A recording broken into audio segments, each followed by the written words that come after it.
It's on fire. Oh, you want it on fire. Okay, that's a choice, I guess. Crunchy. For five-star backyards and the most memorable experiences, Yellowwood brand pressure-treated pine. If it doesn't have that yellow tag, you don't want it. Since Auburn Bank opened in 1907, we've been tested by world wars, pandemics, and plenty of troubled times. Through it all, we've not only survived, but thrived by staying true to our core values of sound money management and putting our customers first. And just as surely as more challenges will come, we'll meet them the way we always have, with your confidence and our experience. Auburn Bank, champions of you. Member FDIC, online at auburnbank.com. Recognized by Newsweek as one of America's best maternity care hospitals, East Alabama Health provides comprehensive treatment for mothers and babies throughout Auburn, Opelika, and the East Alabama region. And starting with the 2024 football season, we're pleased to partner with Auburn Athletics to provide a special Aubie blanket to each baby born at our hospital through a program we call Tiger Tots. For all your maternity care needs, trust the experts at East Alabama Health. When the game is on the line, you want someone you can count on. At Alabama Power, we believe in consistency and having each other's back.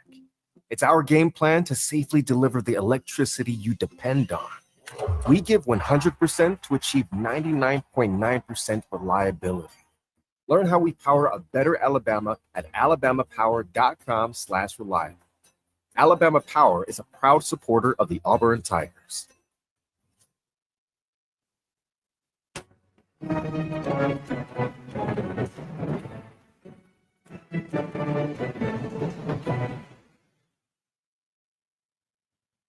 Game day coverage of Auburn baseball continues now with our exclusive pregame conversation with head coach Butch Thompson.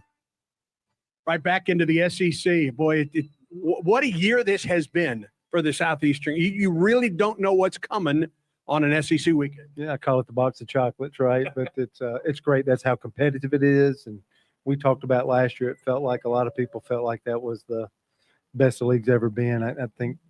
I think it's this year. I just think it's deeper, richer than it's ever been. And playing home, playing away, there's huge implications and factors and who's hot.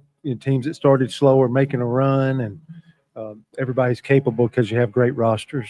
Well, you got a well-pitched game Tuesday night against a really good offensive ball club. A two-hit shutout against Georgia Tech. That's saying something. Yeah, against a really good offensive ball club. Knowing that, coming off of the trip to Texas, and we really needed it. And a freshman got us started off. A freshman was catching, two hits, and the guys contributed. Myers was great. Tilly gets his first save of the year. We've had multiple guys now, 4 or 5. We thought there'd be that one lockdown closer, and it seems like a lot of guys. I know Watts and Hetzler and Myers.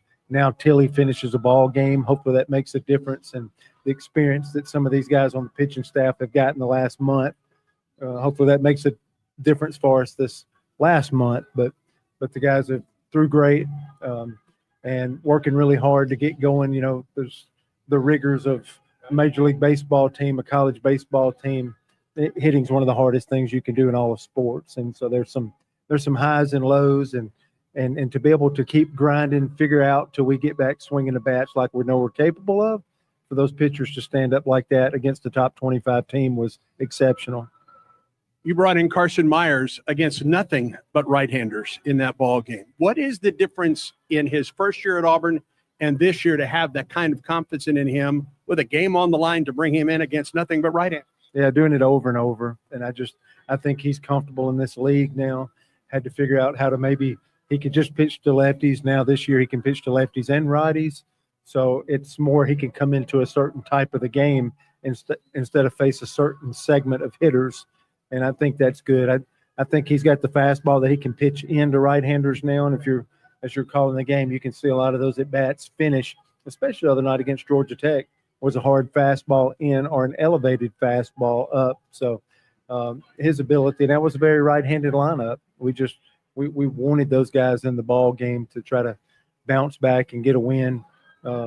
Georgia Tech started their closer basically that just had done a great job, was undefeated for those guys. So both teams wanted that ball game. It was good to see us bounce back.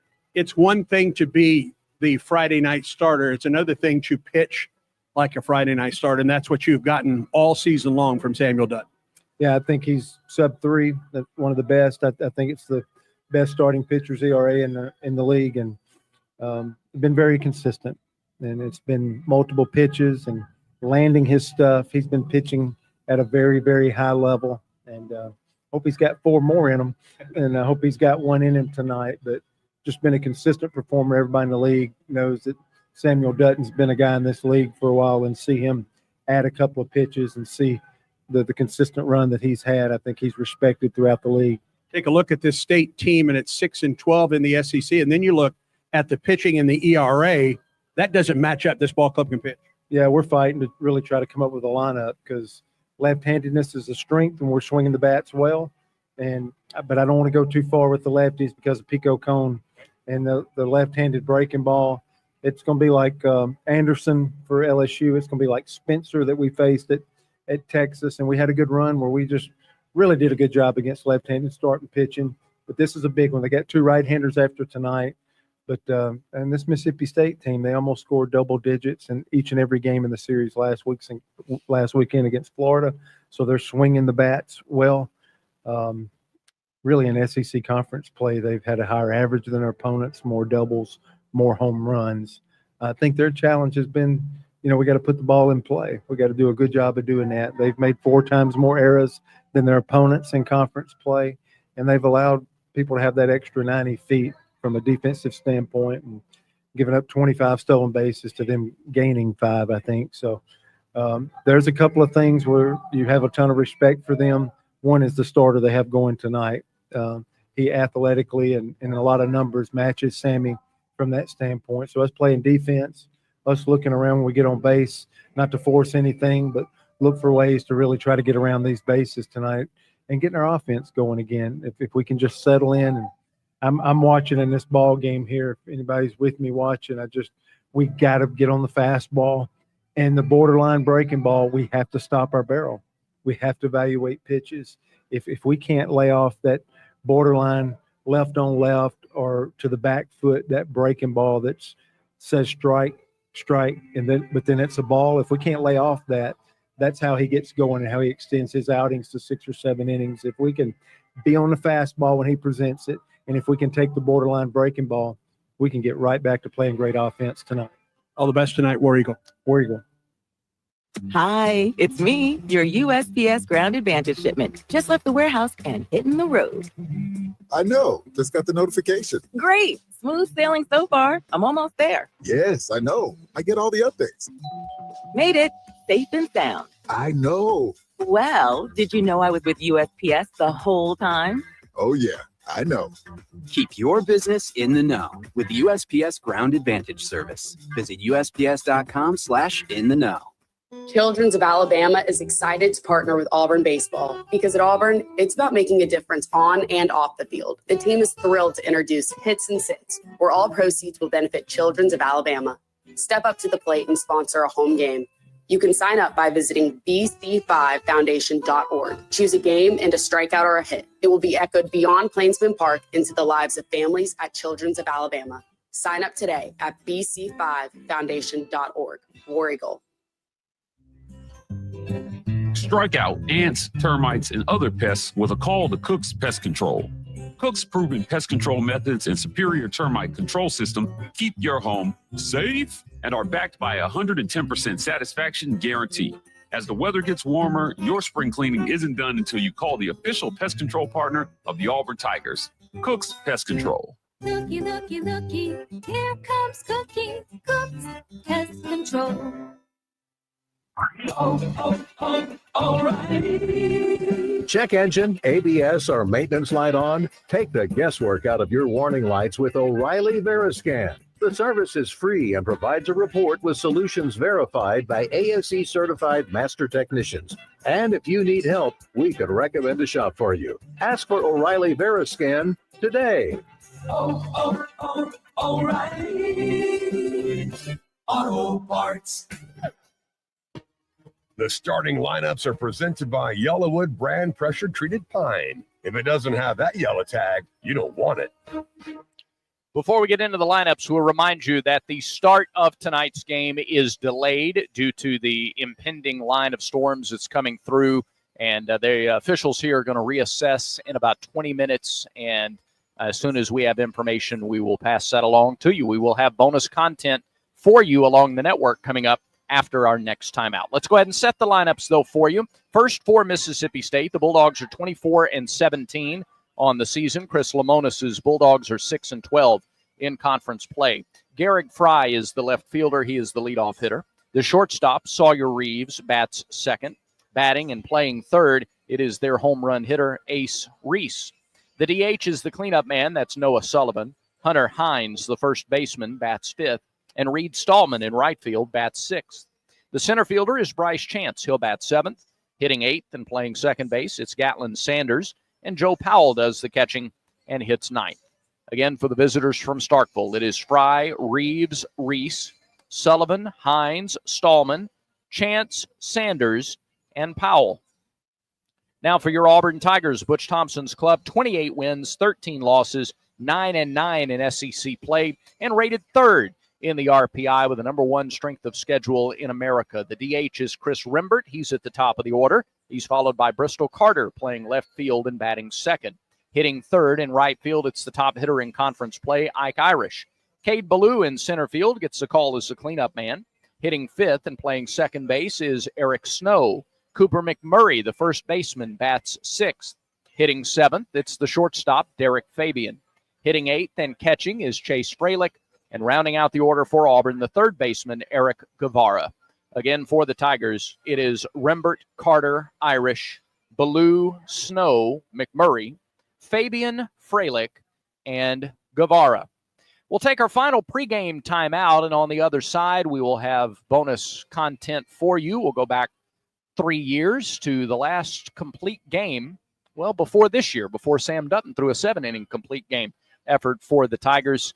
There'd only been a couple before that, and we'll play one of those for you until we wait, or as we wait on tonight's game to get underway. So we'll tell you more after a final pregame timeout. This is the Auburn Sports Network. Hey guys, it's Auburn baseball season again, and if you want to hit your next big event out of the park, then get Baumhauer's Victory Grill in Auburn to help with all of your catering needs. From team parties to tailgating or any big event you may have, Baumhauer's always hits a home run by making sure all of your logistics are covered, and you can just sit back, relax, and enjoy the big game. If you need a place to host your party, come try Baumhauer's new covered patio. Give us a call to book your big event today. Baumhauer's Victory Grill, 2353 Bent Creek Road in Auburn. War Eagles. From the memories we cherish. Byron waits for the snap into place. There it is. The kick is up. The kick is good. Auburn wins. 22-19. Oh, my goodness. To the moments that keep us on the edge of our seats. To Reed, rolling to his right, throws to the end zone. It's dropped. Auburn wins. Auburn wins. 43-41. 4 overtimes. Auburn wins. This is your home for every touchdown, title, and thrill. Miles Bobcats behind the back, throws three. Yeah! Oh, yeah. Yeah. For the second time in school history, the Auburn Tigers are Final Four bound. This is the Auburn Sports Network.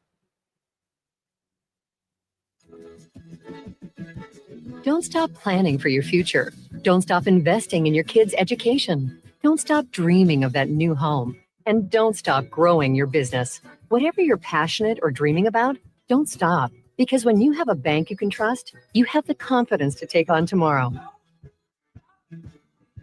Speak with a Trustmark associate today for advice on achieving your goals. Trustmark. People you trust. Advice that works. Member FDIC, Equal Housing Lender.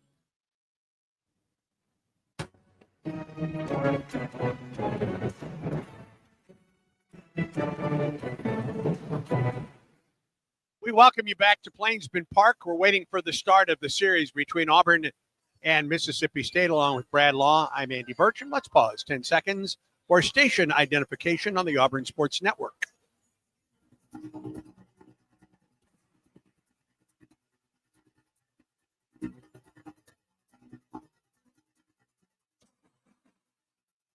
First pitch of this game is delayed tonight because of weather that is on the way from the west. As I interpret this, Brad, as we interpret this, Yep. Auburn doesn't, and nor does State, want to go out, start a pitcher, and then get a delay when the weather system rolls through. And then what do you do with that pitching staff at this point? I believe that tells me a little bit that they think this delay might be significant enough once the system gets here that maybe whoever is pitching wouldn't be able to go back out. Neither wants to do that for their Friday starter. And we're expecting the weather to be here around 7-ish. Yeah, between 7 and 8. Yeah, be at that point. So exactly how much of this game, when this game starts tonight, that remains to be seen at this point, quite frankly. Right. That's what we know right now. Yeah, we have folks who are very dedicated. They're watching the radar. They're talking to experts, and we do think that it'll be obviously after they've made this decision. So it'll be after that system gets on through here, and then we'll see. We will see. In the meantime, there are some really great games from the past several years, recent Auburn baseball history that we can let you go back and relive. For our affiliate stations down the line, if you want to take it back to regular programming, you certainly can. We will provide here across the Auburn Sports Network the 2022 Vanderbilt finale. Joseph Gonzalez with Gonzo. a special, memorable performance on the mound that day for the Tigers. That was a big series for Auburn that year. Yeah. It was the rubber game of that series, as I recall, between Auburn and Vanderbilt, an Auburn team that, of course, would go on, win its own regional, go to Oregon State and win that super regional, and advanced to Omaha with the win in the middle game of that Omaha run at Stanford, against Stanford. It was a great year, and this was one of the memorable games from that year. As we await the start of tonight's game, settle in. We could be here a while. And so we've got for you now the 2022 Auburn-Vanderbilt game, weather delay programming on the Auburn Sports Network.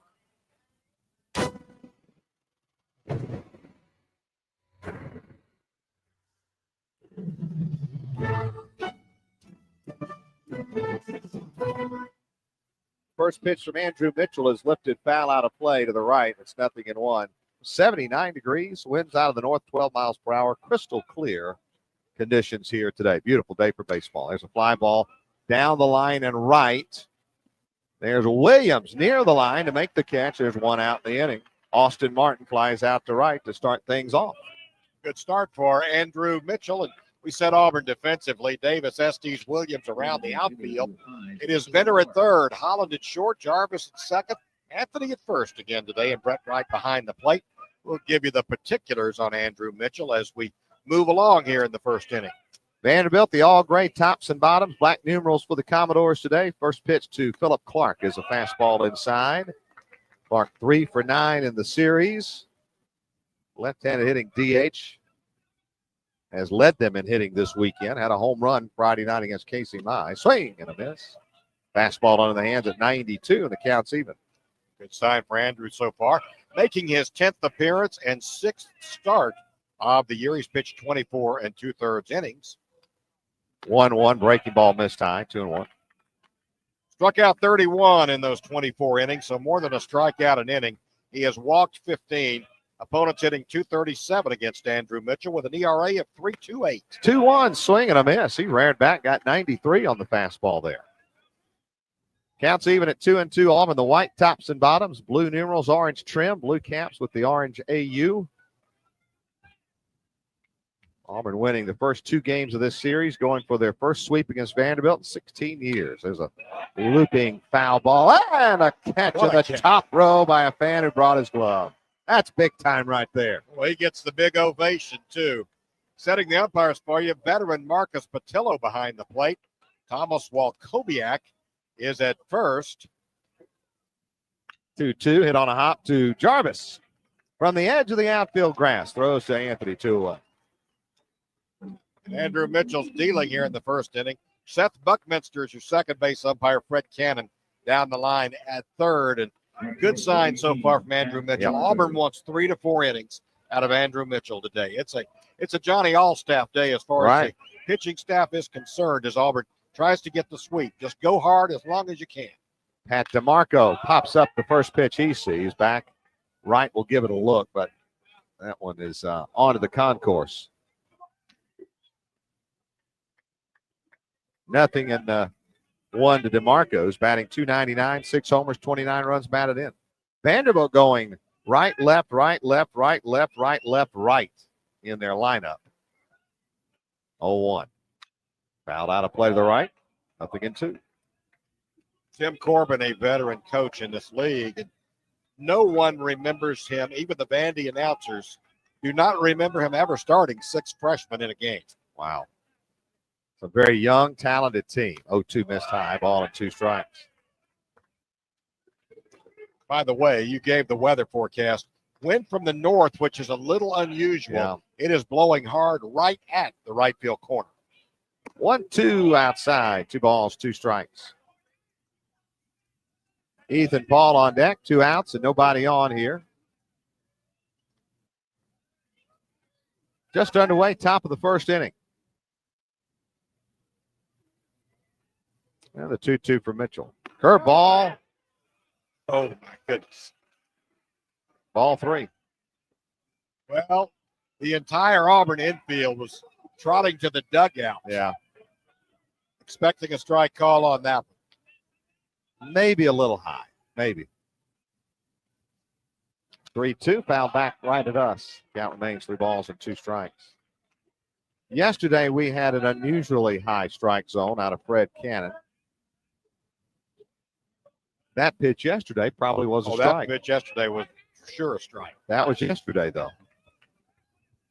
And I'll tell you, Buckminster and Cannon, they were consistent. They were just very different. 3-2. Popped up again. Brett Wright gives it a look. This one may come back. It does, but just catches the screen.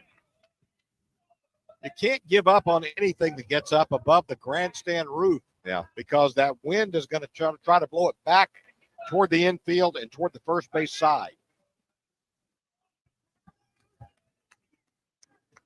Venter guards the line at third. Another 3-2 pitch on the way. Called strike 3. And DeMarco was halfway to first. He thought he'd drawn a walk. So Marcus Patillo has made friends on both sides of the field already here in the first inning.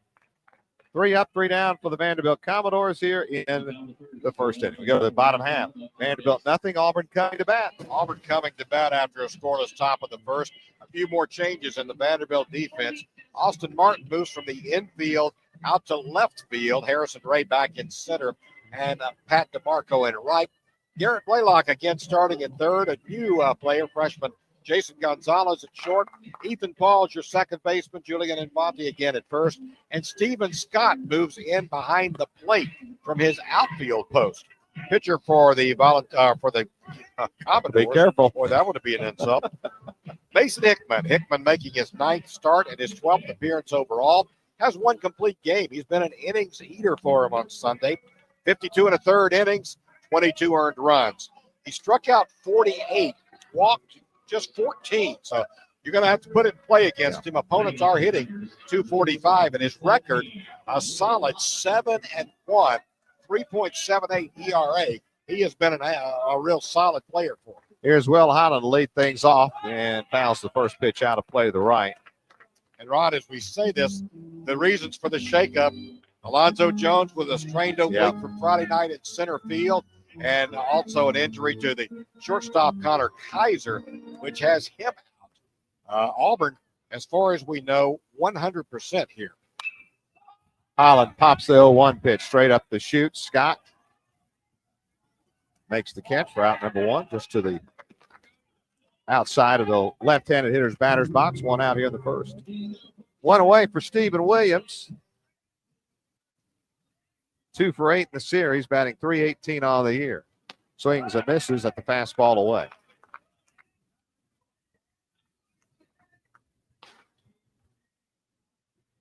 Hickman will touch 93 with the fastball. At the knees for strike 2. Fastball at 93. Yeah, unusual. Almost all his starts have been in the SEC, all but 1. In his last 4, he's been excellent. 0-2. Outside with a 93-mile-per-hour fastball, a ball and 2 strikes. In fact, the only teams that really roughed him up were top 10 teams, number 1 Florida, number 5 Ole Miss. 1-2 to Williams. Inside, 2 balls and 2 strikes. Otherwise, he has taken them into the 7th or better. Third time he's pitched in a game where Vanderbilt's trying to avoid a sweep this season. 2-2 to low. 3 balls, 2 strikes. Last time happened at Missouri on April 21st, and he was terrific. 7 innings, no earned runs on 4 hits. The other time was at Florida. He was roughed up. Only lasted 2 2/3. 3-2, bouncing ball to first, snagged there by Infante. To the bag, 2 outs. 2 away for Brett Wright.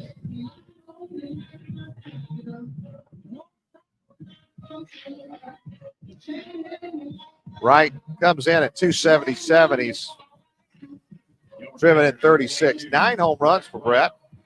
Has home run in the series. Started things off Friday night. 2 for 7 overall. 4 runs batted in. He's had 1 run batted in, 3 runs scored.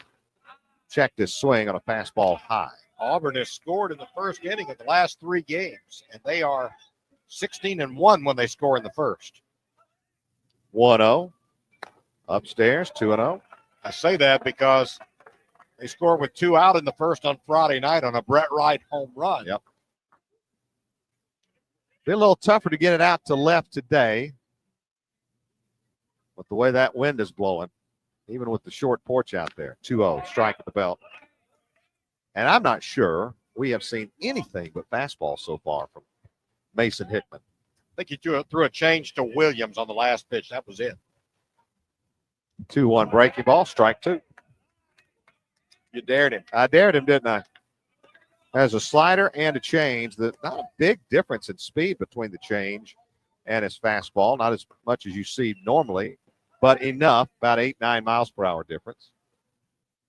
2-2, missed high, 3 balls and 2 strikes. He likes to throw the slider to right-hand hitters, and he likes to throw the change curve to lefties on the inside. Run it in on. Payoff pitch. Strike 3 down the middle. Now, I'm not sure why Brett thought that was ball 4 as he trotted down to first base. That was a strike all the way. No score after 1, Auburn and Vanderbilt. Let's take a look at the SEC standings as we head into this final day of this weekend's play over in the East. Florida with a 3.5 game lead over Georgia. Florida 18-5. Georgia wrapped up their series sweep yesterday of Missouri, so 15-9. Then it's red hot South Carolina, 13-10. 5 games back at first. Kentucky and Vanderbilt 11-12. Tennessee 9-14. Missouri 9-15. The West is much more tightly bunched with Arkansas still on top by 2 games. They're 14-9. Auburn and Ole Miss tied for second in the West now at 12-11. LSU, Texas A&M 11-12. Mississippi State 10-13. Alabama 6-17. There's a check swing roller to third. Venter charges in. His throw to Anthony a little bit off the mark, but Anthony was able to tag the runner, Paul, in the chest out of self-defense more than anything. That was a check swing and surprised everyone that it was a fair ball. Well, everybody panicked. I mean, Ethan Paul thought it was a foul ball off the end of the bat. He didn't run it first, and I think Venter didn't realize how much time he had. Yep. He came in, made a bare hand scoop, and the throw sailed on him, but he got away with it. And Harrison Ray offers at it with a bunt attempt. Did not make contact. It's 0-1. And Paul, I really think today we're going to see Vanderbilt, particularly if they get into this game a little bit and are having trouble scoring, do stuff like that. Try and get on base. 0-1 off the end of the bat, in the air foul right side. It's 0-2. Yeah, I'm surprised. And a part of it has been the way the games have flowed.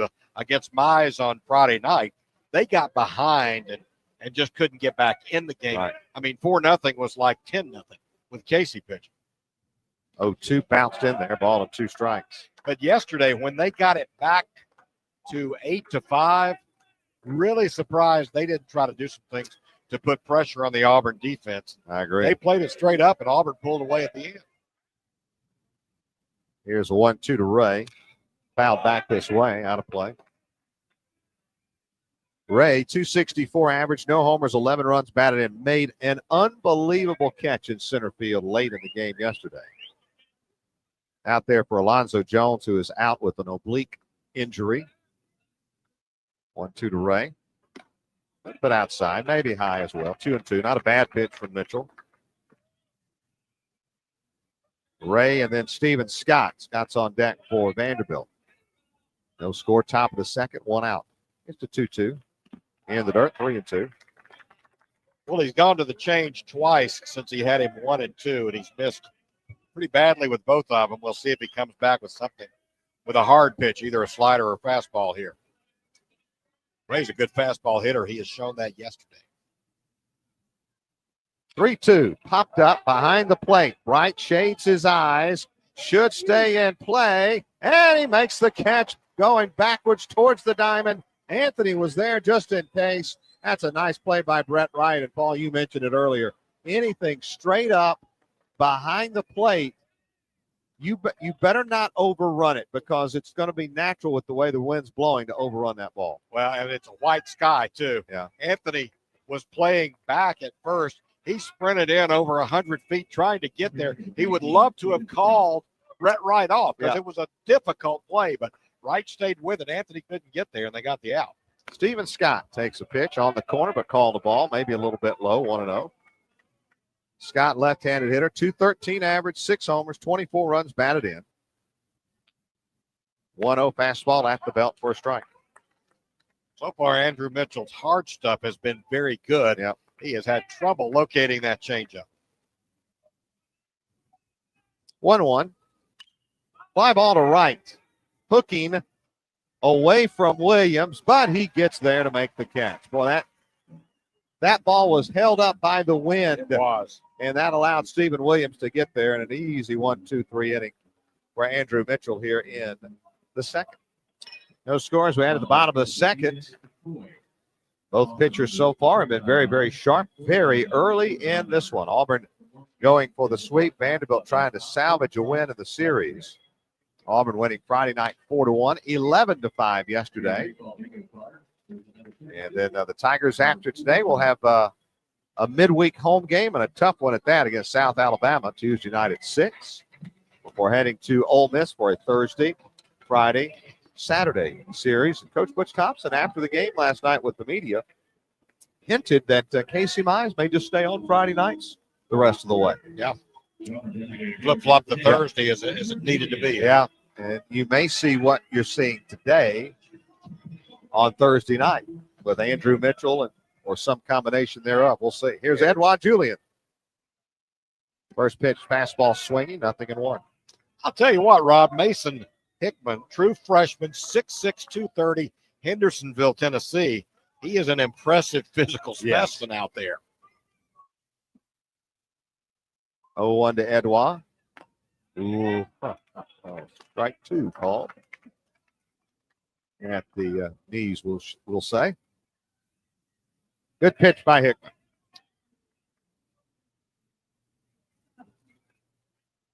And the 0-2. Missed the outside corner, but not by much. Well, I guess Edouard's feeling in taking that is you don't get it both ways. If the other one was over the plate, that couldn't be.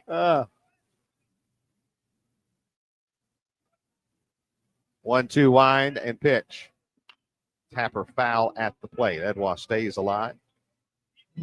Grand slam for Julian yesterday in the second inning. You know, we haven't tried to look this up, but I wonder when the last time Auburn had a true freshman hit 2 grand slams in the season. Ooh, that's a good point. We need to get somebody on that one. I hadn't seen Scott Scroggins around here this weekend. But he probably knows off the top of his head. 1-2, hit in the air to center field. Backpedaling is Ray. He'll get there, 1 out. He hit that one so hard it had topspin, and it was right at Harrison Ray. And speaking of Scott Scroggins, he's feeling under the weather. We certainly wish him the best, and get back, take care of yourself, You talk about a stat machine now. Holy cow. If you want to know anything that ever happened at Auburn that's in the record book, Scott either knows it or can find it quickly. Pitch to Jarvis, fouled back. If you don't already, you need to follow on Twitter. Scoggins, or is it Scroggins? Scroggins, Noggin, I think, yeah. Well, if you look it up, it's there. Yeah. He knows it all. 0-1 to Luke. Inside point. No, a little bit inside. I've got to quit trying to predict what these guys are going to call.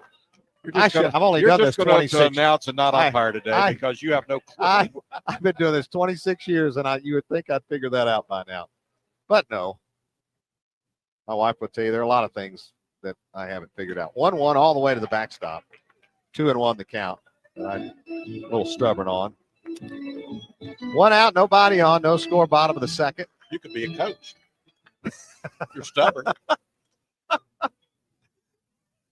2-1 delivery. Hit on the ground to second. Gobbled up by Paul.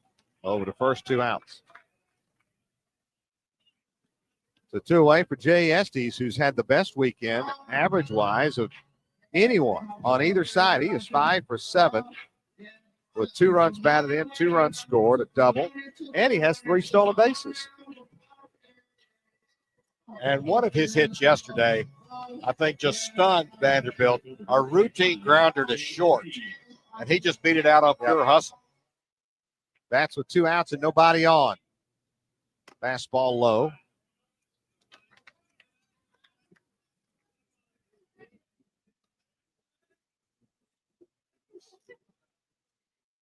Wind and pitch from Hickman. Line drive hard, but foul. Down the left field line and out of play. It's 1 ball and 1 strike.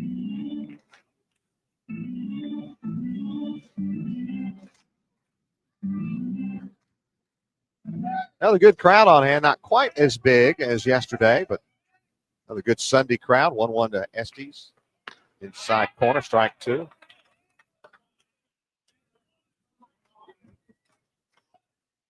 Yeah, Hickman doesn't overpower you, but he's got great location. He rarely walks anybody. Yeah.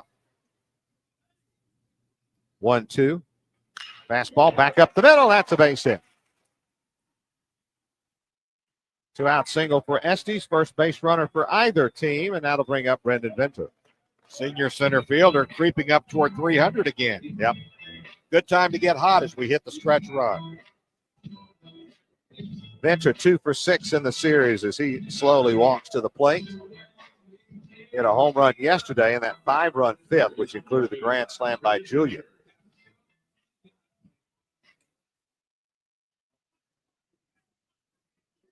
Three Sundays ago, Venter had really a home run that kind of turned Auburn around a little bit. I think you're right. Yes, Mississippi State.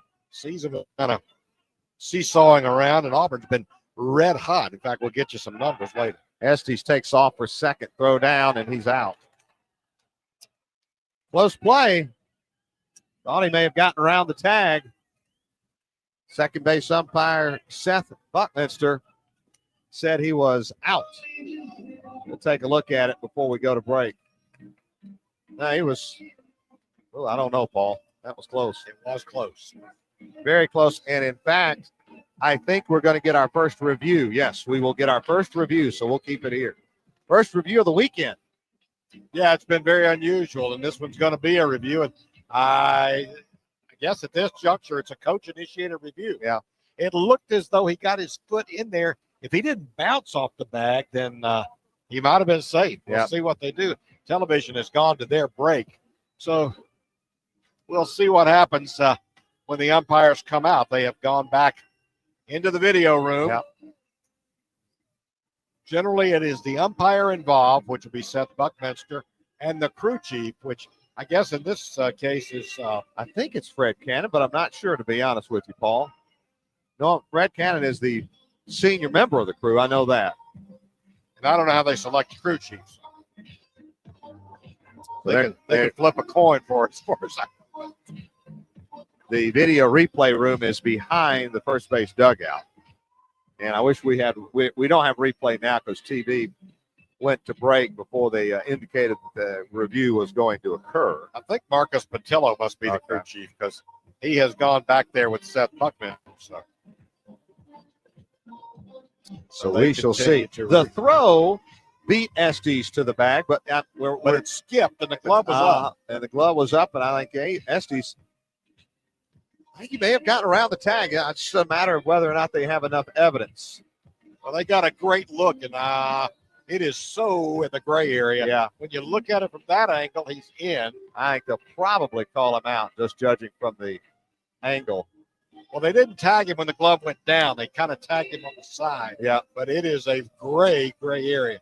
You look at that again, and boy, oh boy, if it were safe, you could not overturn it. But it's an out call, and I don't know if you can overturn that either. It looks like he may have been saved, judging from what you think you see. Yes. But what you think you see is not definitive because of the two angles that we have. It's as close as you possibly can be. Yeah, this is about as close a one as you will see. And I'm sure they're looking at those same two angles over and over, because on one of them, he appears to be safe ahead of the tag, which the glove was up, came down, and then tagged him. But on the other one, it appears that perhaps the glove got part of his trousers going in. Yeah. So it is as close as you could ever hope to see it. It was a bang play for sure. They're taking a long time to look at this, which to me in this instance does not bode well for Auburn. Right. I just don't think it's very clear cut that he was safe, that there was enough there to overturn the call, but we'll see. And still no indication. They have not emerged. This is a long one. In football, you generally think it's an overturn if they take a long time, because they're getting the clock right, they're getting the down and distance right, and all of that. But in baseball, you don't have any of those variables, so they're just making a safer out call here. And you knew I would jinx this today before the game, before we went on the air. I told We Paul, talked about I was that. like, do you realize I think this is the first SEC series this season where we've yet to have a review? Well, at least it's 80 degrees and sunny. Because we've had a few long reviews when it's 48 and windy and drizzly. Still no indication. Yeah, surprising. Surprising how long this is taking. But again, when you look at it, I mean, two different angles, you could get two different calls. Yeah, absolutely. And neither one of them are more than 2 inches apart. You know, And it's a definition of a bang play. And I'm not disagreeing with the call that Seth Buckminster made. I mean, it was that as close. we said, he could have called it either way. It would probably still be being reviewed. Yes. And that's what's going to make it hard to overturn. Yeah, I agree. I agree. But the longer they look at it, the more likely now I'm thinking it is that they overturn it. Because I think they're cutting it down to a 30th of a second, frame by frame, to see when that glove hit the trousers. The thing is, you can't see on the angle from center field when exactly Jay's foot hit the bag. But you can't see when the tag was made. Exactly. And he's out. And listen, it's just, they just didn't have enough there. They just did not have a good enough angle. So that's a caught stealing, and the inning comes to a close. So no runs on a hit, no errors, and nobody left. Well, after a lengthy review on the Jay Estes caught stealing, they ruled that the call was correct, or at the very least, there wasn't enough evidence to overturn the call, which, to be honest, folks, I agree with wholeheartedly. I just didn't see much there. There's Jason Gonzalez, first pitch fouled back, 0-1. Gonzalez getting his first action of the weekend. He's a freshman, 6'2", 205-pounder out of Covina, California, one of their earliest commitments in this very highly regarded recruiting class. 0-1 lined out of play to the right. And Mitchell, who for his standards has been very, very efficient. 28 pitches through the first two innings. He's ahead of Gonzalez, 0-2.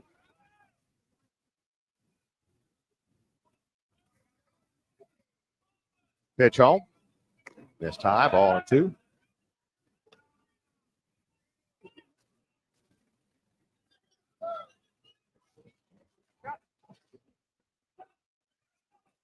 One-two delivery. Fastball outside corner, strike 3. Second strikeout of the game for Andrew Mitchell. He painted the outside black with a fastball. One away in the third. Two pitchers today that are going about their business, I think, a little differently. I'm not saying Andrew doesn't have a good fastball, but that's not his best pitch. His best pitch is his curve. But today, his fastball has been very good for him. Yeah, he's had trouble locating the off-speed breaking ball. Pitch on the inside corner to Garrett Blaylock. Vanderbilt dugout not real happy at the moment. Blaylock batting .286, no homers, 5 runs batted in. Got his first SEC start yesterday. He's down in the count now, 0-2 as he fouls off the 0-1. In fact, Blaylock got his first hit yesterday, and he's now hitting .286 because he had very limited action before yesterday. 0-2. Strike 3 at the knees. Fastball, 93, 2 outs. I cut fastball to a left-hand hitter after you just showed him a breaking ball is very, very tough. Came right back in under the hands. That pitch has been a strike today. So. Yep. There's Julian Infante. What we have seen in this series is 3 different home plate umpires with 3 different strike zones. How quickly can the players adjust? Chopper to third. Venter charges, scoops, throws, out. Easy. 1, 2, 3 inning for Andrew Mitchell. 5-3 in the book. Top of the third in, scoreless. Auburn and Vanderbilt.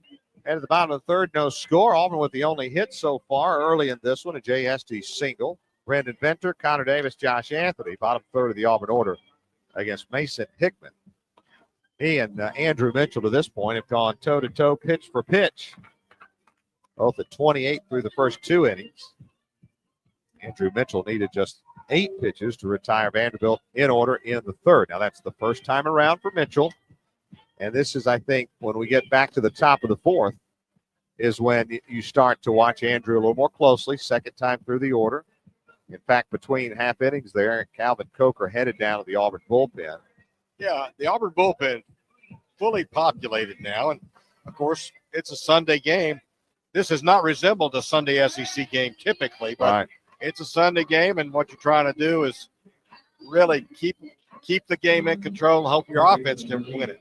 Right now, these 2 pitchers are playing like they want to throw a complete game shutout and win it. Well pitched so far. Here's Brendan Venter. He was at the plate when Estes was thrown out trying to steal.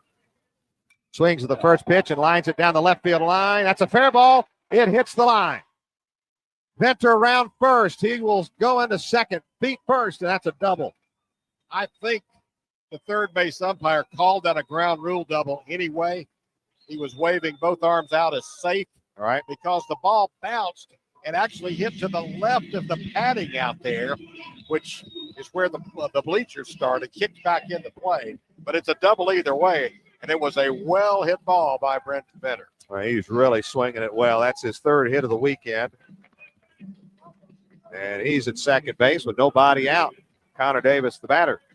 Talk about somebody swinging it well this weekend. 10 for his last 17 in his last 5 starts coming in. With 8 runs batted in.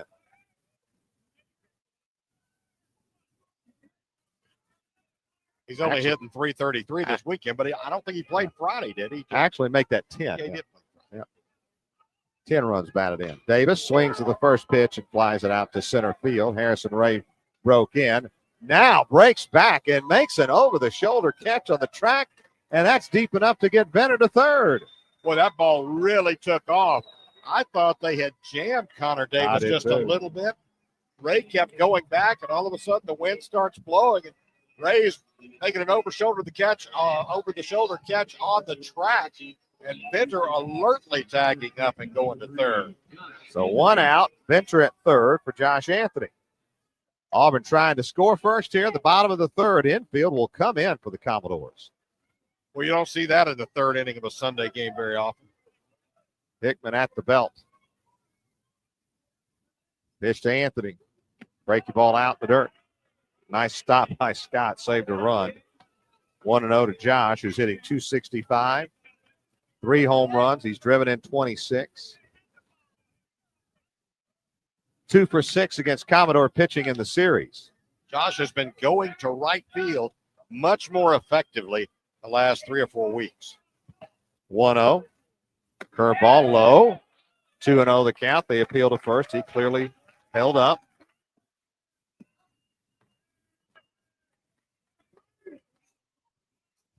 Josh also at 333 in the series. 2 for 6.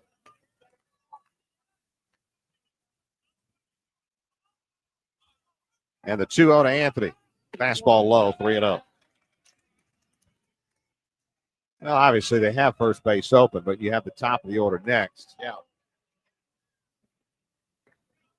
Still, Anthony will have the take here, I would imagine.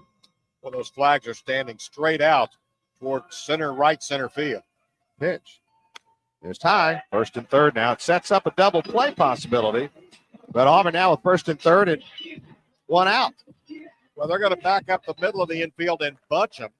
They're going to play in on the corners because a bunt would be in effect here with a guy who can really run in Will Holland and good speed at first and Anthony. Auburn can do a lot of things here, Rod. It'll be interesting to see.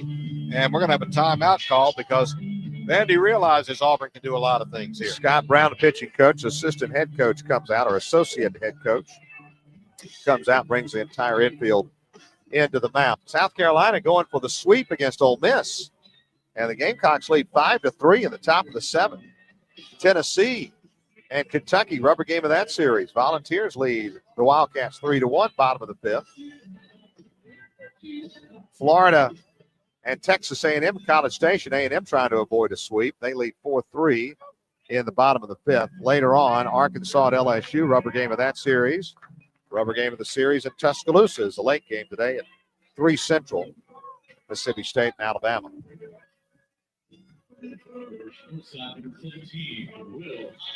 Meeting on the mound is over. Will Holland, the batter. Boy, it's not out of the question that Auburn squeezes here.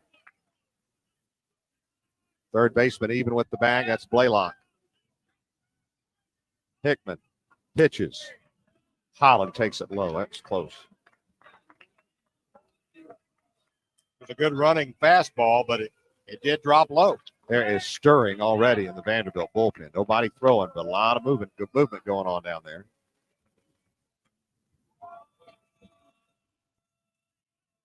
Long set here for Hickman. And time called by Holland. The Vanderbilt team, they like to go fast when nobody's on, but man, when you get base runners on, they will slow it down a lot. Stretch. And boy, how is that not a balk? I think he stepped off. He never bluffed to third, but he Yeah. stepped off and Okay. bluffed to first. That was close. Anthony at first, Venter at third, 1 out, the bottom of the 3rd. 1-0. Fastball swing and a miss. 1-1. Well, he certainly didn't show bunt then. No. He swung from the heels. Jackson Gillis is stretching. He is expected to be, if there is a guy out of the bullpen, first guy up for Vandy.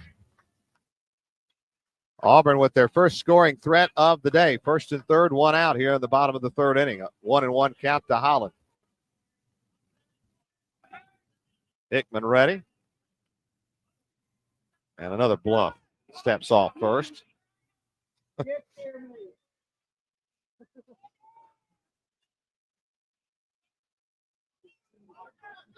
Wheels are turning a little bit here. Yes, they are.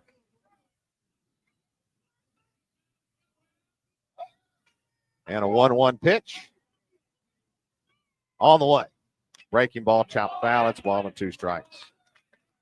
That was a really good change from Hickman that time, and he had Will already on his front foot when the ball got there. Holland is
the other way. I'm not sure Will ever looked up, but a run is in. And Anthony retreats to first. It's 1-0 Auburn here at the bottom of the third on the sack fly on a really hard hit ball by Will Holland. Again, Harrison Ray showed some chops out there in center field, running that one down to the backhand side left center. Had that been to right center, had a chance to get out. Wind blowing to right center field. Here's Stephen Williams, runner at first, 2 away. Bounced out to first his first time up. Another bluff to first. I hope this causes the freshman to lose a little focus on the batter. There's much concern as they're showing for Anthony at first base. And Will has good speed, but stretched by Hickman. Pitch to Williams. Swinging a line drive into right field. Base hit. Anthony will hold at second. And a cannon shot from right field, and Pat DeMarco throws it into third, just wanting to show off the arm, but Anthony was never thinking about going to second, or going to third, rather. So first and second, 2 outs for the catcher, Brett Wright. And Auburn starting to measure Mason Hickman second time around in the order. Yeah, they are. That ball got to the right fielder, DeMarco, so quickly. Just a rifle shot off the bat of Stephen Williams. There really was, even though it was deep, there was no chance to think about going to third. It was there on one Sunday hop, no pun intended. Brett Wright struck out looking his first time up. 2 outs, 2 on for Auburn, a run across in the third. That is 3 very sharply hit balls this inning for the Tigers. It opened with a double by Venter.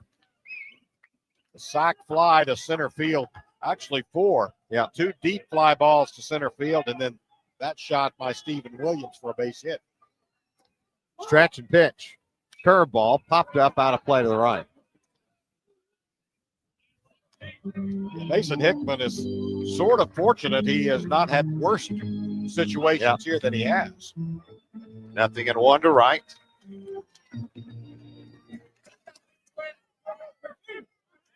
Base hit should score Anthony from second. Williams at first, Josh at second. 0-1 to right. Time called by Brett. Mason Hickman has slowed this game to a crawl. The first inning took about 12 minutes total. Slowed down here in the third. 0-1. Curveball bounced foul. Couldn't get on top of it. And he's down in the count, 0-2. Showing a little pattern there. He went fastball and then off-speed curve, just as he did to Will Holland.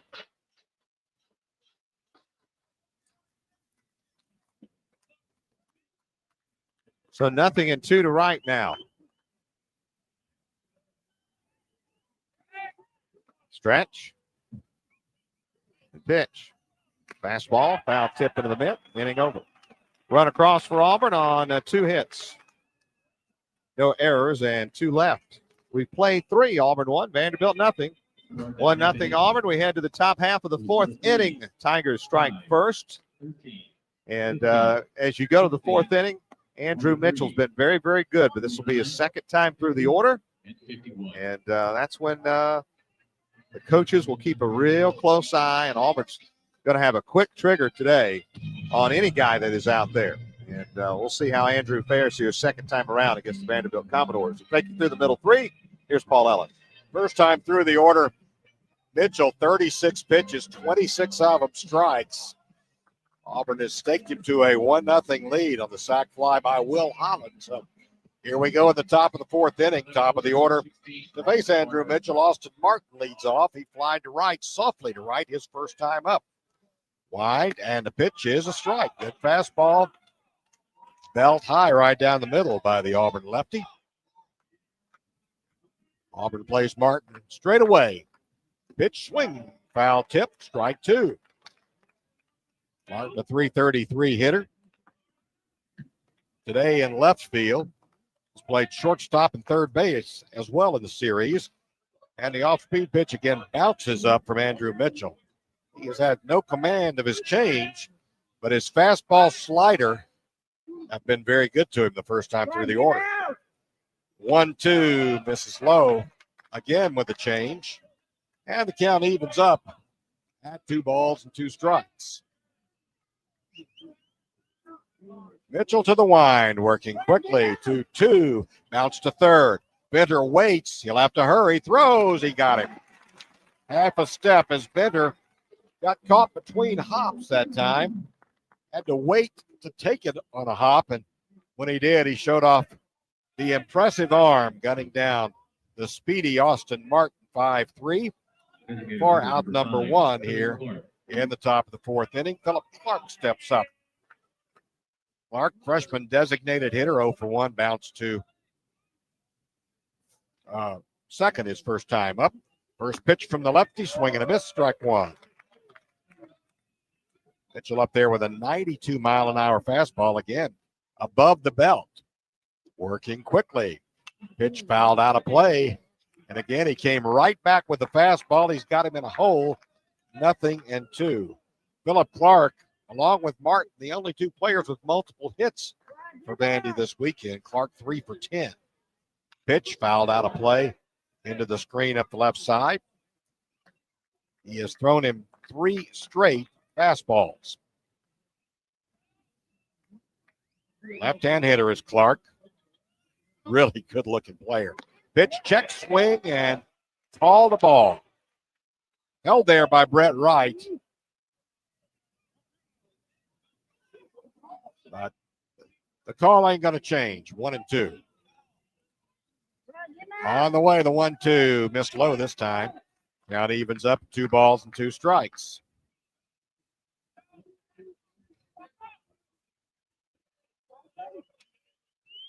Mitchell gets his sign. 2-2 pitch, off speed and missed somewhere. You hear the reaction of the crowd there. A good-looking pitch, and none of his last 3 pitches have missed by very much, but he's gone from 0-2 to 3-2 now. So the payoff pitch is due, and a swing and a miss at an off-speed curve in the dirt. Throw to first, they got him there. Strike out, 2-3 for out number 2 here in the top of the 4th inning. Strikeout number 4 for Andrew Mitchell here in the top of the 4th. And that'll bring up Pat DeMarco, who was a strikeout victim his first time. Mitchell quickly to the wind. Pitch popped up, straight up the chute. Let's see if it stays in. Brett Wright is back, right by the screen, and he makes the play right up against the screen for out number 3. In the inning, no runs, hits, or errors. Nobody left for Vanderbilt. Top of the 4th, it's Auburn 1, Vanderbilt nothing. 4, 5, and 6 in the Tiger batting order against Mason Hickman here. The Tigers got to Hickman for a couple of hits and a run in the bottom of the 3rd. They'll try to build on that. 1-0 lead with Edouard Julian, Luke Jarvis, and Jay Estes coming to the plate. Edouard Julian flied out to center field his first time up. Wind by Hickman. The righty delivers. The pitch is called a strike. Right under the hands of Edouard Julian. A good pitch, but I think the crowd is wondering where the pitch call was in the last inning with Andrew Mitchell a couple of times. Hickman to the wind. The 0-1 pitch on the way. Is a strike again. Same place, and you're right. Yeah. Andrew Mitchell threw 3 straight, almost in exactly the same place. It did not get the call. It didn't affect the Auburn senior. No, it did not. 0-2 pitch from Hickman. Fastball outside. And the count goes ball and 2 strikes. Hickman at 45 pitches now. As we start the bottom of the 4th. Not an alarming number, but not a low number either. Pitch on the way outside again.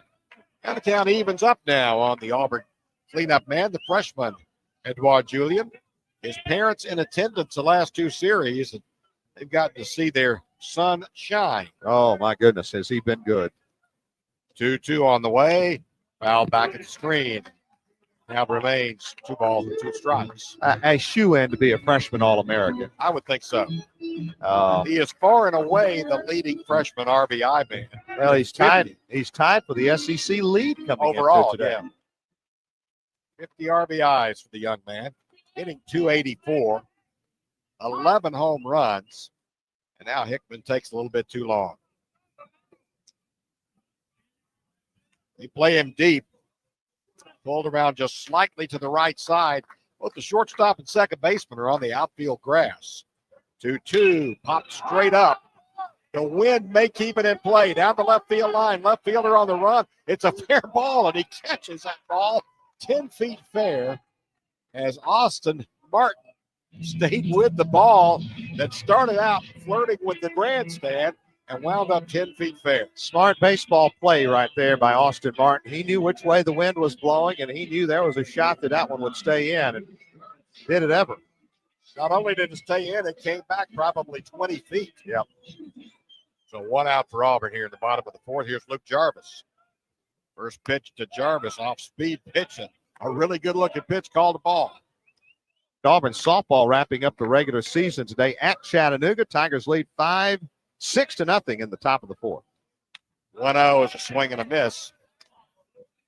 And the count evens at 1 ball, 1 strike on Luke Jarvis. I believe Auburn is locked into the SEC tournament as an 8 or 9 seed next week. 1-1 is bounced foul into the camera well on the third base side. They need battle pay down there.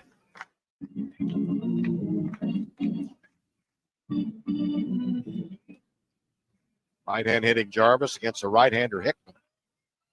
Wind and the 1-2 missed outside. And the count evens 2 balls and 2 strikes.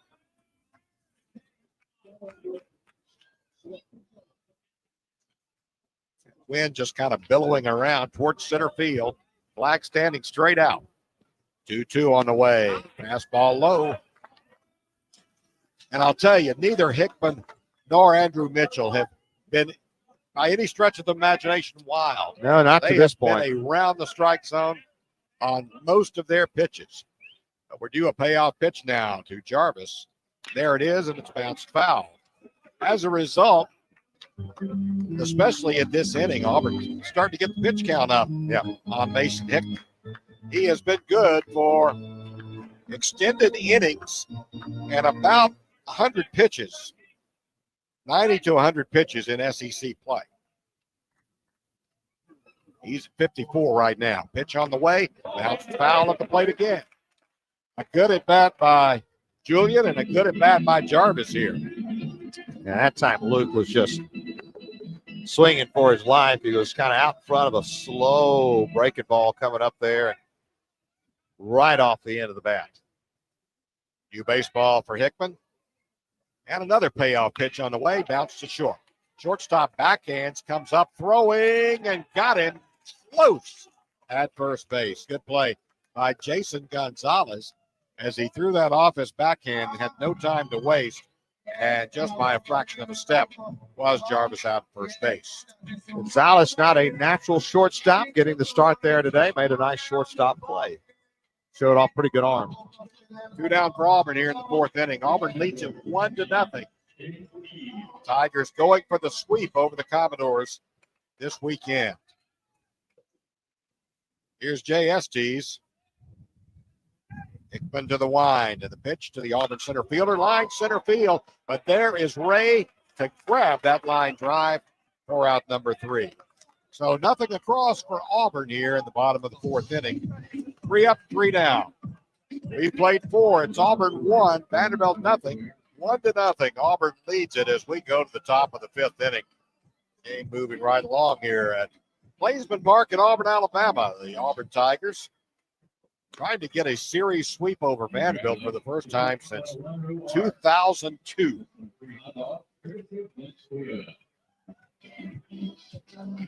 4, 5, and 6 to face Andrew Mitchell here in the fifth inning of this 1-0 game. Ethan Paul leading off, bounced to third. He had a check swing to third that surprised him, surprised Brendan Benner. But Benner was able to recover and throw him out with a bare hand pickup. First pitch, fastball, bounced to second. Jarvis stays down, comes up throwing, and got him. Missed that throw to the outfield side, and sometimes you see that. A second baseman with a little too much time to throw. They hold on to the ball a little too long, but Josh Anthony was able to make the stretch to the right field side, retiring for out number one. Here's Harrison Ray. Ray's first time up, he sent one straight up the elevator shaft. Brett Wright, the catcher, stayed with it in this wind and was able to haul it in. First pitch, off-speed curve for a strike. That may be the first off-speed pitch that he has thrown for a strike. And if he starts throwing that one for a strike to go along with how he's located his fastball, that's even better. 0-1 is bounced foul toward the on-deck circle on the right side. It's 0-2 to Harrison Ray. Ray with good power, but Auburn plays him shallow and way around to the right field. He's a right-hand hitter. 0-2 pitch, swing and a miss. He struck him out. Strikeout number 5 for Andrew Mitchell here in the 5th inning. 2 up, 2 down quickly. And that'll bring up catcher Steven Scott. Left-hand hitting Scott. Fly to right his first trip. Lefty Andrew Mitchell on the mound for Auburn. 5th-year senior out of New Orleans, and he winds and fires and a swing and a miss for strike 1. We have a few clouds in the sky now, just dotting the sky. It's been just a white sky day here so far. 0-1 from Mitchell, swinging a bouncer foul, and it's very quickly 0-2.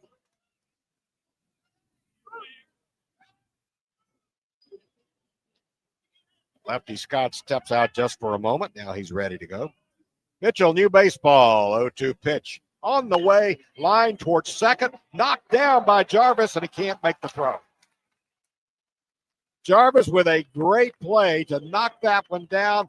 It was going to be a bang-bang play at first. As he got up, the ball just popped out of his mitt, and that'll be a base hit. Well, Luke did everything he possibly could. He did the hard part, but couldn't get the ball out of his glove. First hit for the Vanderbilt Commodores. We'll see if they're inclined to do any running in a 1-0 game. Scott's 5 out of 7 stealing. I wouldn't be surprised if they tried. He has 3 of those 5 in the league. All right, Matt, we'll come Here's back. Gonzalez swinging a We'll miss. fade Strike this 1. out. Put us up. Again, Mitchell with the off-speed pitch that time and locating it well.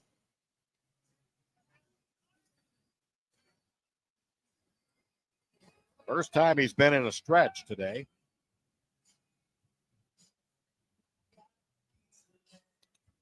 We welcome you back to Plainsman Park. We're still waiting for game 1 of the series between Auburn and Mississippi State. We're in a weather delay as rain is on the way from the west. We just don't know exactly when it's going to get here. This is what we believe. We believe they did not want to start this game at 6 o'clock, and the pitchers get out there and start, and then having to stop because of weather coming in. Now, exactly when this weather gets here, and then when does this game actually begin? Yeah. Well, we don't know the answer to that right now. With Brad Law, I'm Andy Bertram. You're listening to the Auburn Sports Network, and let's pause 10 seconds for station identification on the Auburn Sports Network.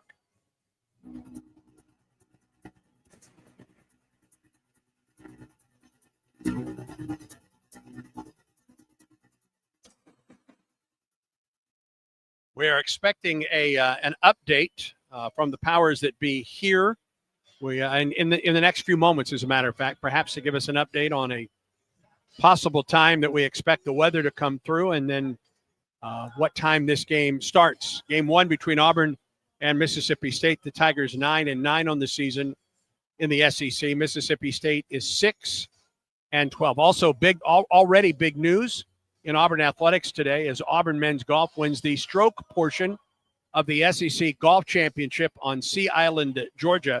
And Jackson Coyben becomes the first low medalist to repeat as low medalist in 40 years. There have been those that have won the tournament more than once, but he's the first to do it in back-to-back years in 40 years. And he's done it now in his freshman and sophomore seasons at Auburn.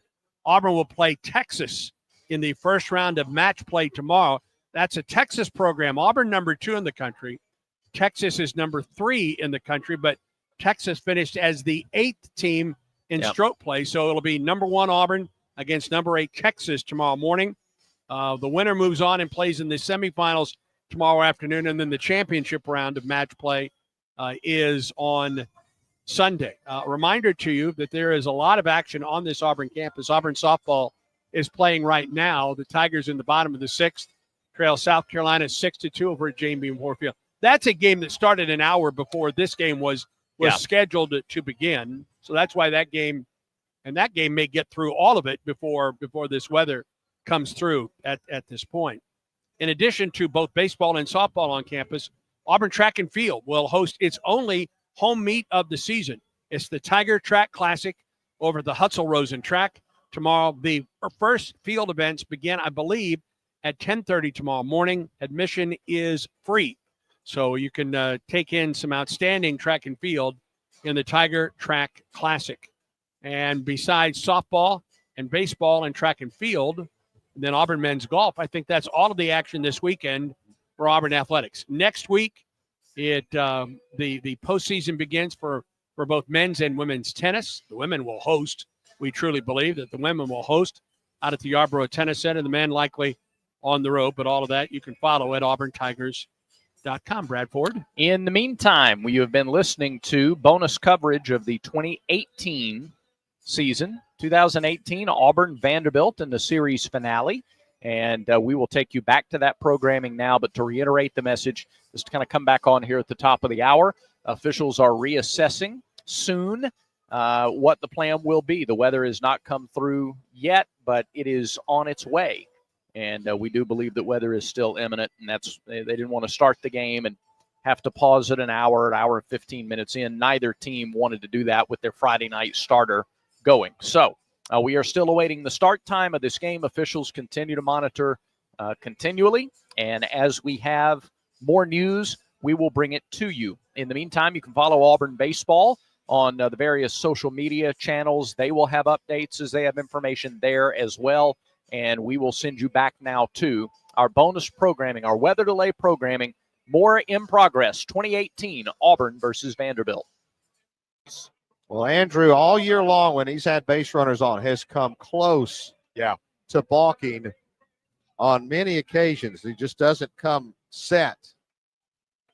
That is the second balk of the year, and now that tying run is at second base with 2 outs. No pitch, so no strike. It's a 0-1 count to Gonzalez. Pitch on the way, swing and a miss. Strike 2, again the off-speed curve. He got almost exclusively fastball slider the first time through the lineup. Second time through, he's getting strikes with the off-speed pitch. Stretch by Mitchell. 0-2, check swing. They do not appeal. It's 1-2. And that off-speed pitch went about 57 feet. A good block by Brett Wright, and no chance for Scott to advance.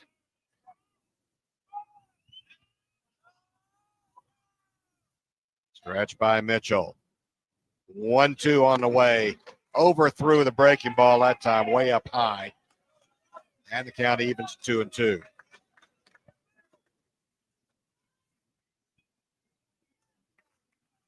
Now Brett Wright's going to go out and talk to his senior starter. Maybe just to talk a little strategy here. Maybe, hey, Andrew, what are you feeling? Here's what I think. Mitchell at just 60 pitches here in the 5th inning and no stirring of any kind in the Auburn bullpen. The Vanderbilt bullpen is quiet again as well. So the conference on the mound is broken up. 2-ball, 2-strike count to Jason Gonzalez, the freshman shortstop. Stretch, pitch, bounce slowly up the third base line, and that trickles foul. Fortunate that it did, a swinging bunt, and they would have had very little chance to get Jason Gonzalez at first base. Venter was charging, but wisely backed away and let that one spin foul. Count remains 2 balls and 2 strikes. 1-0 Auburn here, top of the 5th inning. Vandy with their first base runner. Stephen Scott with an infield single and advanced to second on a balk. 2-ball, 2-strike count to Gonzalez, who was a strikeout victim in the third inning. I try to bury one down and in, see if you can get a swing and a miss here. 2-2 on the way. Fly ball, right field. Stephen Williams backs up 2 steps, has it for out number 3. Routine fly ball down the line in right to retire the side. No runs on a hit. No Auburn errors. 1 left. Middle of the 5th. Auburn 1. Vanderbilt nothing. 7, 8, and 9 in the Auburn order to face Mason Hickman out here in the bottom of the 5th inning. Auburn leading 1-0. This is the part of the order that got the Auburn Tigers the lead.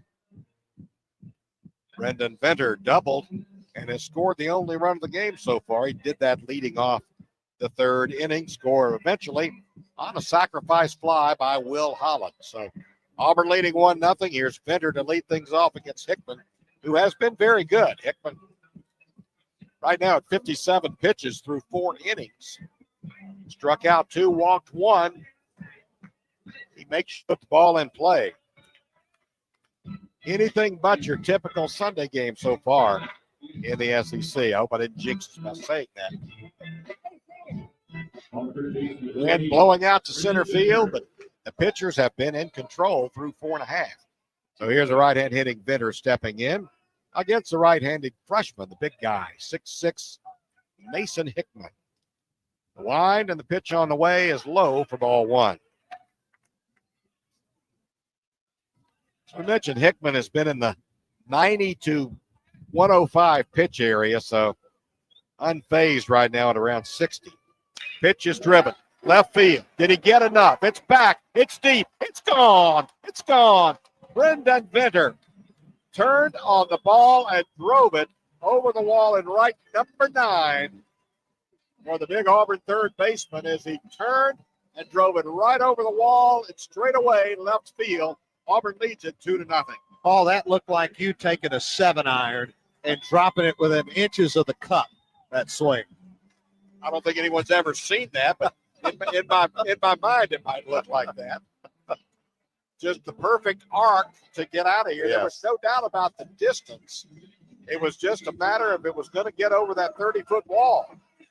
And it got over the wall with 4 or 5 feet to spare. That's a double and a homer now for Brendan Venter today. He's now 4 for 8. Venter is really seeing the ball well again. Started the season the hottest hitter in the SEC. Had a slump. Now he's back. All right. 2-0 Auburn. First pitch to Connor Davis, high for ball 1. Connor hitting 304. Fly to center. A ball that carried all the way out to the warning track his first time. 2-0 as he misses low. It didn't look like Connor hit his first offering very hard, but Ray ran it down right in front of the wall in right center field in front of the Frank Thomas sign out there. 2-0, misses low and outside, ball 3. And freshman may be a little rattled here as he was greeted by Brendan Venter in kind of a rude way. Oh, that's the 50th home run for this Auburn team. Amazing, isn't it? After last year, really amazing. Yeah. 3-0 pitch on the way from Hickman. Missed badly outside. And a base on balls for the Tigers now following the home run. So 2-0 Auburn. Connor Davis down at first. That'll bring up Josh Anthony. Second base on balls for Hickman. Josh Anthony drew a base on balls his first trip. Not great speed on the bases, but wouldn't surprise me if Auburn got a little aggressive here. Vandy had so much trouble scoring runs. You feel like if you can get 4 or 5, you got a great chance. Stretch by Hickman. Davis leads at first. First pitch way up high for ball 1. Just a gentle breeze at times, expanding to about 22, 23 miles an hour, blowing out toward right field and right center field. Davis a very short lead at first. And Hickman really slowing the pace of the game when a runner gets on. Now he steps off and bluffs to first. All starting to take some tosses in the Vanderbilt bullpen is Jackson Gillis. We expected him first out of the pen, and he's starting to loosen up. All right, Hickman ready to go again. Stretch, pitch, misses low. Ball 2. That's 6 in a row that You almost got to missed. think, you hate to take the bat out of Josh Anthony's hands, but you almost think you're taking 2-0 here.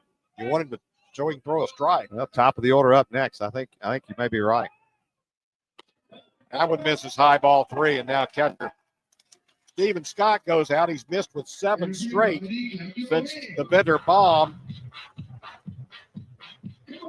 And now the crowd coming to life a little bit with a 2-0 lead and a chance for Auburn to have a little bit of a rally here. Top of the order coming up. But all the damage in this game so far done by the bottom of the order and primarily done by Brendan Bender. Stretch. 3-0 coming. That's a fastball down the middle for strike 1. And that was a get-me-over fastball. Yeah. That was 89 miles an hour. Doubt Josh will see anything like that again, but you almost had to be taken. So 3-1 the count to the Auburn first baseman. Stretch. 3-1 on the way. Foul back to the screen, and he got when he could drive then. Just a little bit late on that one. Tried to send it back to center field. They played kind of in right center. And Josh really thought he had one then. He was just a tick late on it. So a payoff pitch is due to the Auburn first baseman. Connor Davis leads first. Stretch by Hickman. Runner goes. Pitch. Popped up foul and drifting out of play. Well, that's interesting with nobody out. Not the way Auburn typically plays, but they have a chance here to be a little more aggressive than they normally And are. I think that's an indication of how much confidence they have in Josh Anthony right now, the way he's swinging the bat. He's really more middle right. That's what he's thinking. That doesn't mean he's not hitting it to the left side and on the pull side, but he's really handled the bat well of late. I think that's a good indication. They're very confident that he's going to put it in play. See if they send the runner Davis again. Stretch. There he goes. Payoff pitch. Missed inside. Ball 4. Runners at first and second now. And a promising inning brewing for the Auburn Tigers. And you got to think Vandy can't afford to go very long in a sweep situation here. And Gillis is really throwing hard out there right now. That is a whale of an at bat by Josh Anthony. And you're saying, what do you mean it's a whale of an at bat? It was 3-0. Well, it got back to 3-2, and all of a sudden Hickman had a little bit of the advantage. And Auburn starts moving the runner. Connor Davis on the first 3-2 pitch does the same thing on the second. Anthony fouls one off first one, and then Hickman misses inside. It's easy to swing at that one if you're trying to protect the runner going to second. Oh, yeah. So a home run, runners first and second. Here's Will Holland. We'll see what Auburn's doing here. Infield is bunched in the middle and on the grass on the corners. He is bunting, and he bunts it foul.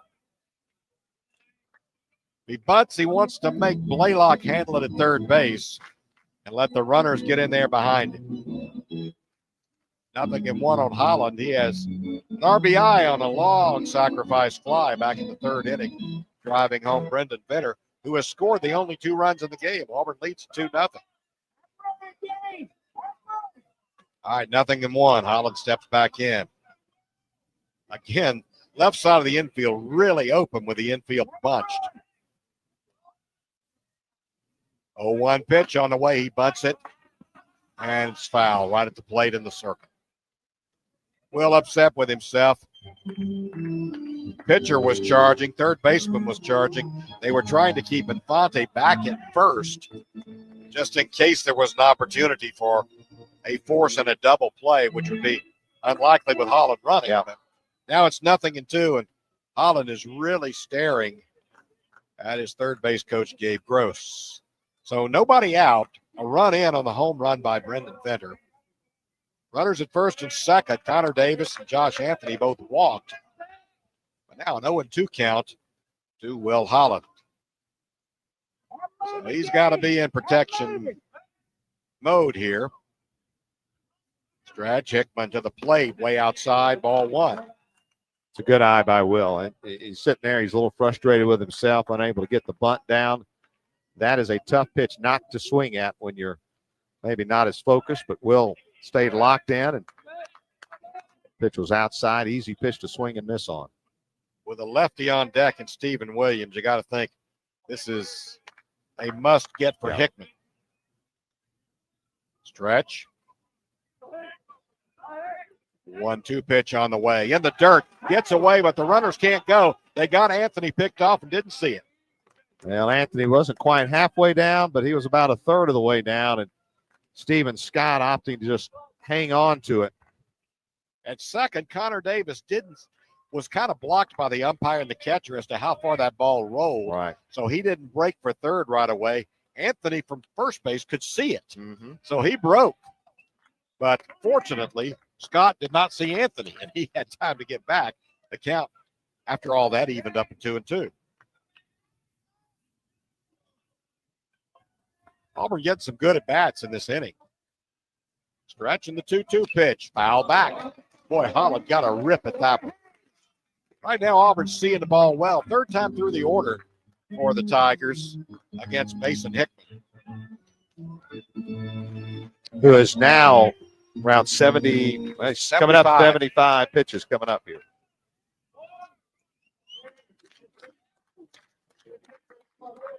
All right, he's set to go again with a 2-2 count. And just because he's set doesn't mean he's inclined to throw it anytime soon. Now, finally, the stretch. 2-2 pitch on the way. Bounce to third. Let's see if they can turn to. There's a throw. It's a bad throw to second. And they call Anthony out at second base. But the second baseman was nowhere near the bag when he caught the ball. Gabe Gross is upset about that. Man, is he upset. Blaylock made the throw to second after catching the one hopper, but he double pumped it. Ethan Paul came off the bag, and Anthony slid in while he was off the bag. Obviously, Holland and Davis are safe at first and third. Let's see the replay. There was no interference. The ball bounced.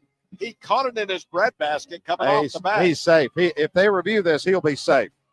And they will review it. Even Ethan Paul knew it because he tried to tag Anthony after the fact. And now but Butch Thompson is out of the Auburn dugout. I think what he wants here is he wants the umpires to review it without it being a coach's challenge, because he's already used one of his two. Well, we've seen Seth Buckminster miss one call today, but it was a bang-bang call at second, and that did not get overturned. There was just not a good enough angle. It was too close to I don't see how in the world, judging from the one replay we've seen, how you can overturn this one. Because I guess it's going to have to be a fielder's choice and probably a throwing error on the third baseman. Yeah. But, yeah, he fired that thing into second. It came up. He didn't catch the ball to start with. Right. He trapped it in his breadbasket, and he came off the bag and then tried to tag Anthony, who was on the bag. So here's the replay from a different angle, the right field side. The ball skips in the dirt as Anthony comes sliding in. Now, he's on the bag when the ball gets there, but it didn't appear that he caught it clean. That's going to be the that will call. be that angle's a little different than what we saw on the first angle. That looks a lot cleaner there than it did the other angle, which looked like he trapped it against his body. So we'll see what they call here. And this one may take a while. Both of these are gray area plays. Yeah. Boy, isn't that funny? The first angle we saw, we thought it was crystal clear that his foot was not on the bag when he caught it. The other angle, maybe not. So anyway, while we have a moment, Paul, I'll be looking at scores. Interrupt me if they come out. A lot of good baseball being played on this Sunday. Ole Miss, South Carolina tied at 5 in the bottom of the 8th. Kentucky, Tennessee tied at 3 in the bottom of the 7th. Texas A&M starting to pull away from Florida. 7-3 in the top of the 8th. Arkansas and LSU scoreless top of the 2nd. Mississippi State, Alabama a little bit later on, near the next 35 minutes or so. Well, I think his foot was on the bag when the ball got there, but see, the ball is not in his glove. He trapped the ball against his body, and before he got control, the foot's off the bag. Right. So it'll just, you're right. This one's taking a long time like the other one did. It's going to depend on whether or not they can clearly see that the ball was being bobbled. Well, we need to call Ronnie Baines in Birmingham, the former head of the officials of the NFL, and he can define what a catch is. Okay. Because I'm good. Because that, to me, it's not a catch when you trap it against your body. My prediction is this will be upheld, is my prediction, because I don't know if they could clearly see the ball being trapped in the angles that we have seen. They're good angles. Yeah. But they're not crystal clear. Yeah, it's two very, very close plays at second base. That's why these replays are taking so much longer than they normally do. Butch Thompson has been out twice. And, you know, I wonder if he's being charged with a coach's challenge here. If he is, Auburn's out of challenges. Yeah. But both were situations you had to challenge. Absolutely. They were both gray area calls. And here, the situation is this. Auburn leads 2-0. Just to recap, Brendan Benner led off the inning with a home run. Back-to-back walks by Connor Davis and Josh Anthony. And then Will Holland with a one-hopper to third. The third baseman, Garrett Blaylock, threw a one-hopper to second. Ethan Paul caught the ball, or had the ball reach him, and he trapped it against his abdomen with his foot on the bag. As he came across the bag, though, he reached down and got the ball with his bare hand, but he was off the bag by that time, and Anthony was in. Then he reached back and tried to tag Anthony. Anthony already on the bag. So the situation is going to be first and third, one out for Auburn, or it's going to be bases loaded, nobody out for Auburn. The Either Tigers lead situation, 2-0. obviously the bases loaded, nobody out situation is better. But first and third with one out's not bad in the inning. But again, first replay we saw, thought it was clear. Second and third, not as clear. Well, these have been two of the closest replays we have seen all year, and they've been in the same game. Earlier, Auburn had Jay Estes called out at second on the steal play, and it was about as close as you would ever see as well. Well, I'll tell you. But this one's a different kind of play. Gabe Gross over at third base, the third base coach for Auburn. I mean, he was jumping up and down, signaling safe and shaking his head, no way. And you hardly ever see Gabe Gross get that animated. Here we go. Let's see. What the call is, they're not going to tell us. Call him out. I knew it. Second play of the day where it looked like he was safe, but I don't think there was enough clear evidence to overturn it. Yep, they had to go with the original call because there just wasn't enough. It was a gray area call. And if you define a catch as trapping it against your body, then it's probably a correct call. Right. If you don't define a catch until he reaches in there, then it should have been safe. And now Marcus Patillo is going over and having a long explanation for Butch Thompson. In the meantime, Coach Tim Corbin is going to make a call to the bullpen. New pitcher for Vanderbilt is left-hander Jackson Gillis, 6'3", 220 sophomore out of Wilmington, Massachusetts.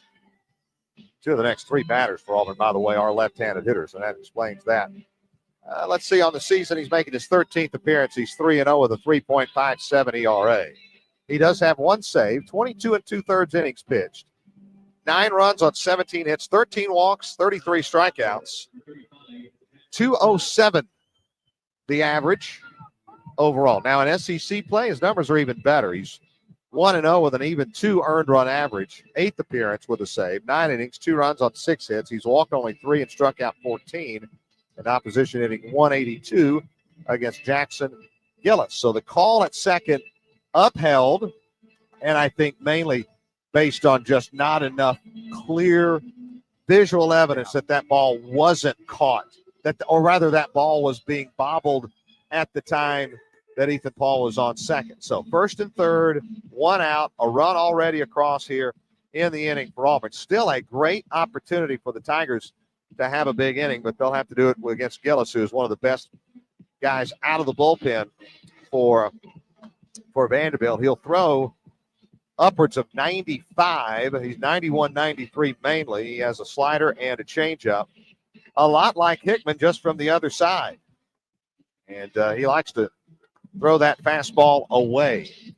That's how he likes to work. And he's completing his warm-up tosses here. Well, Auburn first and third, still just one out. So imperative for Auburn here to get at least one more out of this threat. Inning started with a Brendan Fenner home run to give Auburn a 2-0 lead. Mason Hickman a little bit rattled. Walked Connor Davis on 4 pitches. Walked Josh Anthony on a 3-2 count.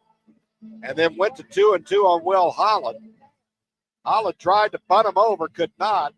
But on the 2-2 pitch, slapped a one-hopper to the third baseman, Garrett Blaylock. Blaylock threw badly to second, but the second baseman, Ethan Paul, trapped the ball against his body and was ruled to have possession enough for the force play.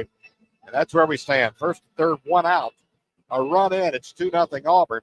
And Stephen Williams for Auburn set to face Jackson Gillis. Stephen Williams hit .320 for the Tigers, leading hitter for Auburn. He is 1 for 2 in the game. Gillis against lefties. Lefties hitting only .160 against Gillis this season. Very tough matchup here for Stephen Williams. But right now, at the very least, he just wants to get a fly ball deep enough to get that run home from third. They still play him deep and to pull. Wind blowing out to right. Gillis from the stretch. Hunter's lead. Pitches outside. Ball 1. Likes to run the fastball away from lefties. Now, if he runs it away too much, Williams has been known to poke one down the left field line, and he could run for about 10 minutes if he did that. There's nobody in left field. Now the left fielder's moving back over. He was way around in left center. Stretch. 1-0. Missed blowing away. Ball 2. Getting it up there 94 miles an hour, but he has missed wide on his first 2 pitches to the Auburn right fielder. Holland, great speed at first. Leading off. Connor Davis leads at third. Stretch. Pitch. Taking ball 3. At the knees, but again, it ran outside apparently. Arm was low. 3 balls, no strikes now for Stephen Williams. Freshman probably take a look at this one. Stretch by Gillis. On the way, called a strike. Oh, a balk called. No, a balk was called. And a run scores. That'll get a run in. He did not pause. He balked. And Connor Davis is in, and Will Holland is in scoring position at second base. And here comes Tim Corbin out for a discussion with the first base umpire made the call.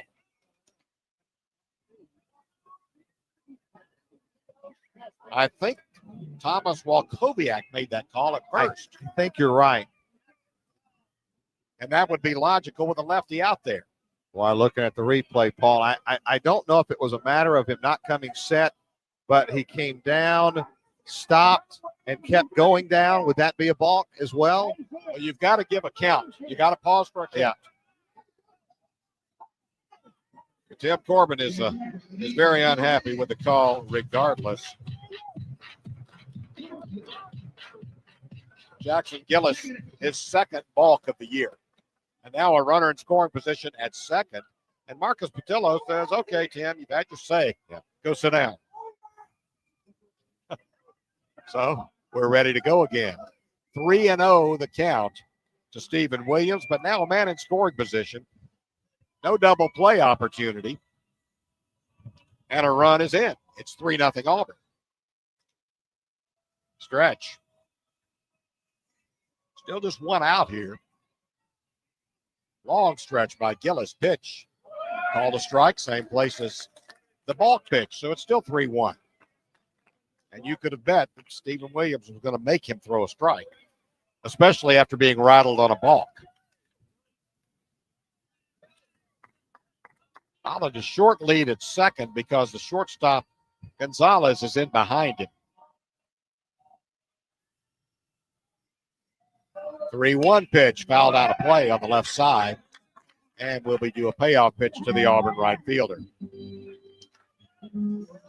They play him swung around to right field, and that wind is blowing straight out now. The flag standing straight out in right field. Fastball away here, Paul. I think that's what they'll try and get Williams to chase it. Long stretch by Gillis. He still hasn't come set. Now he finally does. Payoff pitch. Taken for ball 4, and that was close. Boy, was it ever. Must have been a little bit low. I really thought it had the corner. You know, I see why they call the balk. He looks like he's going to come set about 3 or 4 times before he actually does. Yeah. He shakes. He's like he's shaking a cocktail or something. He shakes the ball around his chest, around his waist, and then finally comes set. Which would be deceptive for a runner on first, but it's not legal if you don't come set. That is 3 walks in the inning and a balk. It's time for Auburn to put together a big inning here. They already have 2 across. Take advantage of some of these free base runners and get a little separation in the 5th. Well, Brett Wright's got to be happy to see Gillis. As good as Gillis is, Hickman, Wright had no luck with Hickman, 0 for 2 with 2 strikeouts. So Brett digs in. Runners lead first and second. Still just 1 out. Pitch on the way to right. Grounded to third and into left field, base hit. Here is Holland around third, and he will score without a throw. RBI single for Brett Wright on the first pitch, lining that ball into left field. Runners first and second still, and now it's 4-0 Auburn. I'm going to look at the replay before I say definitively, but I think Wright was just looking fastball. He got one just below the belt, was able to extend the arms, go down and get it, and bounced it past the diving third baseman Blaylock. And Holland's speed, they had no chance to get Will Holland coming around third. So it's 4-0 Auburn, still just 1 out. Runners first and second. Here's Edouard Julian. The maple leaf waving down the third base line. I didn't notice that Friday. Saw it yesterday. Call time, Edouard. Yeah. Gillis just took too long. It's common to the Vandy pitchers we've seen so far. They get in a jam. Yeah. Boy, they slow things down. All right, we're set to go again. Julian digs in. Gillis rocking. Now comes set. Pitch on the way. Foul back out of play. And boy, Julian was also guessing fastball and just missed it. He took a vicious cut. 0 for 2. He's flied to center and flied to left. This fly ball to left was pretty well hit. 0-1. On the freshman. Leads Auburn with 50 RBIs. Has a chance to extend that here with a runners at first and second. Stretch. 0-1. Missed inside. And the count evens at 1 ball, 1 strike. You know, it's kind of a human nature thing, Rod. When you're missing all over the place, you don't get the close strike calls as much, because that was a pretty good looking pitch. Yeah, it was. But he missed his target. Had the catcher bouncing around back there. Stretch. Checks the runners. 1-1. Curve. Called a ball. And it's 2-1. So 2 balls and 1 strike on Edouard Julian. Really good pitch by Gillison. Yeah. Julian laid off with that one. That had a chance to be a strike. He likes to work away from lefties with his breaking ball. That would look like it might have caught something, but it did not. Stretch again. 2-1 pitch on the way. Line center field. In comes Ray. It's going to drop. Base hit. They're going to hold the runners. And the bases are loaded. Everybody had to hold up. Ball kind of off the end of the bat. Ray got a late jump on it because of that. Julian with a big swing, but the ball just kind of squibbed and hung up. And by the time everybody knew it was going to drop, it was station-to-station baseball. So Stephen Williams advances to third, Brett Wright to second, and Edouard Julian on first base with the single. Great example of Ed's strength there, I think. Yeah. I mean, he didn't catch it flush, but he has enough muscle, enough bat speed that he's able to lift it over the shortstop's head and into shallow left of center field. All right, big opportunity for Luke Jarvis here. Bases loaded, 1 out. Infield bunched for a double play, so a big hole in the 6 hole and the 4 hole. Well, he's hit it on the ground twice so far today. Stretch by Gillis. Pitch on the way. Missed inside, ball 1. 93-mile-an-hour fastball that just ran in on the right-hand hitter. Jarvis, the 8th man to bat in the inning. Auburn with 3 runs across and 3 men on base right now with 1 out. Tigers lead at 4-0. Stretch by Gillis. And the 1-0 is bounced foul. Actually, line foul into the screen. Now evens up a ball and a strike. So sure that didn't get a piece of the catcher coming I thought back. it did too. I thought it was going down and hit the catcher on the shoulder or the thigh and came back all the way to the screen. So the count evens, a ball and a strike. Julian at first, Wright at second. Williams at third, 1 out. Stretch by Gillis. Pitch on the way. Bounce to third, could be 2. They come home for 1. Relay to first, not in time. So Blaylock did a good job of cutting down the lead man. Williams is out 5-2 for out number 2. Bases remain loaded for Jay Estes, who has been Auburn's hottest hitter. 6 for 9 this weekend, so why not? I mean, bases loaded, 2 outs. He's been absolutely phenomenal with the bases loaded, batting .714 and batting .426 with runners in scoring position. And the one time they retired him today was on a line shot to center field. Yeah. Just happened to hit it right at Ray. So bases loaded, 2 out now. Auburn with 3 across could do much more than that with a base hit here. Stretch. Gillis delivers. Swing and a miss. Gave him the changeup curve to a right-hand hitter from the left-hand pitcher, and that was a really good pitch. I would be very, very hesitant to throw Jay Estes a fastball at any point in this at-bat. Yep. Even with the bases loaded, he's as good a fastball hitter as Auburn has. Stretch. A 1 pitch on the way. Missed way outside. Well, he threw him a fastball, but he would have had to have a broom to hit that. It was way high and away, and a nice play by Scott to get up and out. Catch that one.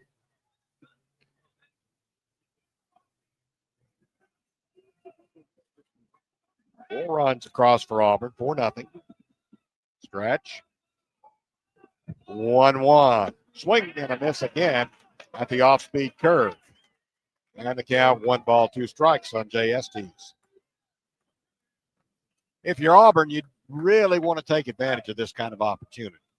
And the Tigers have with 3 runs, but boy, oh boy, bases loaded, 1 out. You'd like to get more. Come on, Jay. Okay, for 1. 1 ball, 2 strikes on the Auburn center fielder. Gillis again to the stretch. Still rocking. Now he's set. Pitch on the way. Bounced foul up the third baseline. Well, he timed the off curve that time. He stayed back. Since he stayed back on it, you wonder if Gillis, who is primarily a fastball pitcher, would be tempted to come in with a fastball. I'm like you. You look at the scout report. You know, I will have a hard time ever throwing Jay Estes a fastball unless I just had to. And it's not that he has a bunch of power is the reason why. He's just a good fastball hitter. Oh, yeah. He'll turn it into a line drive a lot of times. 1 ball, 2 strikes. Count remains. Now Gillis steps off. A long time ago at the top of the inning, Brendan Venner opened up the inning with a home run. Lots have happened since then. Stretch. Still rocking. Now he's set. Pitch on the way. Popped up out of play on the right side. Count remains 1-2. Jay Estes has now seen the fastball twice, and he's seen the off-speed curve 4 times. Yeah. So he has seen what Gillis has to offer, and it's a real duel here. I brought up Benner's name because he stands on deck. Estes, the 9th man to bat in the inning. Runners lead all the way around. Still working out of a stretch is Gillis.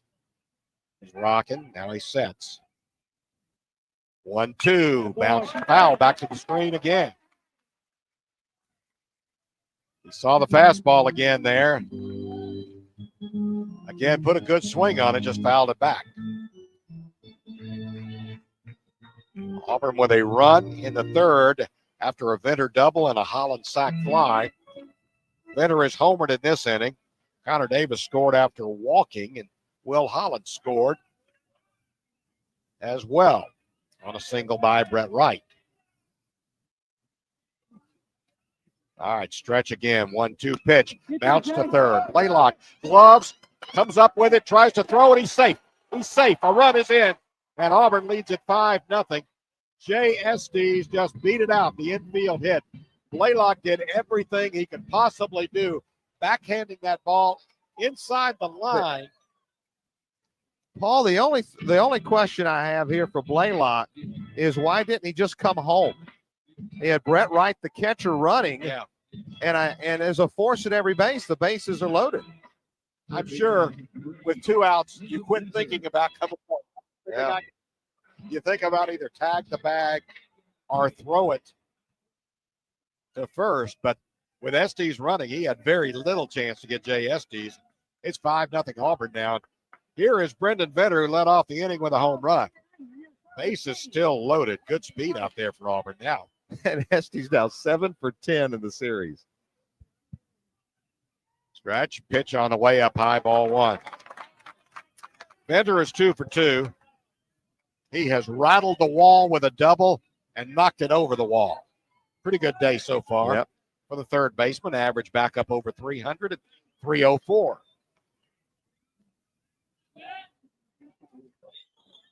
Runners lead all the way around. Stretch. Pitch on the way outside, ball 2. Auburn just 2 hits in the inning. The Venter homer and Brett Wright's RBI single. 3 hits, actually. Edouard Julian also with a base hit. So 4 hits in the inning to go with all these walks and a balk. Gillis working slowly. Stretch. Runners at all 3 bases lead. 2-0 is way outside, ball 3. Well, do you ask your hottest hitter and your best power guy to look at a 3-0 in a 5-0 game? Yep, I think you do. One swing can break it open, but ball 4 breaks it open a little bit more too. Stretch by Gillis. He's rocking. Now he pauses. 3-0. Missed outside, ball 4. That is an RBI walk for Brendan Venter. Everybody moves up 90. Julian scores. Jarvis to third. Estes to second. Paul Chandler Day, right-hander, has started warming up quickly in the Vanderbilt bullpen. Well, this is very unusual for Gillis. Gillis and Hickman have both been very good, especially good in SEC play, but he did not come close to throwing a strike in 4 pitches to Brendan Venter. No. So here's Connor Davis also hitting .304. Connor has flied to center, a warning track fly ball, and also walked earlier this inning and scored on a balk. So it's 6-0 Auburn. And here's Connor Davis, and here's Tim Corbin out of the dugout on the Vanderbilt side up the first base line. He's made no motion to make a pitching change here, and you know he really doesn't want to. Gillis has been his guy. Yep. He's been one of the better guys out of the bullpen, that's for sure. Chandler Day was a guy they expected possibly to be a starter, but that didn't work out. He's been very good out of the bullpen himself. I think a change is coming here, but I think it may take a while because I think Tim Corbin wants to let Chandler Day get a few more pitches in him. Out of that bullpen. Jackson Gillis came in, allowed the 2 inherited runs to score, and then he's allowed 2 runs on his own to score. He walked Stephen Williams. Then he allowed an RBI single by Wright. And we'll recap the inning in just a moment. Right-hander for Vanderbilt trying again from the bullpen is Chandler Day, 6'5", 180. Junior from Granville, Ohio. Third pitcher of the day for the Commodores. And on the season, overall numbers look like this. He's 1-1 with a 4.56 ERA, 11th appearance. He also has 3 starts, 25 2/3 innings pitched. He's given up 14 runs, 13 of those earned on 23 hits. He's walked 9 and struck out 33, so he's averaging way over a strikeout, more than a strikeout per inning pitched. Opponent's hitting .237 against Day. Now in the league, 1-1 with a 4.22 earned run average. And this is his 6th appearance, all out of the bullpen. 6 runs, 5 earned on 10 hits in 10 2/3 innings of work. Only 3 walks and 18 strikeouts. Opposition hitting .244 against Chandler Day. One thing to note, in SEC play, in 10 2/3 innings of work, he has 2 wild pitches and 3 hit batters. So at times, even though you look down and only see 3 walks, he has been erratic at times in league play. 10 have come to the plate for Auburn. 2 outs, bases loaded, and 5 across. The Tigers lead 6-0. And Connor Davis up there trying to add to it against Chandler Day. Yeah, we're in the bottom of the 5th inning. By the way, Andrew Mitchell has a 1-hitter through 5, and that only hit, it was a ground ball to second that they were able to beat out after it was knocked down by Jarvis. They were able to beat it out, but Andrew is out taking tosses. He's been in the dugout a long time. This inning by Auburn, in addition to all of the 4 hits, 2 walks, and a balk, also included a lengthy appeal play. Yeah. So the Tigers have been batting about 25 minutes. I was about to say, I wish I'd looked at the clock Yeah. to see when this inning started. It has been Well, we were about a half hour, I think. We were nowhere close to the ID window, and we're about to get you an ID here very shortly either. Boy, Vandy's got a lot of tall pitchers. There's Chandler Day ready to face Connor Davis. As we told you, Davis has flied to center, walked and scored on the balk. Runners lead all the way around for Auburn with 5 runs in the inning. Fastball for Day, tops at 94, has a lot of run and sink to it.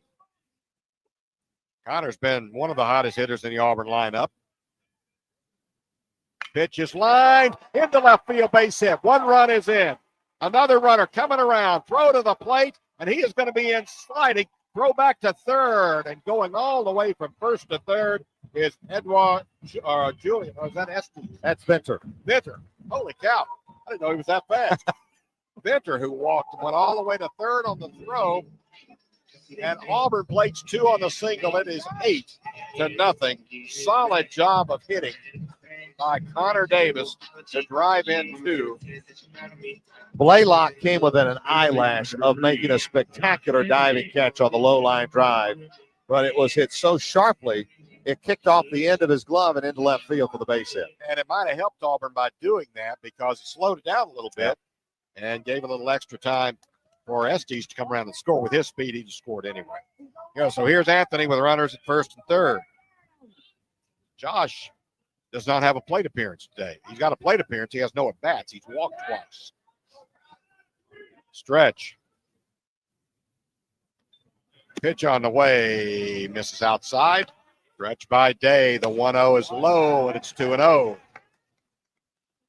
So after Connor Davis went hunting early in the count, Anthony has taken 2 and is up in the count 2-0. Hitters count here. Auburn with 7 across in the inning. Pitch, there's a strike on a fastball at the belt. And the count goes to 2-1.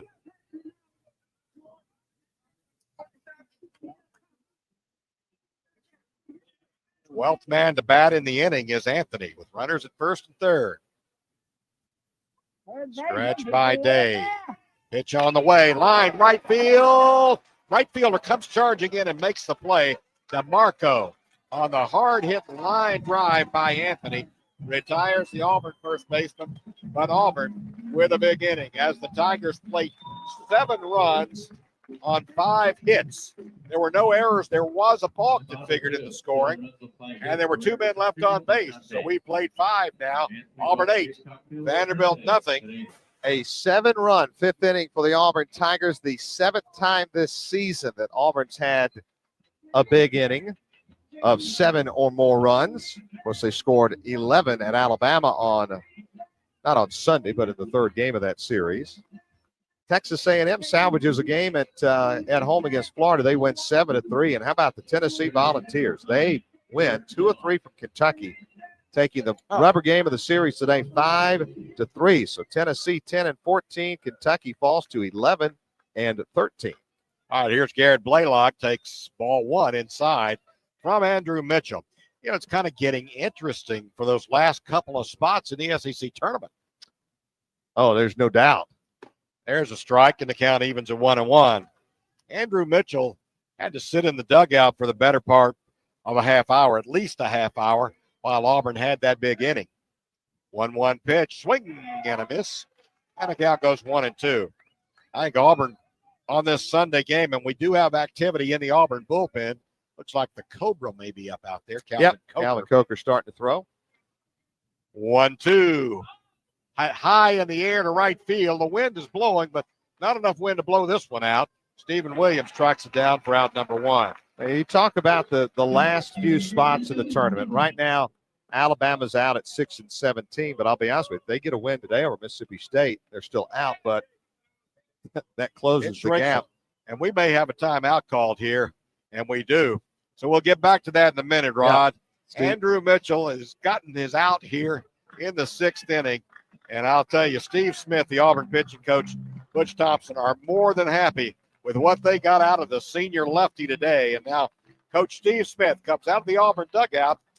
A well-deserved standing ovation for Andrew Mitchell. To be honest, they had planned, Paul, today to use him 3 innings and probably get him out, go to Calvin Coker or Davis Daniel. But instead, Andrew gives them 5 1/3 and only allows 1 hit. They get him out.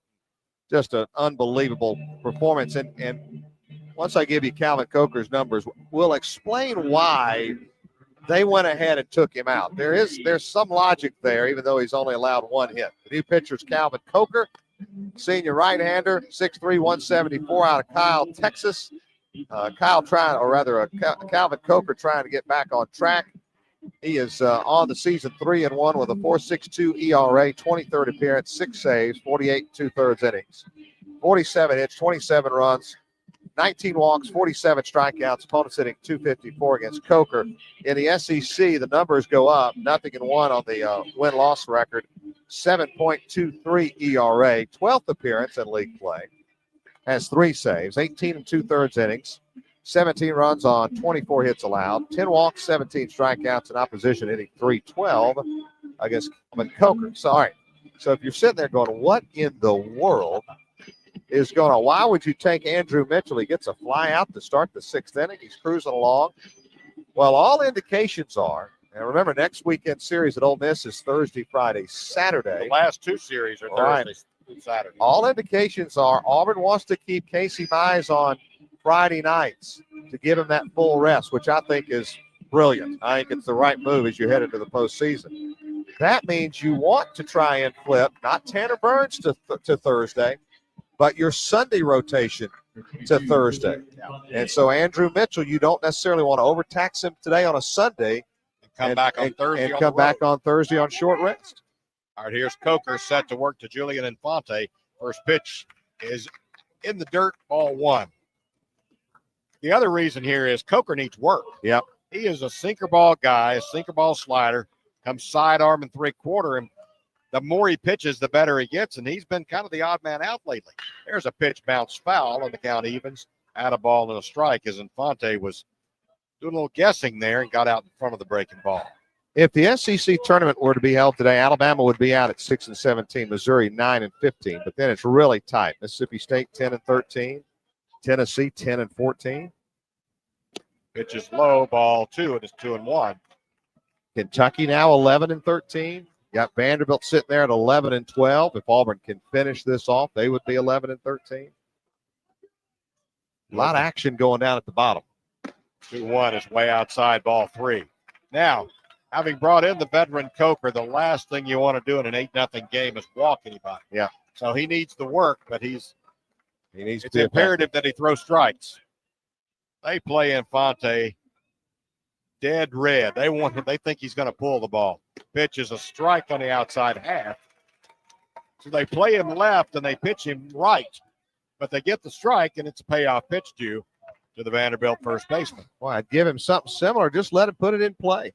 See what he can do with it. Hole in the infield's on the right side. Payoff pitch bounced foul.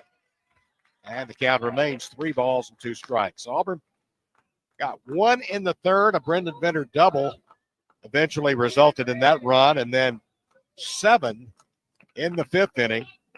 Venter with a homer to start that rally. He's had a good day. All right. Coker with a new baseball. Again, the payoff. A swing and a miss, strike 3.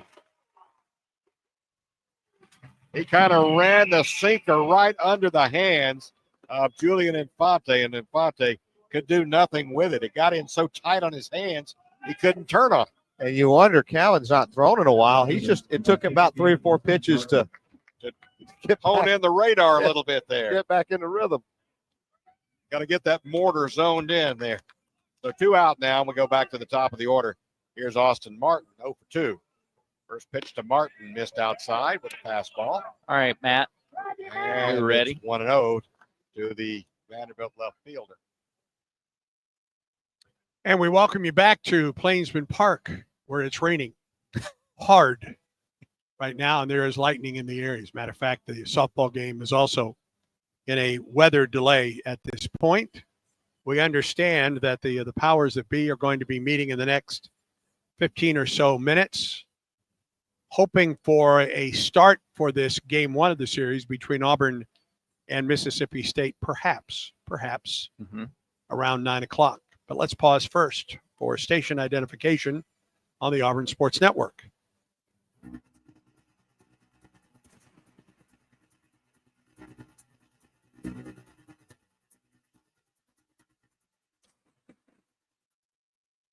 With Brad Law, I'm Andy Bertram. We're glad to have you with us tonight, in spite of the fact that this ball game was expected to start at 6, and weather, as expected, has come through the Auburn area with heavy rainfall and lightning at this point. Even if they could play through the rain, which I'm not sure they could, right at this point, the lightning would have halted what started for this ball game probably about 45 minutes ago. Yeah, just before 7:15. And so when you think about when the call was made to enter a weather delay before the game started and the reasons why,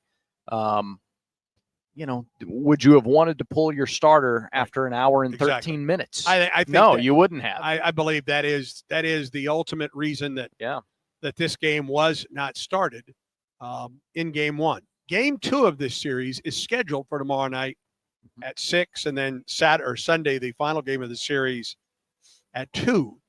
Now, when they play game 1 at this point, we're guessing. Yep.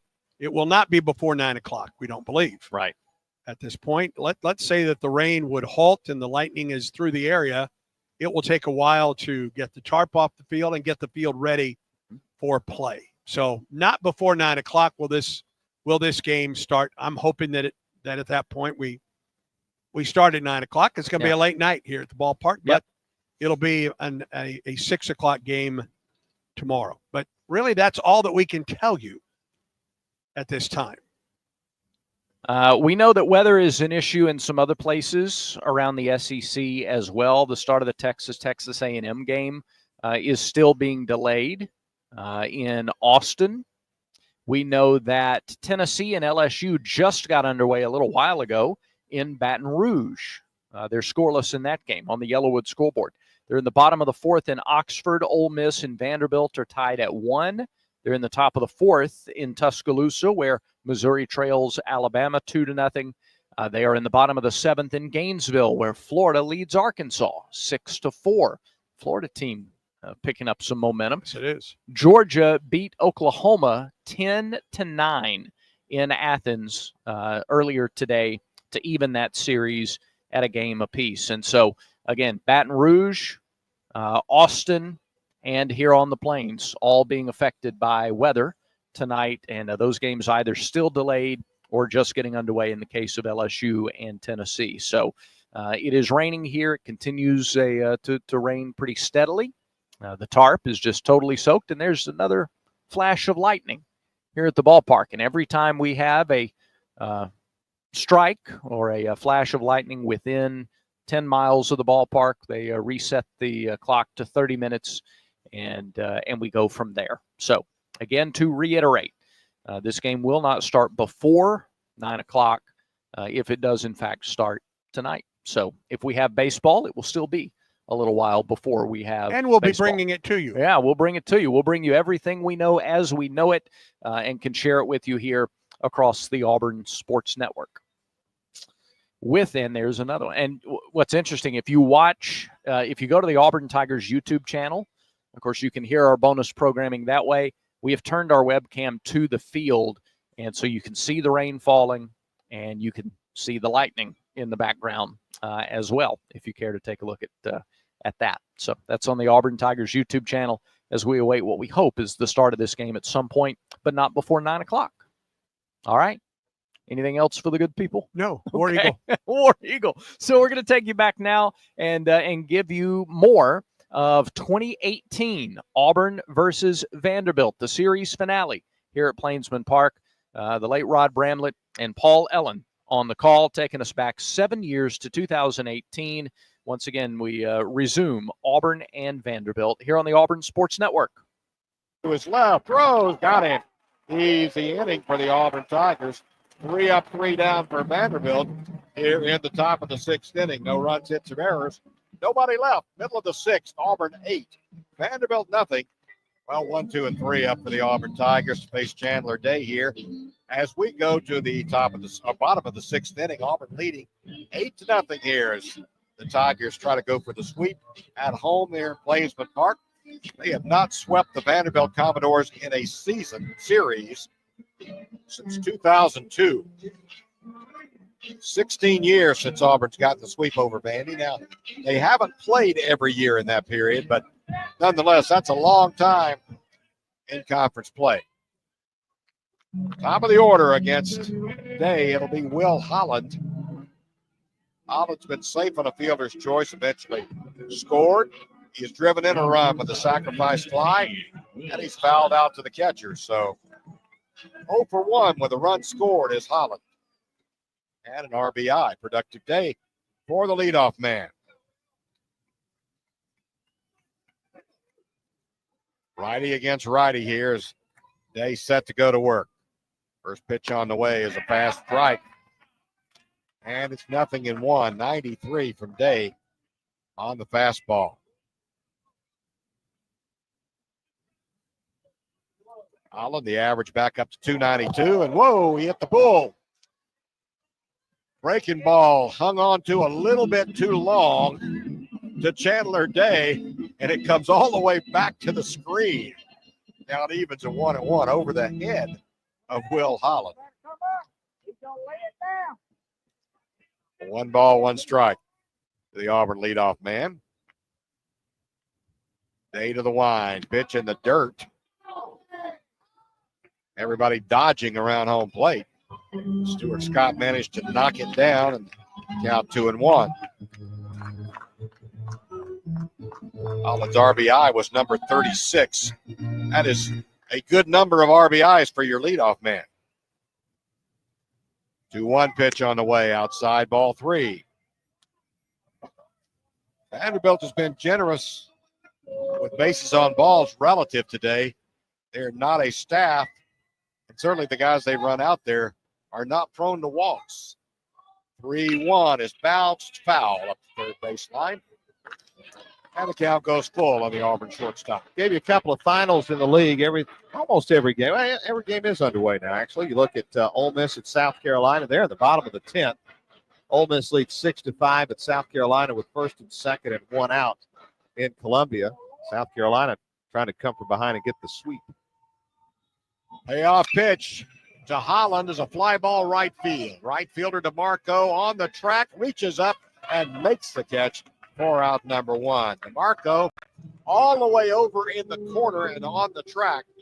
Ball had a little carry with that wind up there, but he was able to track it down for out number one. Elsewhere, LSU with an early 1-0 lead over Arkansas in the bottom of the fourth, rubber game of that series. Alabama 1-0 over Mississippi State in the bottom of the first, rubber game of that series as well in Tuscaloosa. Tennessee winning today, as did Texas A&M. First pitch to Stephen Williams is low in the dirt and rolls back to the screen. 1 ball, no strikes.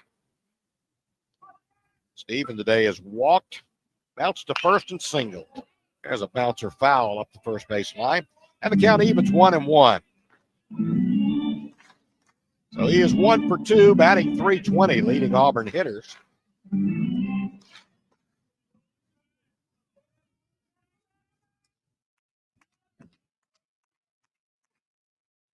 Day to the wine. The 1-1 pitch on the way to Williams. Called a strike.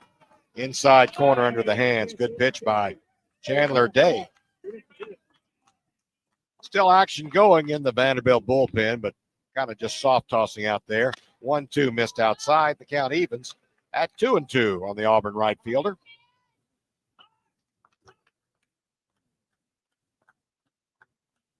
Now a ball gets away from the third base stands. We have a quick timeout called while they retrieve it. Aaron Brown, right-hander, working in the Vanderbilt bullpen. Not thrown off the mound yet. 2-2, just missed outside. And the count now full on Stephen Williams. A lot of pull ups today as well.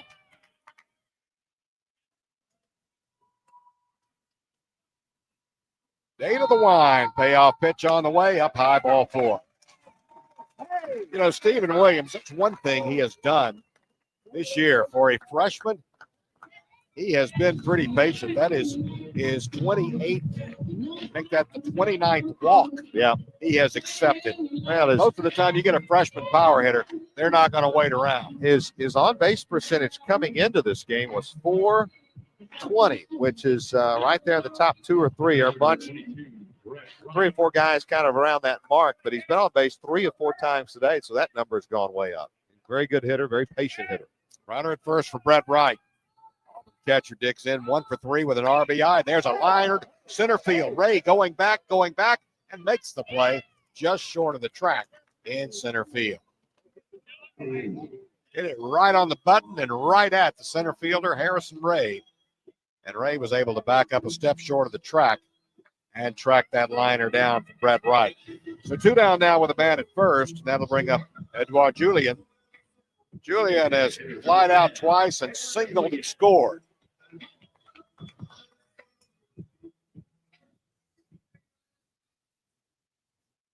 He hasn't hit a home run since yesterday. He's due. Williams leads at first.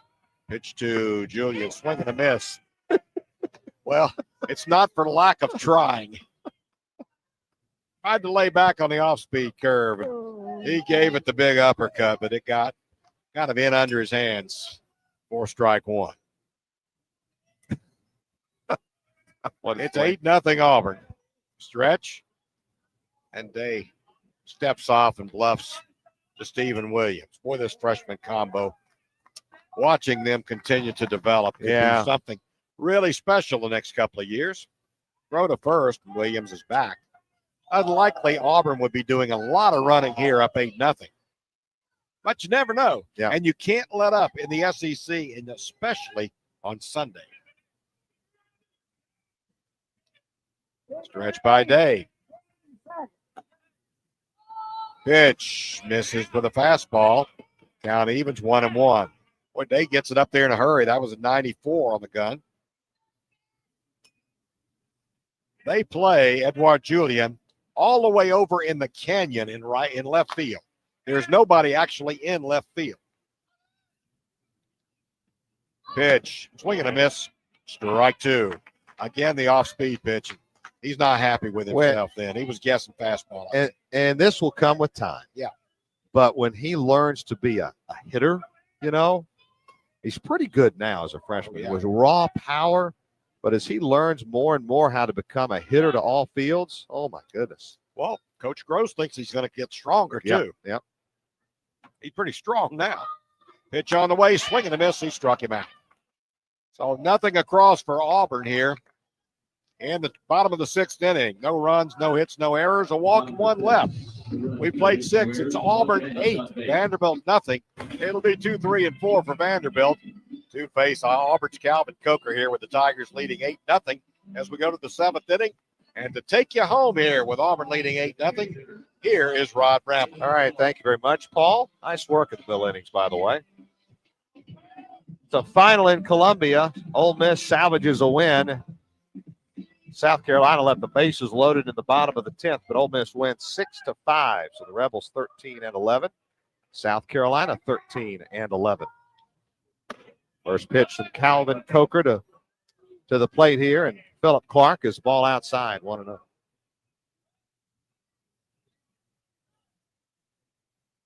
Delivery. Bouncing ball to first. Anthony. A little shovel toss to Calvin Coker. That's out number 1. 3-1 on the putout. Not really sure why Josh decided to toss it. I think Calvin was wondering too, but he got over there in plenty of time to cover. Josh and Calvin both beat the runner to the back. Yeah, and they both had a quick word there after the play was over. So one away here. Here's Pat DeMarco.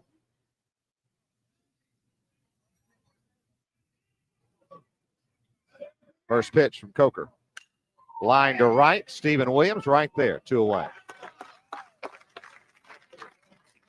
Great defensive positioning from Carl Nunemaker there, who handles that for Auburn.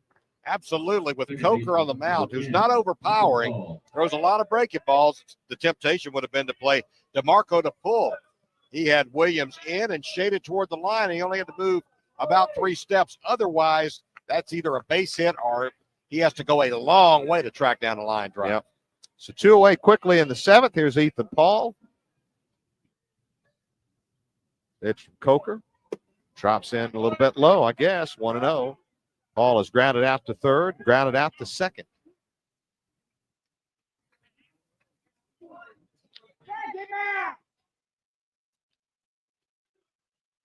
One-0. Fly ball to right again.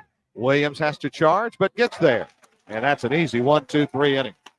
Well, Calvin Coker did exactly what you need to do when you're up 8-0. Fill up the strike zone, let them hit it. Let you guys make plays.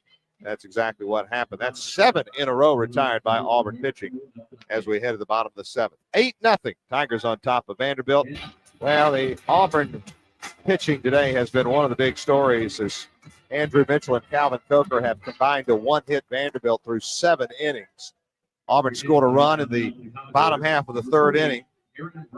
And the big inning was the 5th. Auburn put a touchdown, an extra point up on the board.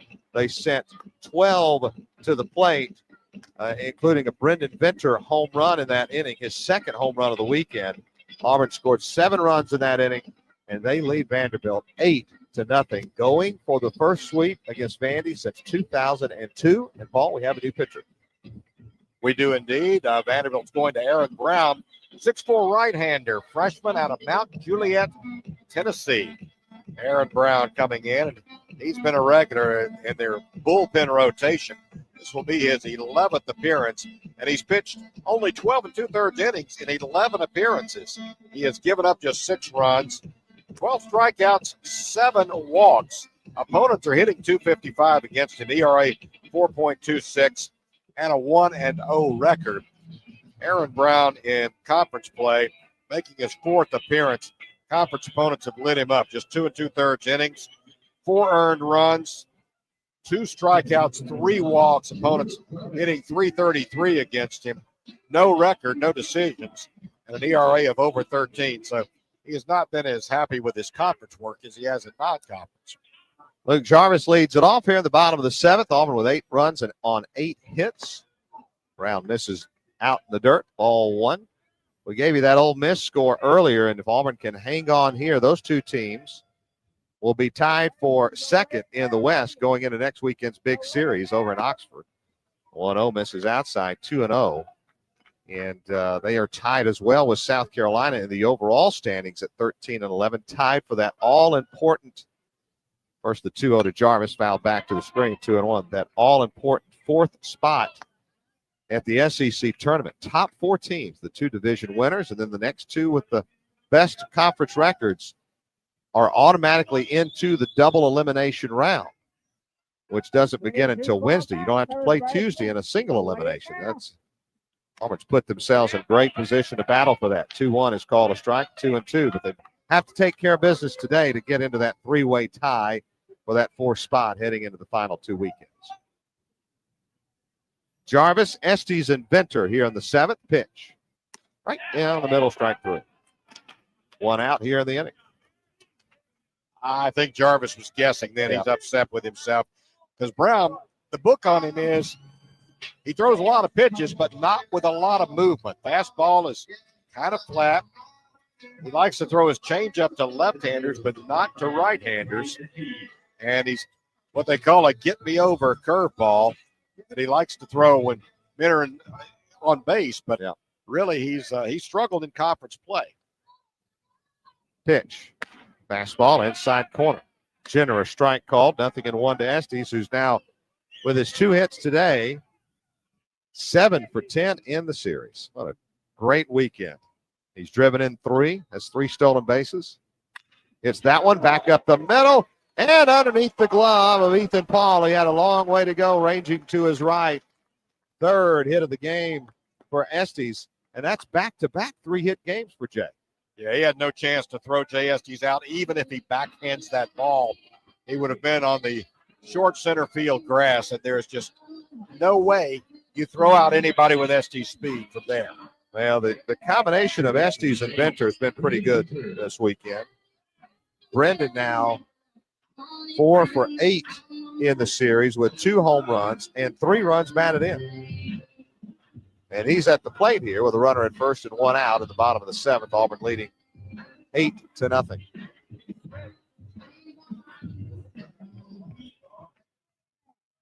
With an 8-0 lead, doubtful that Auburn would be running, but not out of the question. Brown's fastball tops out at about 90, but he is a long, lanky guy. First pitch, fastball low.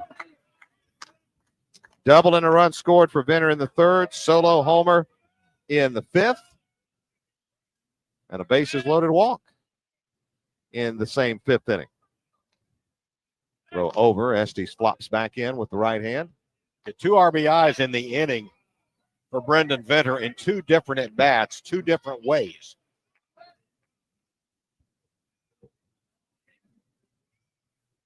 One-0 stretch and pitch. Oh, and it hit him. Oh, my goodness. Let's see if he's okay. He throws the bat away, trots down to first. Let's see where that got him. It got, I think, up around the left shoulder. Yeah. It was a riding fastball at about 89 miles an hour, and I think it just got him on the left shoulder as it rode in on him. Yeah, it looks like just below the left shoulder, upper arm. It looked like he turned just enough to where it was almost a glancing blow. Got it more in the meat than it did the joint, too. So might leave a mark, but he's okay. 1st and 2nd, 1 out. Here's Connor Davis. 2-run single his last time up.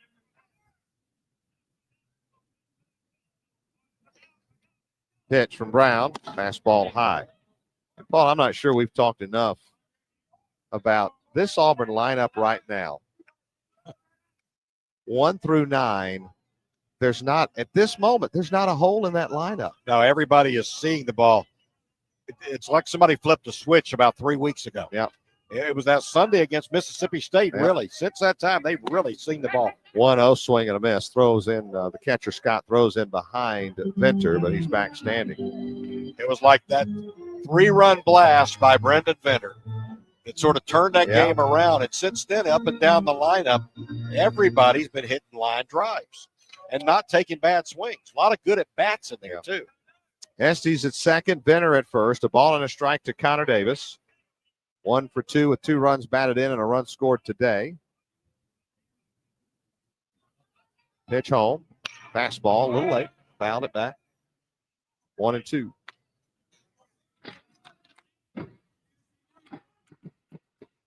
You combine the way Auburn has scored. I mean, even going down to Gainesville, they got the one run, but the one game, but they played pretty good offense against the top pitching staff in the country, probably. Auburn blew out Florida one game. Florida blew out Auburn one game, and then there was one game that was nip and tuck between Casey Mize and Brady Singer. It was an even series. Yep, pretty much the way they go.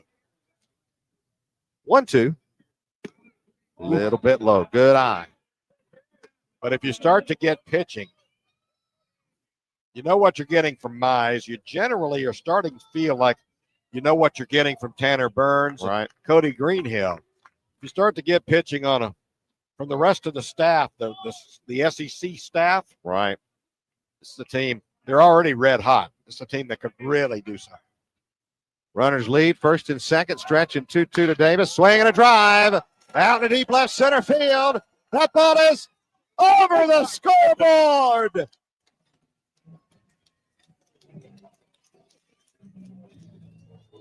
Right over the top of the HIT in Hitchcock. Edouard, you have been one-upped. Oh, my goodness. 11-0. Tigers. Not sure I've seen a ball go out there. Did it go over the H? I thought it went between the H and the I, but regardless, that ball was way out of here. Oh, my goodness. That was touched off. Second home run of the weekend, and Connor Davis has now driven in 10 in the series.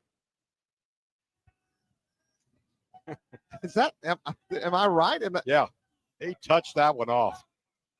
Josh Anthony takes a strike.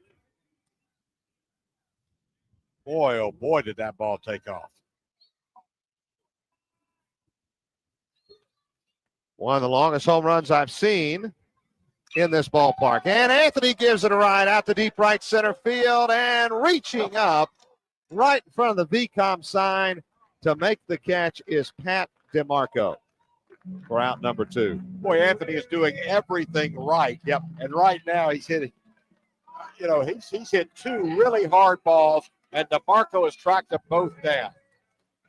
That ball had a chance to get out of here. Certainly looked like it had double all over it. DeMarco was able to track it down. Anthony not being rewarded for really good job of hitting. Nonetheless, just keep doing what you're doing. Yeah, just keep going with that pitch because you're doing the right thing. Pitch to Holland. Bounced foul over to the third base coach, Gabe Gross. 0-1 the count. 11-0 Auburn. Connor Davis with the 3-run homer is 2 for 3 today. And he's driven in 10 for the series with 2 home runs and now 4 runs scored. That's SEC Player of the Week numbers. 0-1 to Holland, foul back. And 5 RBIs today in his last 2 at-bats. We're trying to figure out who we talked to post-game. I thought it was a lock to be Andrew Mitchell and Jay Estes, but, boy, there's some other candidates have voiced their presence there. 0-2. Line into left field, base hit.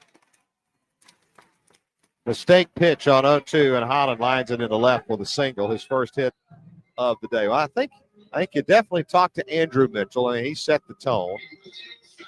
Flip a coin after that offensively. Offensively, you got Brendan Fender. You got Jay Estes back-to-back 3-hit games. You got Connor Davis, who's cleared the bases a few times. I think you go with Connor. 10 runs batted in, 2 home runs on the weekend. My goodness. Here's Williams. A lot of good choices, though. That's a good problem to have. Aaron Brown pitches. Williams takes a strike. We might stretch it out and do 3 guys. Sure. You got no place to be. No, we're good. We'll stay here all day if you'd like. 0-1. Fastball out. Ball and a strike. 11 runs on 11 hits for Auburn. No runs and still only one hit for Vanderbilt as we play here in the bottom of the 7th. And that one hit was an infield hit.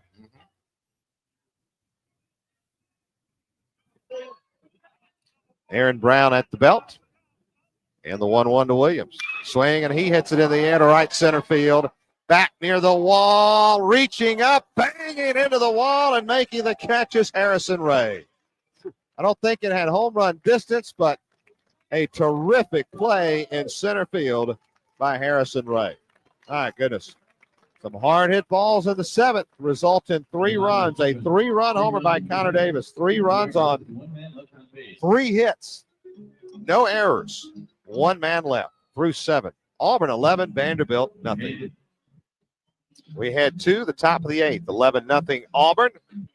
Calvin Coker has pitched well too, coming out of the bullpen. His first pitch here in the top of the 8th is fouled off by Harrison Ray, who really banged into the wall hard out center field to make a terrific catch, taking a double away from Stephen Williams in that last inning. Auburn's recorded 5 straight outs on 14 pitches.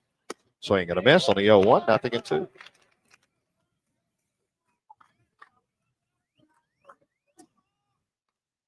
Cliche how often you see the guy who makes the play defensively come in and lead off the next inning. 0-2, outside low, ball 1.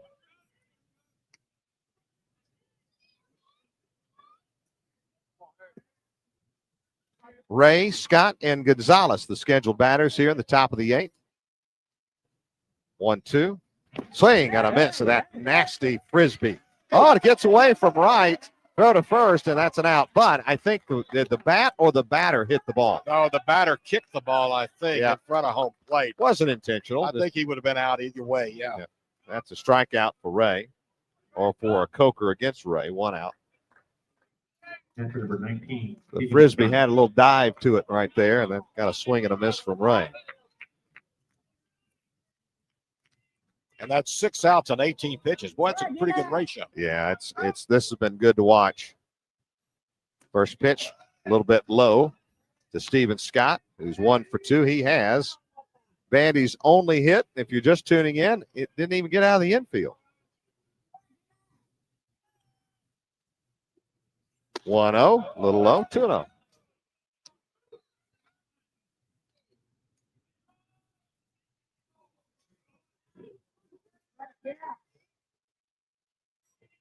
Pitch. Inside corner, strike 1. Ryan Watson and Davis Daniel working in the Auburn bullpen. Well, you want to give Coker enough pitches to get a good lather up. But yep.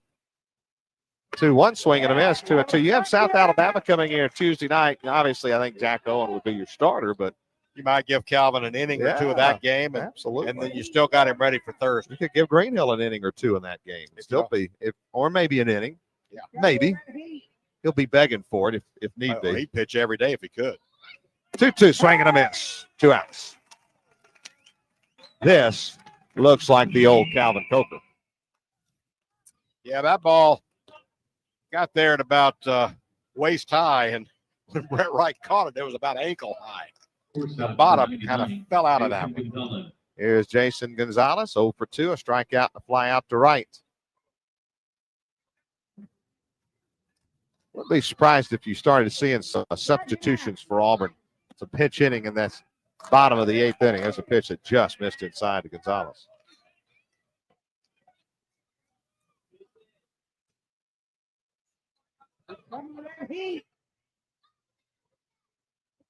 Coker ready, the 1-0. Inside again, 2-0. South Alabama Tuesday night. Paul and I will have the broadcast for you beginning at 5:45 Central. And it's on to Ole Miss Thursday, Friday, Saturday of next week. Give you the times on those here after the 2-0. Lined to Jarvis on a hop. Throws to first, and that's an out. And that ends the inning. Jarvis had him shaded back up the middle. He had to range way to his left. Took that one on the hop and threw Gonzalez out on a dandy play. Our defensive play of the game brought to you by Cook's Pest Control and Centricon. The unbeatable combination in termite protection. 11-0. Auburn on top. We go to the bottom of the 8th. The new pitcher is 6'4" lefty Jake Eder, a freshman out of Fort Lauderdale, Florida. Eder, as he comes in, making his 11th appearance, only his second appearance in relief. He's been mainly a starter. Pitched 32 innings, 18 earned runs, struck out 36, and walked 19. Opponents hitting 204 against him, a 5.06 ERA, 1-4 record overall. So Eder working in relief for only the second time this year. He becomes the number 5 Vandy pitcher on the day. For Brown, an inning, 3 runs, all earned. Struck out 1. Hit a batter as well as he faced 7 in the inning. And Auburn expanded the lead to 11-0. So the book is done on Aaron Brown. Here's Jake Eder, another one of these 6'4". Where'd they get these guys? They're all 6'4", 6'5", It's like they have a height requirement. It's kind of like one of those rides at one of those amusement parks. You must be so tall. You must be 6'4" to pitch for Vandy. So Eder is in, the big lefty, another freshman. And he'll get a little work here in an 11-0 game to face the Auburn Tigers, middle of the order in the bottom of the 8th inning. Mention the Ole Miss series coming up Thursday, Friday, Saturday. On the air at 5:45 Thursday, 6:15 Friday, and 3:45 in the afternoon on Saturday. Here's Brent Wright. 11-0 Auburn on top. Bottom of the 8th inning. Eder misses with a fastball, 1-0. Eder's fastball gets up 93, 94 from the left side. He likes the fastball. Like a lot of freshmen, he loves to throw it. 1-0. Ooh, swinging a foul back right off the mask of Stephen Scott. Count is even 1-1 to Brent Wright, who has struck out twice, singled in a run, scored, and lined out to center field.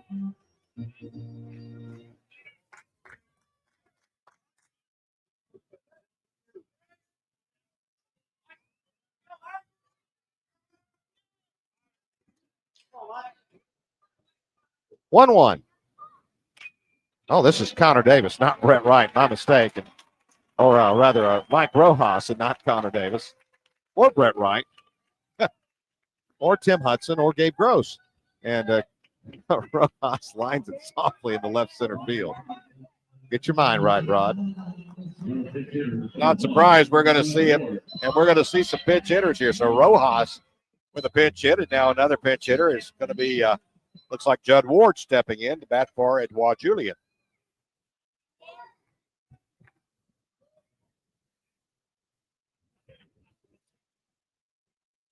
Runner at first and nobody out here in the bottom of the 8th inning. Ward takes a fastball inside at 94. It's the 12th hit of the day for Auburn.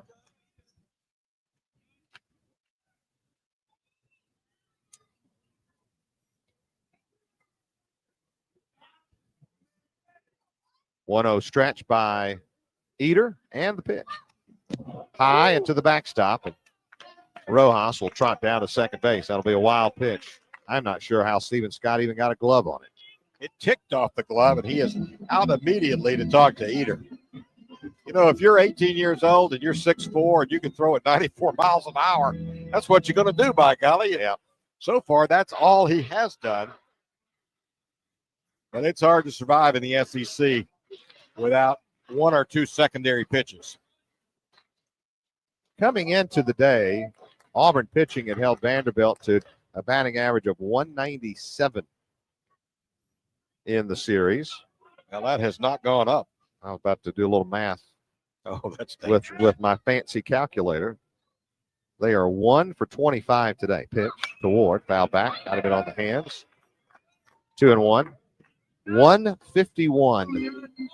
The average for Vanderbilt in this series with 1 inning left in the series. And we may see somebody else in for Coker. Yeah. To throw the top of the 9th.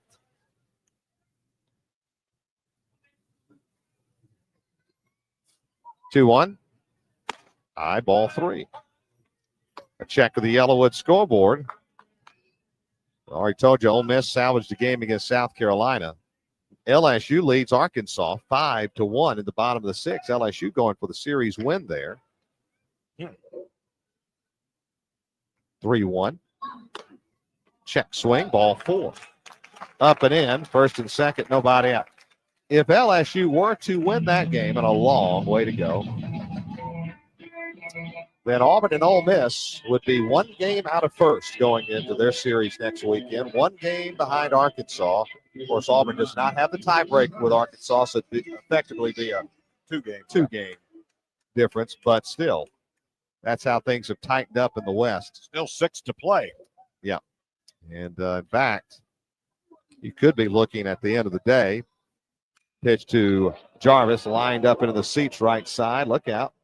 I think it got the railing. Let's see if everybody's okay down there. This kind of game, 11-0, it's easy to lose the focus, but I think everybody's okay. 0-1 to Jarvis. First and second, nobody out. Comes the 0-1. This, check that. Generous strike called up around the numbers, 0-2. And by the end of the day, you could have the separation between first and fifth in the West be no more than 2 games. 0-2 high, ball and 2 strikes. A little more separation than that over in the East, but the West is tight. It'll be really tight by the end of the day. Corey Herndon and Davis Daniel throwing for Auburn in the bullpen. 1-2. Sweeping down and in to Jarvis. 2 balls and 2 strikes. And that's a book on Eder. He can throw at 94, and he's got a curveball, but he's been unable in his appearances thus far to throw it for strikes. Ward at first. Rojas at second. Stretched by Eder and the 2-2 to Jarvis. High ball 3. His fastball's measured at 93, 94 up on the scoreboard, but Paul, when it hits the mid of Scott, it sounds different. Yes, it just sounds different. By the way, prior to now, he's only faced 1 batter in SEC play and gave up a double.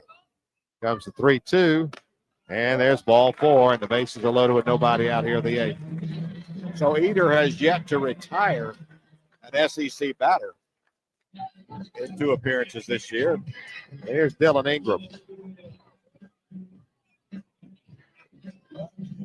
He will pinch hit for Estes. Dylan has not had the season he would want to have, but he has one of the most remarkable stat lines you'll ever see. He's hitting 154, but his on-base percentage is .413 because he has walked 20 times and been hit by a pitch 6 times. He has 26 bases without being charged with a plate appearance or an at-bat. Ingram takes a high strike, 0-1. So without being charged with an at-bat, he's reached base 26 times, which is, I don't ever recall ever seeing that.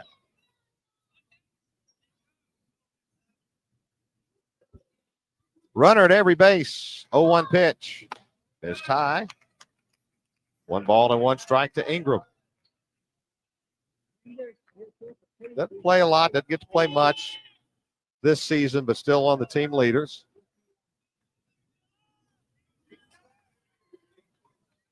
Runner at every base and nobody out. The bottom of the 8th, Auburn leading 11-0. And the 1-1 from Eder. Right down the middle, strike 2.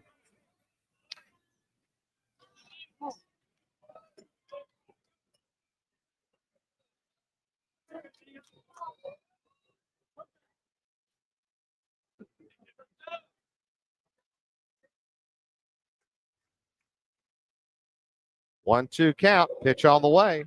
Swinging a foul up and out of play. On the right side, beyond the tents.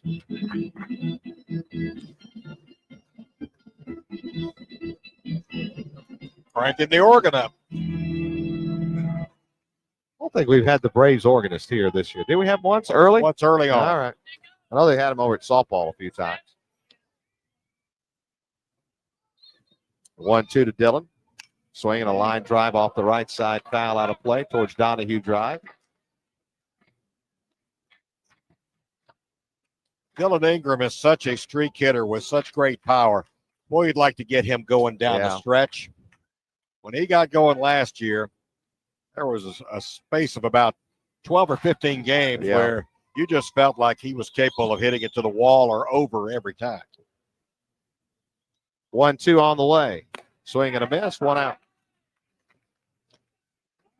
There's just been something missing this year for Dillon, though. I don't know if his bat speed's a little slower, but it just hasn't clicked like it clicked for him last year. So one out. And it will be Brendan Venter to step to the plate with the bases loaded.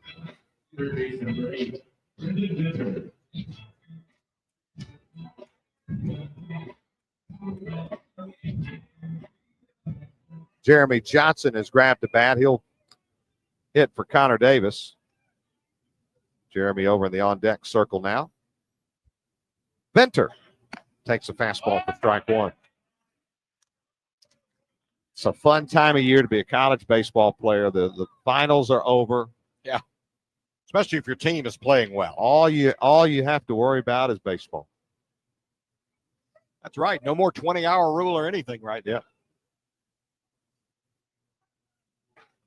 0-1 stretch and pitch. Venter check swing. Chopper to third. Blaylock will field and throw wide and throw it away. Rojas scores. As does Judd Ward, and Venter ends up at second. Jarvis over to third. And it's 13-0 Auburn. We'll just have to see how they score it. He will get a 1 RBI, I'm sure, whether it's a hit or an error. And they may have charged an error all the way, I think. Maybe so. I don't. It would have been a tough play, but I'm not sure Brendan would have beaten that out. So an E5 since Venter around to second. And Jarvis around to third. 2 runs in. The first one will be an RBI on the fielder's choice for Venter. That's 3 RBIs today for him. Yep. So he's driven in 3. Connor Davis has driven in 5. Bottom of the order's had a good weekend. Bottom, the 7 and 8 spots, and Josh Anthony's have done a nice job. Bottom third of the order. Here's Johnson. Fastball up and out, 1-0. 13 runs on 12 hits now for Auburn.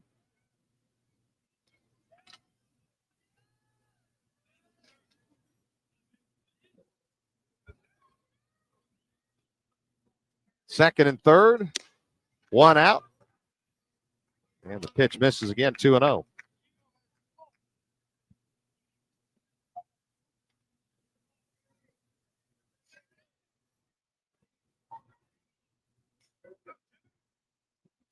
Stretch.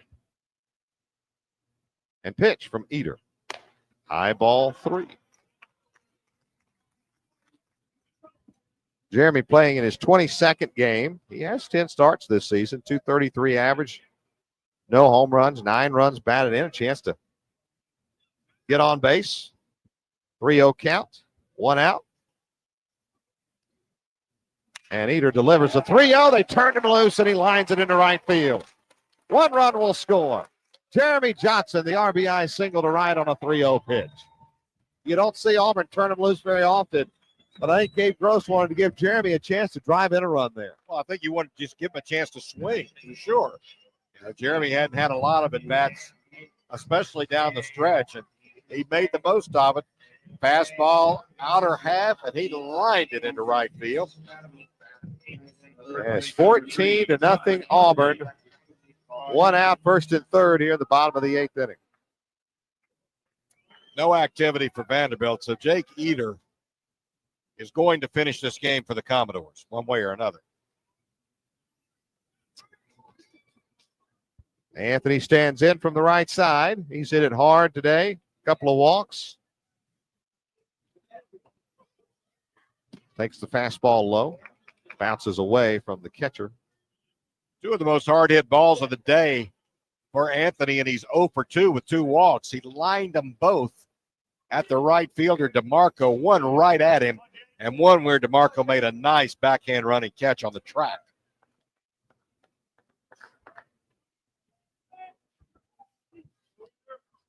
A ball and no strikes to Anthony.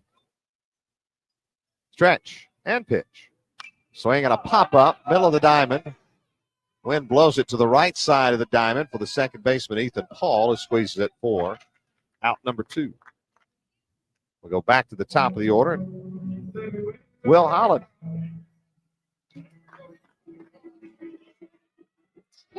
Well, this will be obviously a big sweep for Auburn as they head into the final 2 weekends. They'll go into the final weekend tied for second in the West, either a game or 2 out of first, and tied for the 4th overall seed in the SEC tournament, which gets you straight into the double elimination round on Wednesday. You don't have to play on Tuesday. And you get Ole Miss and LSU the last 2 weekends. At Ole Miss Thursday, Friday, Saturday, then you wrap up at home against LSU. First pitch to Will Holland is low, ball 1. And all of a sudden now at 13-11, you're above 500 in the league. 1-0. Bounced up there again, 2-0. Johnson will take off for second. That one bounced way away from Scott. So Jeremy trots down to second base on the wild pitch. But now at 13-11, you are back into significant discussion when it comes to hosting an NCAA regional. Well, you're in a position at that point where if you can go 4-2, right, you have a great chance to host. Yeah. At 17-13 Yeah. in this league with an RPI 5th or so in the country. Yep. 2-0 to Holland. Now runners at second and third with 2 outs in the inning. Pitch home. Holland fouls it back off the mask of the catcher, 2-1. 16-14 even. Get you in the conversation. Get you in the conversation, particularly. And again, it's because your RPI is so high. Yeah. With the non-conference schedule Auburn played, and then how high the strength of schedule is in conference.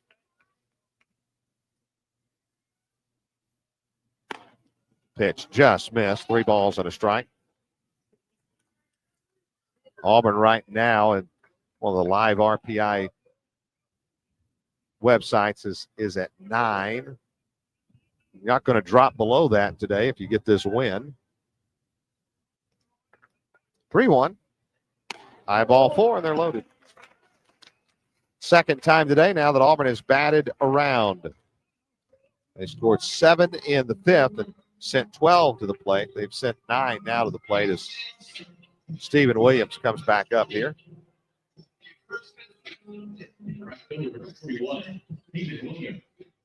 Williams 1 for 3, couple of walks.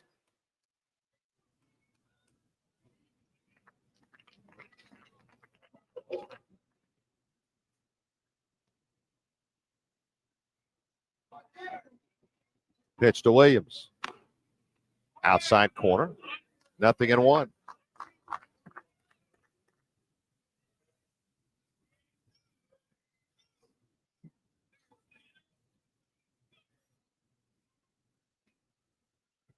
Runner at every base. 3 across already for Auburn here in the bottom of the 8th. They've added to their lead, 14-0.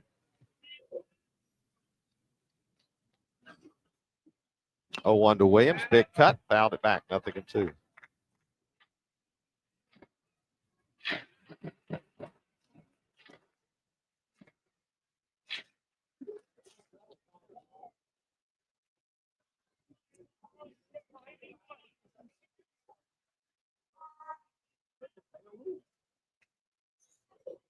Stretch and pitch. Just off the outside corner. 1-2 to Williams. 9th man to bat in the 8th.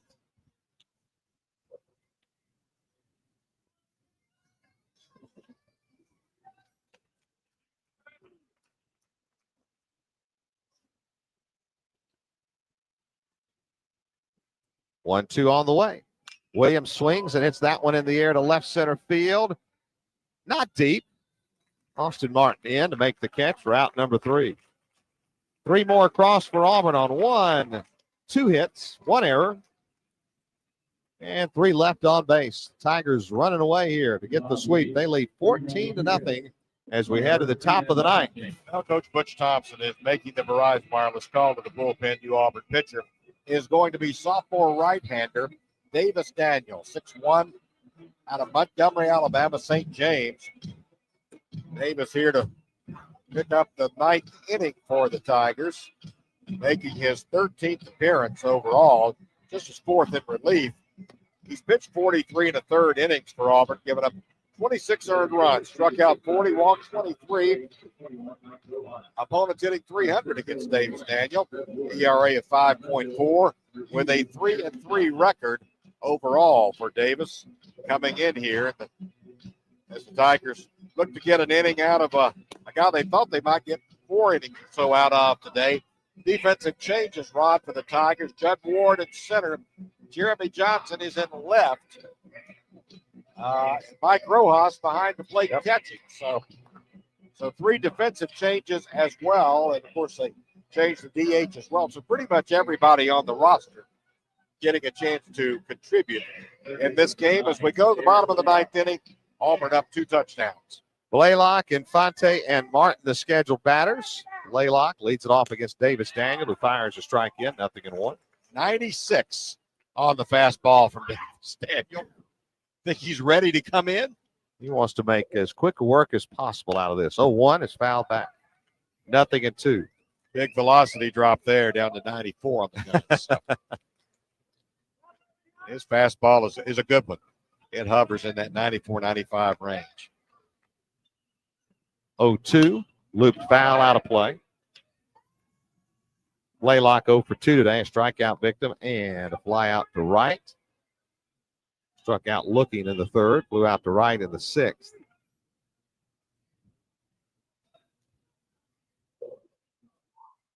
Oh, 2. Bouncing ball back up the middle. Jarvis knocks it down. Deflects it to Holland. And the safe at first is Blaylock on an infield single. Both of their hits to this point have been infield base hits. So a leadoff infield single here for Blaylock in the ninth. That ball took off on Luke Jarvis. A big top spin hop. Jarvis got the glove on it. And I'll tell you what, Luke Holland made an acrobatic play off the ricochet. Barehanded it. Thought about throwing, but he had no chance to get Blaylock and thought better of it. Pitch strike to Julian Infante. 14 runs Auburn has scored today against Vanderbilt, the most that Auburn has scored against the Commodores since 2001, when they won a game 18-11 on April 7th in Nashville, Tennessee. 0-1 bounces up there through the wicket to the backstop, and down to second base goes Blaylock on a wild pitch. Mike Rojas probably thinks, man, you know what? I needed to smother that one. He's going to go out and have a quick word with Davis and just say, hey, listen, that's on me. Don't be afraid to bury it. Will Holland out from short as well. Let's give Davis a pat on the back. Well, right now you would expect that the result, the outcome, is academic. The result, Auburn is still trying to protect a shutout here. 1-1, breaking ball in for strike 2. It would be the first shutout for Auburn against Vanderbilt. It's what, 98? Yeah, Auburn won here at Plainsman Park in 1998, 8-0 in the final game of a series sweep. 1-2 fastball foul back.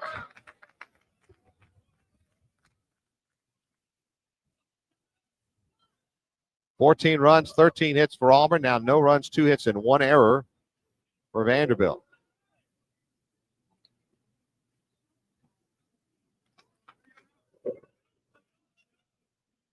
One-two to Infante. Just missed inside with a curveball. That was a late biting curveball. It got deep on Infante, but it did not break in time to catch the plate.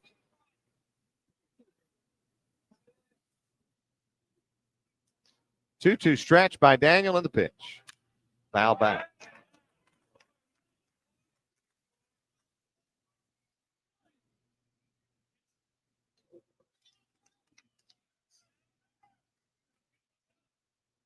Two balls and 2 strikes, still the count to Infante. Runner at second here in the ninth, nobody out. Auburn in command 14-0, going for the series sweep. 2-2. Swing, gonna miss. He got him with a breaking ball. 1 out here in the ninth. If Davis Daniel can throw that breaking ball for strikes moving away from right-handers, this could be a new role for him closing out games, because when you could come in and throw 95, 96, and then break the ball away from them on the outside corner, that's pretty vicious. And I think it's key for Davis to be able to come into games at the start of an inning. Yeah. I mean, he's a reliever now, converted starter. He's used to starting the game clean, as the first pitch is fouled back by Martin, 0-1. I think that helps him kind of settle into a rhythm too. Or sort of own the inning. Yeah.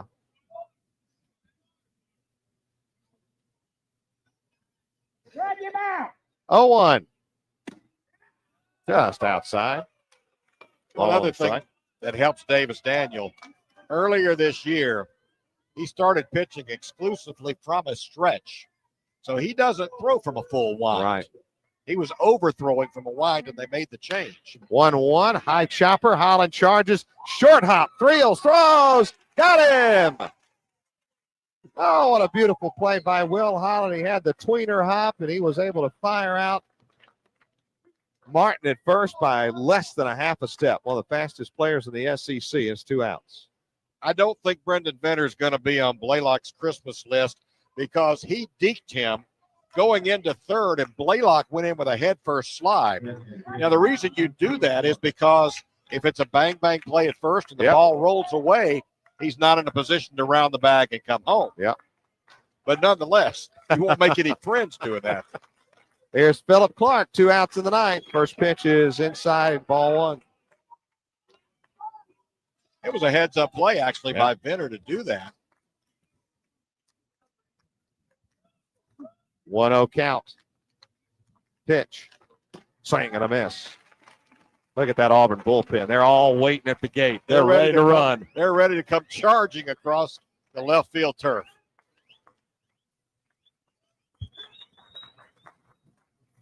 The stretch and the 1-1 from Daniel. Swing and a miss, strike 2. That's 2 at 96. Does he come back with the fastball? Do you pull the string? I think you pull the string here. Get a swing and a miss on a pitch down and in. Right it on the thumbs. That's my prediction, at least. The stretch and the 1-2. Swing and a miss. He blew the fastball by him at 96, and the Tigers, for the first time since 2002, sweep the Vanderbilt Commodores with a blowout Sunday win, 14-0.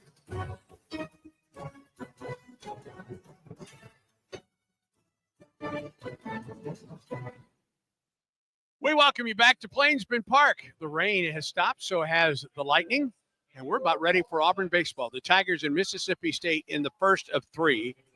Game 1 scheduled to start in 15 minutes.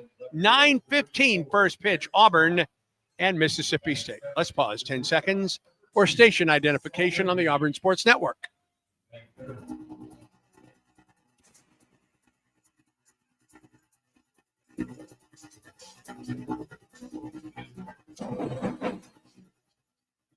With Brad Law, I'm Andy Bertram, Jacob Hillman alongside Matt Contreras at our Skyview Auburn studios tonight as we get set for Game 1 between the Tigers and the Bulldogs. This game was originally, of course, set to begin at 6, but rain that was expected to come through the area and did, a lot of rain and lightning that came through the area, and I don't think either one of these head coaches wanted to start one of their best starting pitchers and then let him go for an hour and a half and then perhaps have to pull him at that point. By the way, there's a dandy call over at Jane B. Moore Field. Yeah. Auburn softball. That game began an hour before this game was scheduled. That game started at 5, and they're in the bottom of the 7th. Of course, a weather delay there as well. Yeah. Auburn now trails 7-5. Nobody out in the bottom of the 7th, and the Tigers have runners at first and a second with no one out. We'll keep you up to date on that one. But this is an enormous series for both of these teams. Auburn 9-9 in SEC play. Mississippi State 6-12. Well, and the first question, the headline question now after the game will start 3 hours and 15 minutes after it was supposed to.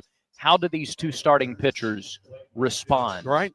For Auburn, it's Sam Dutton. It's Pico Khan for Mississippi State. How do these guys, what did they do for the last 3 hours to stay in the right mindset or to get back in the right mindset? I think that's probably the case because hopefully they were able to relax a little bit. Yeah. And now they're in their bullpen, or they're about to get to their bullpens to start to work and get ready finally for the start of this ball game. Want to reiterate something that you mentioned there. In hindsight now, absolutely the right decision. Yes, to no question. delay the start of this game. We know it's a long night, and who knows what kind of game we're going to see here, but this is a much better option for your pitchers, for the ability to go out and to kind of compete at your best to open up this series was to delay the start. And thankfully, the rain did move through. There was another sort of tail to the line of storms that came through.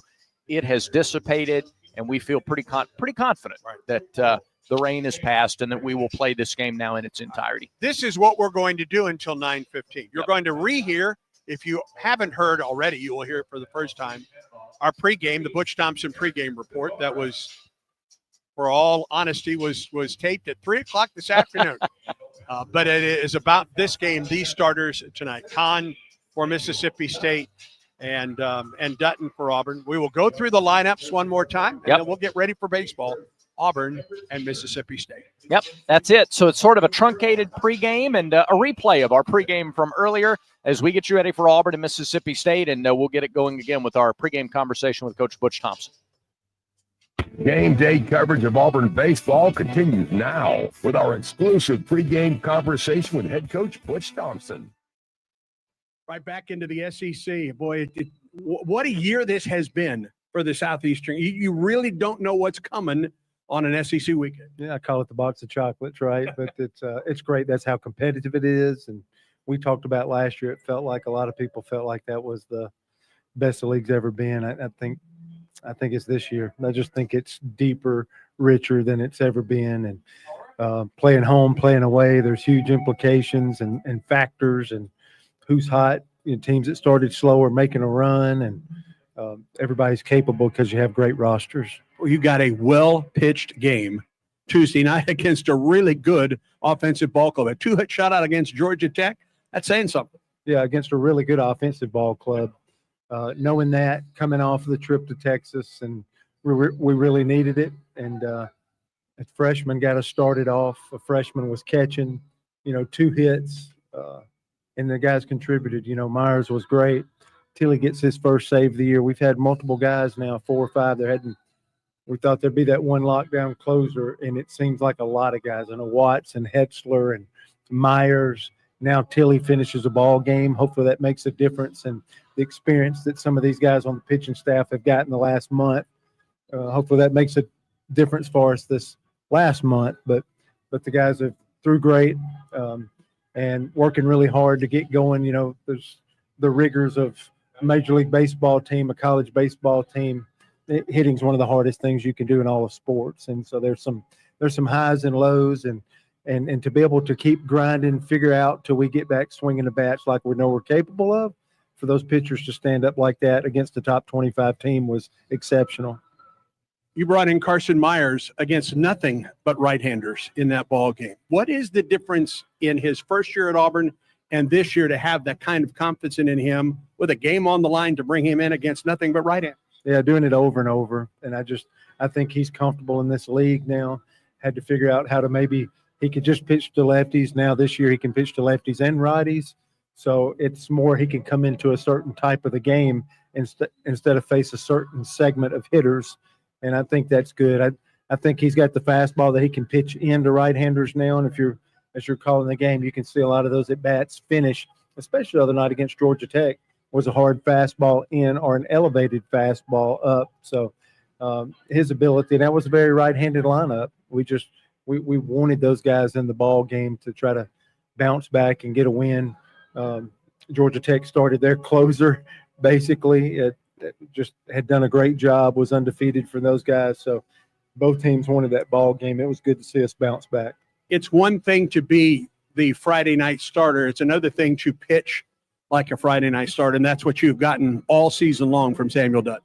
Yeah, I think he's sub-3. That's one of the best. I think it's the best starting pitcher's ERA in the league, and been very consistent. And it's been multiple pitches and landing his stuff. He's been pitching at a very, very high level, and hope he's got 4 more in him, and I hope he's got 1 in him tonight. But just been a consistent performer. Everybody in the league knows that Samuel Dutton's been a guy in this league for a while, and see him add a couple of pitches and see the consistent run that he's had. I think he's respected throughout the league. Take a look at this state team, and it's 6-12 in the SEC, and then you look at the pitching and the ERA. That doesn't match up. This ball club can pitch. Yeah, we're fighting to really try to come up with a lineup because left-handedness is a strength, and we're swinging the bats well. But I don't want to go too far with the lefties because of Pico Cone and the left-handed breaking ball. It's going to be like Anderson for LSU. It's going to be like Spencer that we faced at Texas, and we had a good run where we just really did a good job against left-handed starting pitching. But this is a big one. They got 2 right-handers after tonight. But and this Mississippi State team, they almost scored double digits in each and every game in the series last weekend against Florida. So they're swinging the bats well. Really, in SEC conference play, they've had a higher average than their opponents, more doubles, more home runs. I think their challenge has been, we got to put the ball in play. We got to do a good job of doing that. They've made 4 times more errors than their opponents in conference play, and they've allowed people to have that extra 90 feet from a defensive standpoint, and giving up 25 stolen bases to them gaining 5, I think. So there's a couple of things where you have a ton of respect for them. One is the starter they have going tonight. He athletically and in a lot of numbers matches Sammy from that standpoint. So us playing defense, us looking around when we get on base, not to force anything, but look for ways to really try to get around these bases tonight and getting our offense going again. If we can just settle in, and I'm watching in this ball game here. If anybody's with me watching, we got to get on the fastball and the borderline breaking ball. We have to stop our barrel. We have to evaluate pitches.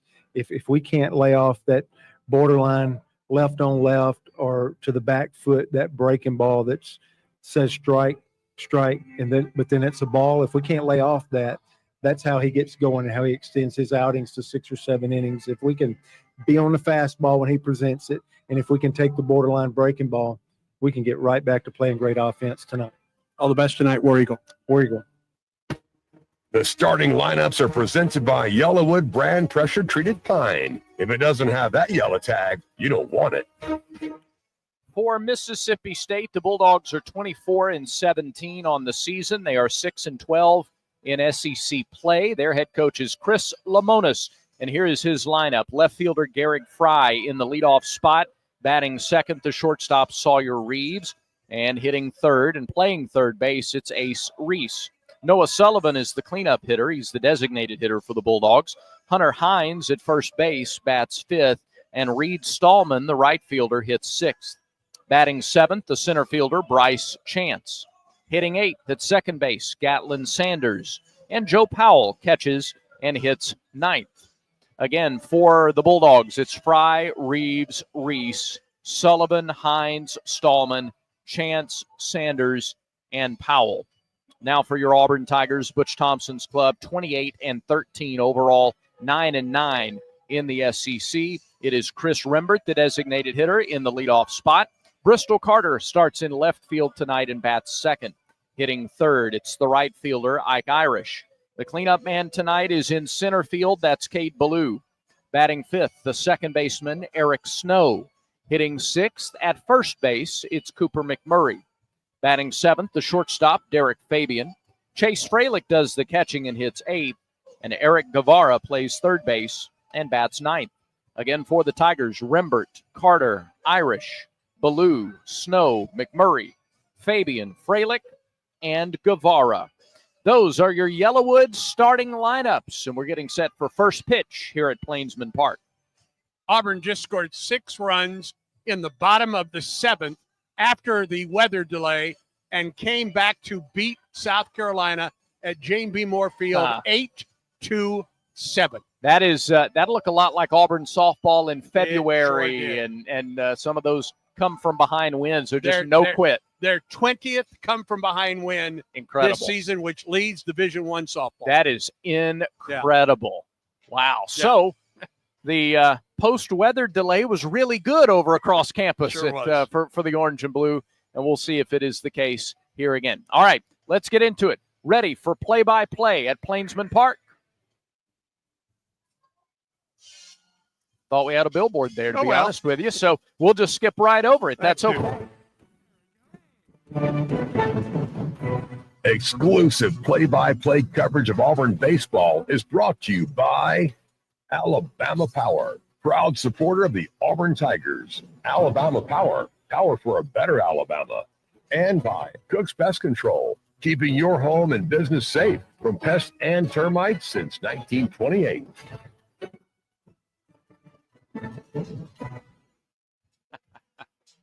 All right, we're just about ready to go. Samuel Dutton ready to take the field with the rest of the Auburn Tigers, and when they do take the field, here's where they will be. Bristol Carter will be in left field. Cade Ballou will be in center, and Ike Irish in right field. Along the infield from first to third, it'll be Cooper McMurray, Eric Snow, Derek Fabian, and Eric Guevara. Chase Freilich behind the plate, as he has been the majority of games in conference play. Now the Tigers take the field.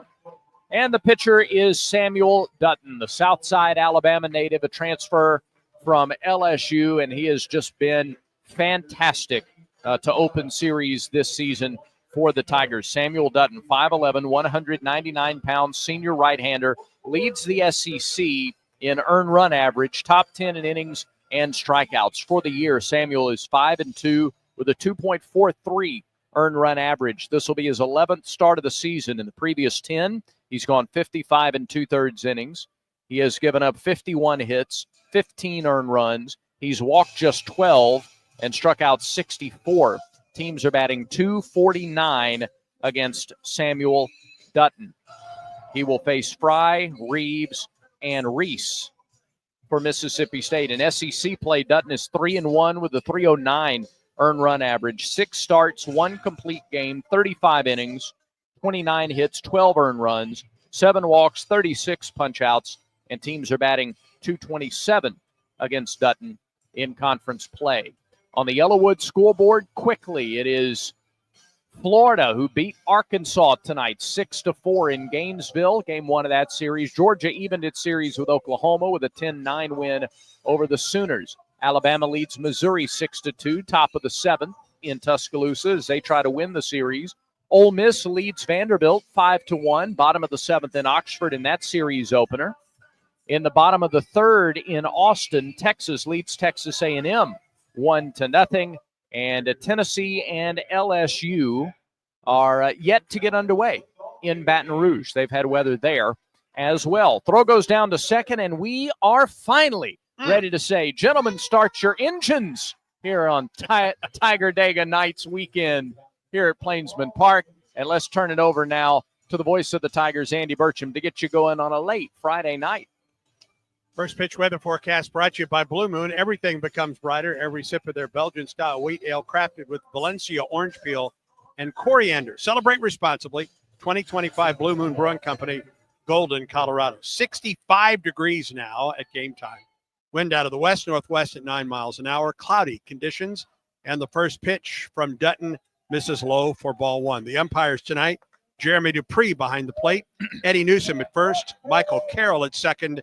And Michael Phillips is at third. Left-handed hitter Derek Fry swings and drives one into center. Long run back at the track, and it's caught there, right at the base of the wall, just to the right of the batting eye in right center field by Cade Ballou for the first out. Fry, this is the second best hitting team in conference games this year, and they've got some guys with a lot of power. Fry wasted no time there, sent Blue all the way back to the warning track. Much earlier today in batting practice when the sun was still out, the ball was carrying tremendously tonight. We'll see how much of that carries over now that the rain is come and gone. Here's Sawyer Reeves, the shortstop. 1 out. We're in the top of the first. And the first pitch to Reeves, a strike at the knees. to Reeves batting .325, a couple homers, 11 runs batted in. This is a team in SEC play that has 29 home runs. Just to compare the pitch, by the way. This is low, a ball and a strike. Auburn with 19 home runs in SEC play this year. Guevara close to the line at third. McMurray well off the line at first. Outfield play straight away with Reeves at the plate. 1-1 pitch. Ground ball foul into the opening of the Auburn dugout. And now ball and 2 strikes to Sawyer Reeves. Samuel Dutton coming out, throwing strikes, getting ahead of Reeves with the fastball.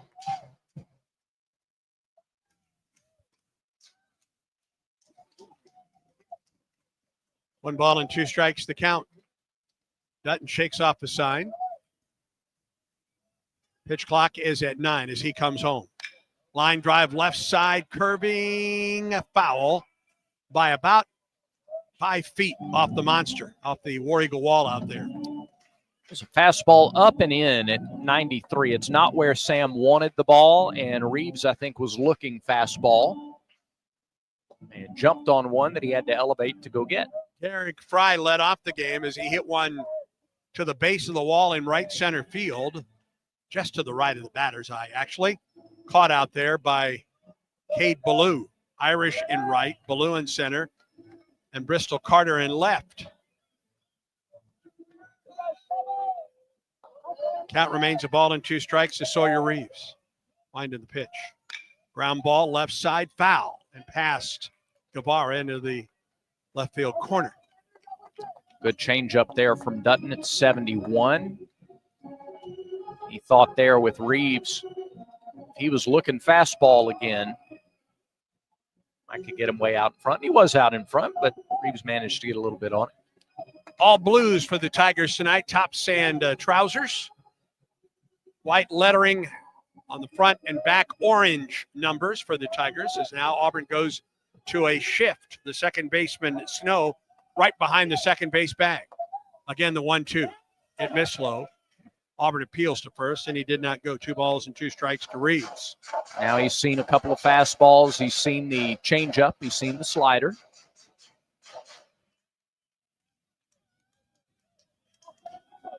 Dutton the wind and the 2-2. Strike 3 call at the knees. Came back to the fastball.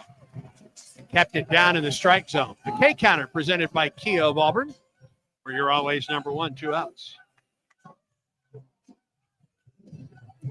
Yeah, Reeves was looking for something other than the fastball right there at the knees, middle of the plate. Nice job by Freilich to bring that one up ever so slightly. Yep. 2 outs for Ace Reese, the third baseman. Leader in home runs with 13 on the season. RBIs with 43, batting .333. Left-handed hitter. Sets up deep in the batter's box. The pitch. Curveball, strike 1. Dutton's ability to throw strikes. He can throw the curveball for a strike, the slider, the change. He can throw all of his pitches for called strikes. That has been the biggest key to his success this year. 0-1, Reeves tops it foul. Into the dugout, Mississippi State. No balls and 2 strikes to Reese. So after finishing off Reeves with the fastball, back-to-back curveballs to Reese, and you get him guessing a little bit. And the shift is on for Auburn. Guevara goes to short, everybody else to the right side of the infield. And Snow in right, the pitch. Another off-speed delivery. This one misses low, a ball and 2 strikes. Glad to have you with us tonight on the Auburn Sports Network. Game 1 between the Tigers and the Bulldogs on Tiger Dega weekend. Pitch, swing on a foul back. That's the first fastball that Reese has seen. And it was up a little bit. Reese was under it. Outfield play straight away with 2 outs. Infield shifts around to the right side. Another 1-2 pitch to Ace Reese. Here it is. Ground ball foul. Another went back to the off speed. He has seen 3 off-speed pitches and a fastball. He has struck out 35 times. That's second most in the lineup. But he's also hit 13 home runs and driven in 48.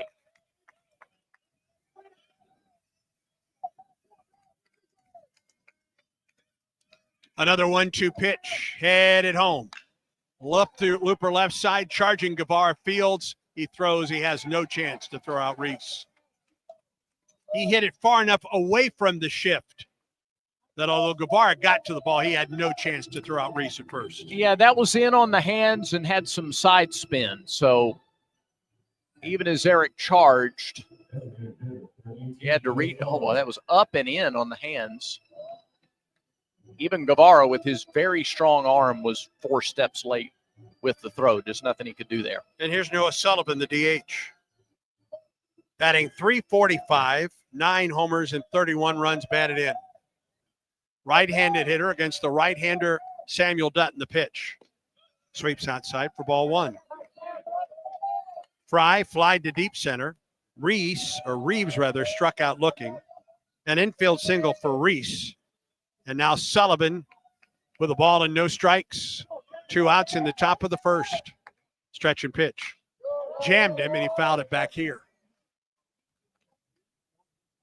1-1 as it sails over the grandstand on to Donahue.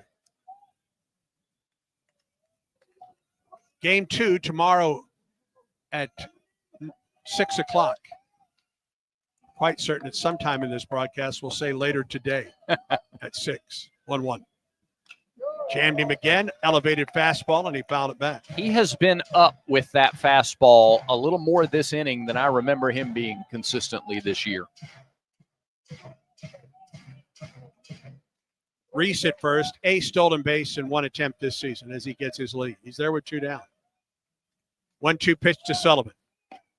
Went upstairs, missed with the fastball at 92. Count is even at 2-2. All 3 previous home starts in SEC play have been quality starts for Dutton. He has been just fantastic on another level at home. Vanderbilt, Alabama, and LSU, 2-2. Got him swinging, took something off of that one. His second strikeout on the slider from Dutton.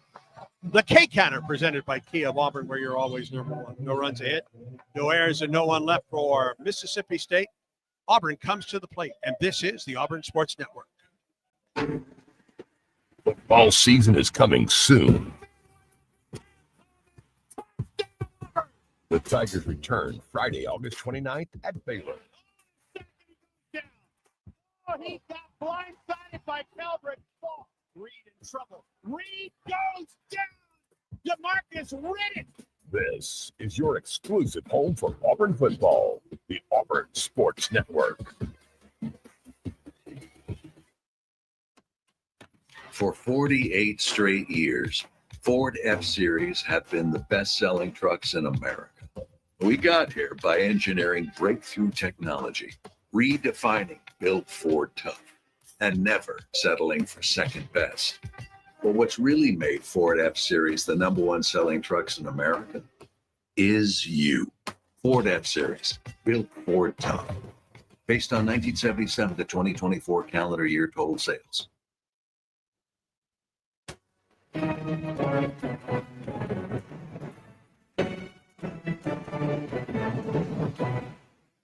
Well, we'll see what the Auburn Bats can do. It'll be Rembert, Carter, and Irish against Pico Khan, the Alabama native. He's from Verbena, 6'4", 200-pound lefty out of Chilton County High School. And we'll give you his numbers after we tell you the defense behind him. Garrett Fry in left, Bryce Chance in center, and Reed Stallman in right field. Along the infield from first to third, it's Hunter Hines, Gatlin Sanders, Sawyer Reeves, and Ace Reese. Joe Powell is the catcher for Pico Khan. 4-1 in 10 starts this year, a 3.29 earned run average, 54 2/3 innings, 41 hits, 20 earned runs, 14 walks, 81 strikeouts. Teams are batting just .204 against the lefty Pico Khan. He is averaging more than 7 strikeouts per SEC outing, and he's averaging better than 5 innings per SEC outing. Last time out against Florida, 5 innings, 6 hits, 2 runs, 1 walk, make it 2 walks, and 11 strikeouts. The 4th time this year he has registered double-digit strikeouts. And that is indicative of this Mississippi State squad. They're 4th in the country with 11.9 strikeouts a game. Lefty Kahn against the right-hander Chris Rembert to lead off the Auburn first. The pitch. Fastball is in there for a strike, 91. Fastball, slider, change, and a curveball. And that 91 is on the low end for his fastball. He'll run it up there 93, 94 with regularity. 0-1 pitch to Rembert. Sweeps inside and a little bit low. 1-1 the count. Chris has been one of Auburn's most consistent players in conference games this year. 1-1. Outside and high. Batting average for the year, 301. In SEC play, 304. He scored 11 runs in league play. That is second only to Ike Irish for the team lead in conference-only games. 2-1 pitch. Rembert goes after one off the outside edge, fouls it out of play. The shortest stint this season for Kahn as a start, 4 innings against Alabama in Tuscaloosa. Gave up 3 runs on 6 hits. He's gone at least 5 innings in every other start this season. Big left-hander at 6'4", 200 pounds. Shakes off a sign. Now comes in with the 2-2. Missed inside. That was 92. Just missed inside. The count goes full to Rembert. Rembert with a really disciplined approach at the plate. He's walked 26 times. Second most on the team. You just ask your leadoff guy to get on base. 3-2 pitch. Rembert to the right side and through for a base hit.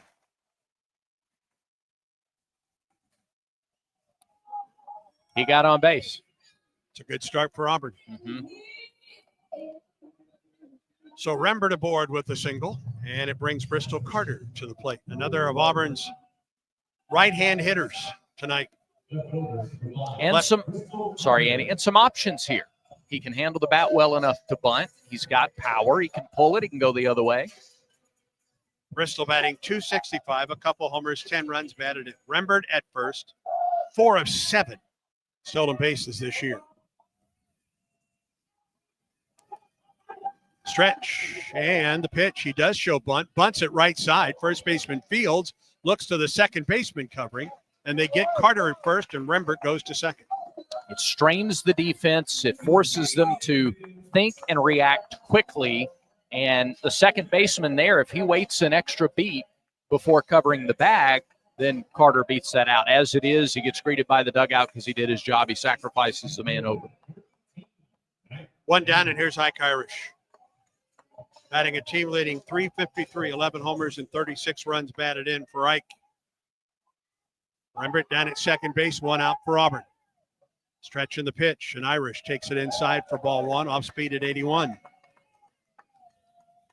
Early offense, game 1 of the series against LSU and Alabama. Auburn put multiple runs on the board in the first inning of both of those series here at Plainsman Park, one of the big catalysts to winning those series. 1-0 pitch.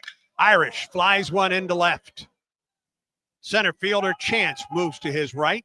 Underneath this one, makes the catch for the second out of the inning. And it will take something with 2 down from Kate Ballou. Ike Irish with some words of wisdom for Kate. And also Eric Snow as he goes back to the dugout. Right-handers hitting .227 against Kahn. Lefties right at .250. So a little bit of an advantage left on left for the hitters. Ballou batting .292, 4 homers and 16 runs batted in. Rembert with the lead down at second base. Here's the stretch and the pitch. Ballou takes a fastball at 92 for strike 1.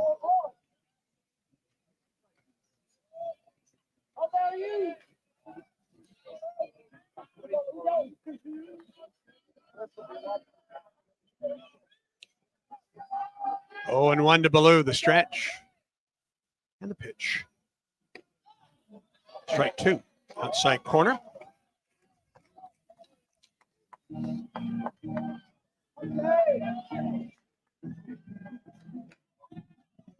Rembert at second. He's there with 2 down. Led off the inning with a single through the right side. Went to second on the bunt and stayed there on the fly out by Irish. Just outside. A ball and 2 strikes now to Ballou.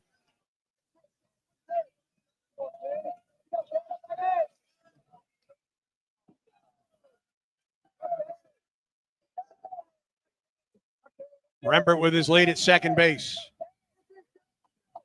Shortstop behind him there. Now the 1-2 pitch. Ballou took it inside, almost hit, which would not be a big surprise, would it, Bradford? No, he's leading the team and got a big lead on everybody else in that department. He's been hit 16 times, second place 8 times.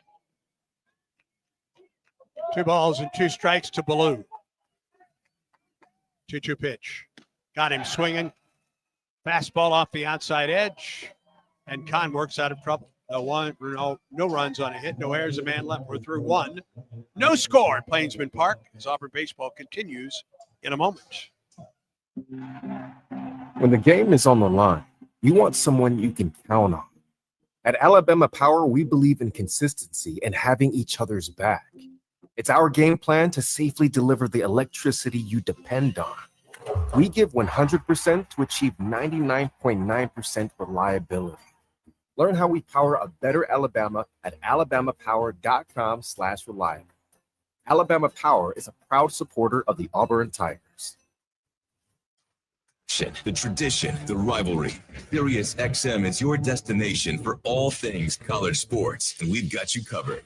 On SEC Radio, there is complete coverage of every school in the conference, including live games, plus 24/7 talk and analysis. So cheer along on the Sirius XM app and listen to your favorite team anywhere. And now you can get 3 months of Sirius XM free. Subscribe now. See all for details at SiriusXM.com/SEC Sports.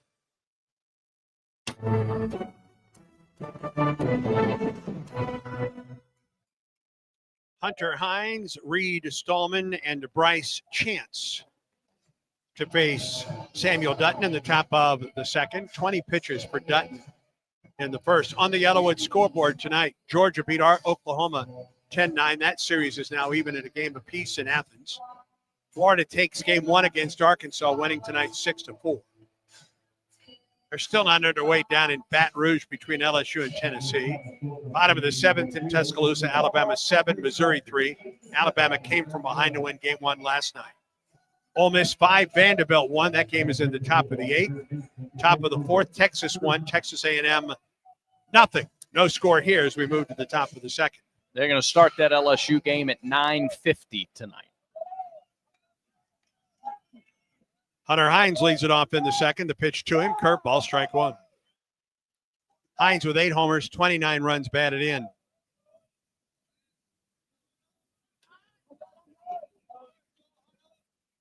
Pitch on the way, swing on another curveball. It comes up empty. He is 3rd among active Division I baseball players with 62 home runs. 2nd most in state history behind Rafael Palmeiro, 67. 0-2 pitch. Came back with the curveball, missed down and in. A ball and 2 strikes to Hines. A couple strikeouts for Dutton in the first. Have to be very careful about when and where you throw a fastball to a guy like Hines. Big left-handed hitter for the Bulldogs. Awaits the 1-2 from Dutton. And it misses high and outside with a fastball.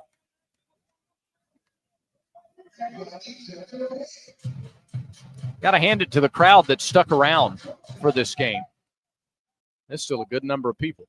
2-2. Out in front, just got a piece of it. For Hunter Hines, 6'3", 210. Senior from Mandeville, Louisiana. Fontainebleau High School. Slightly open stance, deep in the left-handed batter's box. Awaits the 2-2 from Dutton. Here it is. Got him with another curveball. 3rd strikeout for Samuel Dutton and the Tigers. The K-Counter presented by Kia of Auburn, where you're always. Some of the most pronounced vertical break among Auburn starters. That was a key in Athens against that Georgia team that hits a ton of home runs. And sometimes against those home run hitters, that can be a kryptonite. And it's worked for Dutton there against Hines. Here's Reed Stallman. Senior, left-handed hitter, takes the first pitch, a curveball that misses high. He's batting .274, 8 homers, 23 runs batted in for the Mississippi State right fielder. 1-0 delivery. Out in front, did he go? He did not. 2-0. Pretty good looking pitch by itself. I agree. I also agree that he did not go around. Right. 2 balls and no strikes to Stallman. One out, nobody on for State in the top of the second. No score. Here's the pitch. That misses down and in, 3-0.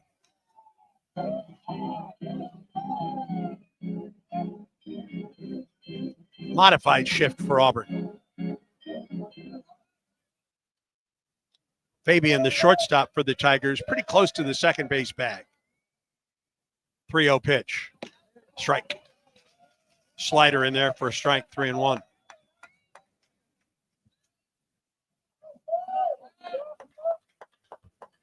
Fabian back in the lineup for the Tigers tonight. Did not play Tuesday night in that 1-0 win against Tech. The pitch.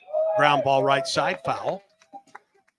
Past the first base coach's box. Now full count. Back-to-back sliders. I would not be surprised to see a third straight here from Dutton. Don't think he has seen a fastball yet. If he has, it was early in the count.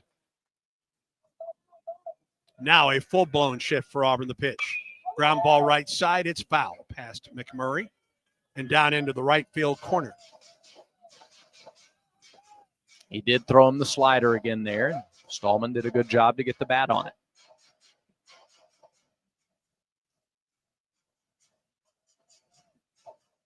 Already at 32 pitches. Right. They have done a good job to get the pitch count up for Dutton.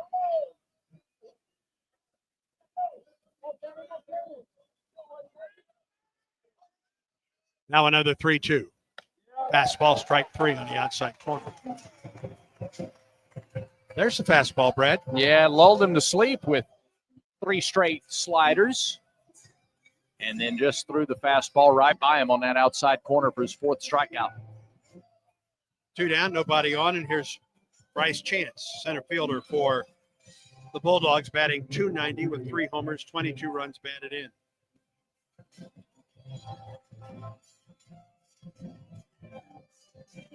Dutton has had to work deep in both counts, but struck out Hines and Stallman. First pitch to Chance, fouled back on a fastball up. Auburn's softball came from 5 down in the bottom of the 7th after the rain delay. Yeah. Immediately after the rain delay, the bottom of the 7th, scored 6 times. Amelia Leck with a double into the right field corner, plated the Auburn winning runs tonight. Auburn had 3 doubles in that inning. 0-1. Jammed it. Fouled it up the right side out of play, 0-2. Now let's see some spin. A high fastball, a fastball on the outer half. Chance went after both of them. He got his bat sped up a little bit.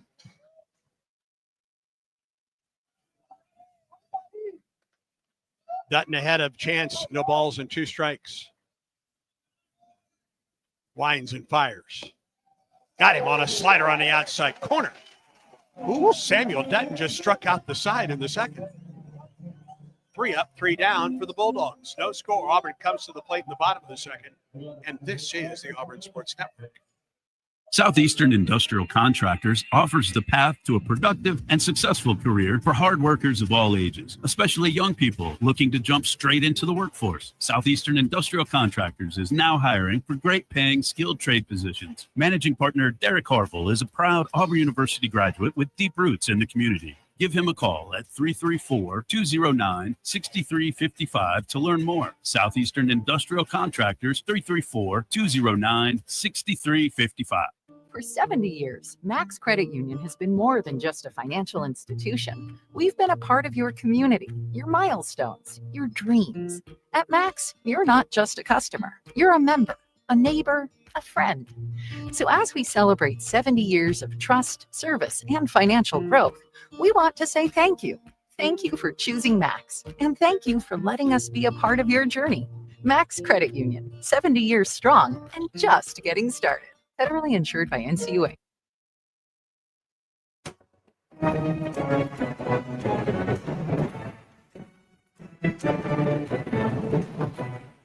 Scoring Auburn comes up in the bottom of the second. Tonight's second inning brought to you by Southern Union. There's a new path to the Plains that runs through Southern Union State Community College. Move seamlessly to Auburn to complete a bachelor's degree in selected programs by taking courses at Southern Union and Auburn concurrently, all at Southern Union's tuition rates. Let Southern Union put you on a path to the Plains. It will be Snow, McMurray, and Fabian for Auburn in this second inning. 5 strikeouts already for Samuel Dutton in the first 2 innings of work. Pico Khan struck out a batter in the first. And the lefty winds and fires, and Snow takes a fastball for strike 1. 91-92 is where he has topped out so far tonight. Scouting report says he's a mid-90s guy with that fastball. Pitch on the way. Snow lines one up the right side on a breaking ball and just underneath the 984 club. No balls and 2 strikes. Eric is batting .278. He has 5 homers, 23 runs batted in. I think if Auburn sits on the off-speed pitches and then is okay fouling off fastballs like that, they could be in a good spot. Pitch on the way, up and in with the fastball.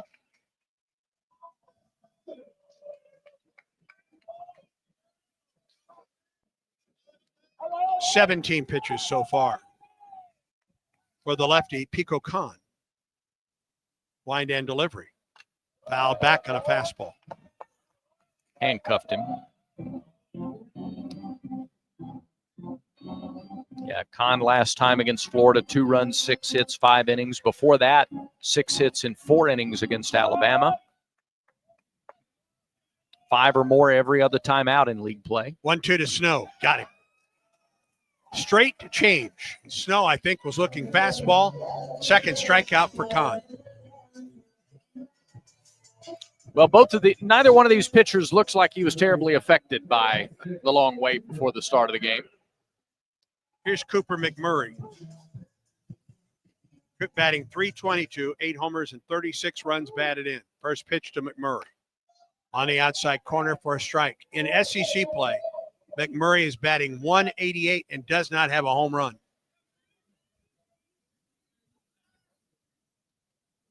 Now the 0-1. McMurray out in front of the slider. Back-to-back and 2 strikes. Sorry, Andy. Back-to-back sliders to start the at-bat. Just don't know how much different he will see. Pico Khan shakes off a couple signs. Now winds and fires. Fastball missed outside. A ball and 2 strikes. That was the show fastball.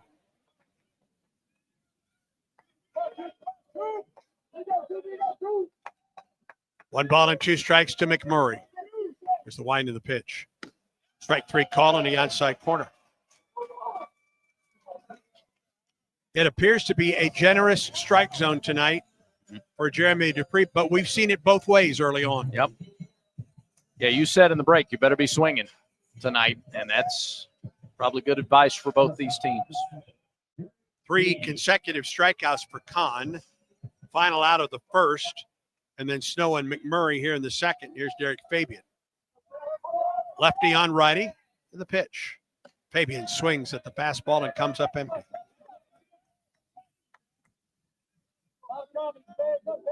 Fabian is batting .259, 4 homers, 28 runs batted in with 8 stolen bases for Auburn. He bats with 2 outs and nobody on. The pitch. Had a pitch to drive. Had a good cut at it, but fouled it back, and he's quickly behind 0-2. Khan trying to do what Dutton did in the top of the inning. Strike out the side. No score. We're in the bottom of the second. 2 outs. Nobody on for Auburn. Shakes off a couple signs. The 0-2. Fabian tried to hold up. He didn't. And Khan strikes out the side in the second. No score at Plainsman Park. Stay tuned, friends. Auburn baseball continues in a moment. Don't stop planning for your future. Don't stop investing in your kids' education. Don't stop dreaming of that new home. And don't stop growing your business. Whatever you're passionate or dreaming about, don't stop. Because when you have a bank you can trust, you have the confidence to take on tomorrow. Speak with a Trustmark associate today for advice on achieving your goals. Trustmark. People you trust. Advice that works. Member FDIC, Equal Housing Lender. When the game is on the line, you want someone you can count on. At Alabama Power, we believe in consistency and having each other's back. It's our game plan to safely deliver the electricity you depend on. We give 100% to achieve 99.9% reliability. Learn how we power a better Alabama at alabamapower.com/reliable.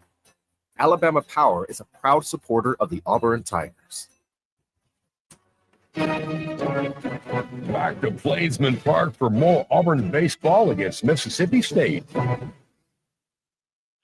33-yard chip brought to you by the Vance Law Firm down the left side. It's one of the better efforts we've seen this year.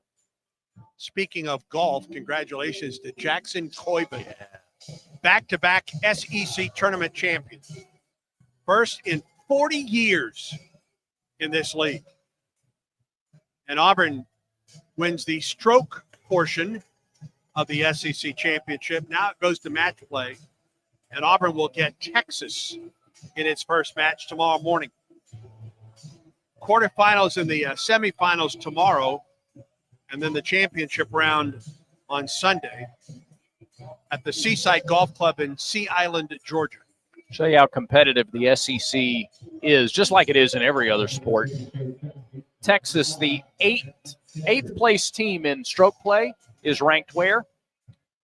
Second. No, third. Third in the country. Auburn second. Number 1, Ole Miss, did not make the top 8. Finished in 10th. Here's Gatlin Sanders. First pitch, strike call on the outside corner from Dutton, who has 5 strikeouts in his first 2 innings of work. 8, 9, and 1 hitters for Mississippi State in the third. Wind in the pitch. Same place, same result. Fastball, outer edge, 0-2 the count. Tonight's third inning brought to you by the Vance Law Firm. Phone number is easy to remember. They say dial 3 for me, 334-333-3333. Wind in the 0-2. Chopper back to the pitcher.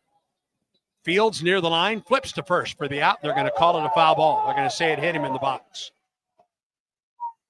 Called foul, I believe, by the first base umpire, Eddie Newsom. Is that his call? It's not his call, is it? Boy, Butch Thompson is after Jeremy Dupree immediately. Holy cow.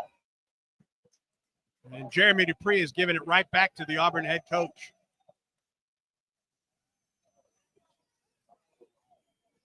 Oh, my goodness. Butch is really upset. I mean, demonstratively upset right now. It was called, it appeared to us that it was called foul by the first base umpire. Yeah. We have not seen a replay. I think Butch's argument is, why wasn't it called by the home plate umpire? Yeah. And then if you need, you go to the base umpires. That's I think you are exactly right. And here's the one thing I don't know. Did Jeremy Dupree, while that ball was moving up to first base, signal to the first base umpire for help? You know, a lot of times we see the Auburn head coach walk out. That was not a walkout. No.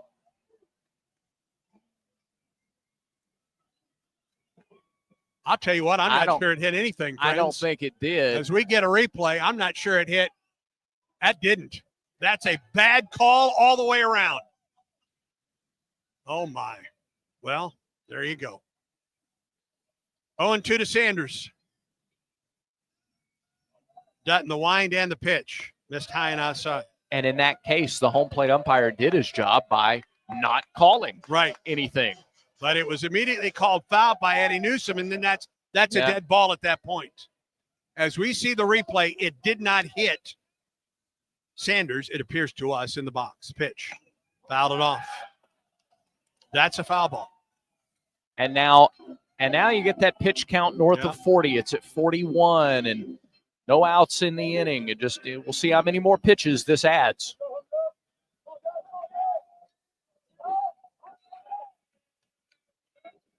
One-two pitch. Curveball, strike 3. Boy. And that is 5 consecutive strikeouts now for Dutton and 6 on the night. The K Counter, presented by Kia of Auburn, where you're always number one. And whoever is left in the K corner is getting a workout. Dutton's career high is 9. He has 6. with 1 out in the third. He's got to be closing in on his SEC high because that 9 came against Ohio State. Here's Joe Powell, the catcher. Wind in the pitch. Fastball missed inside, 1-0. SEC high is 7, and he's done that twice. Georgia and LSU.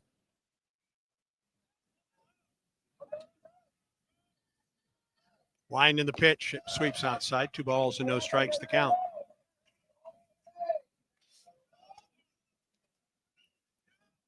Tell you, there has not been a lack of energy here at the start of this game.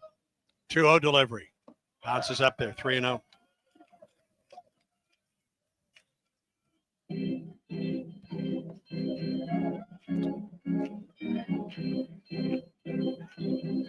Second 3-ball count of the night for Dutton. The last one was Stallman, and he came back to get him.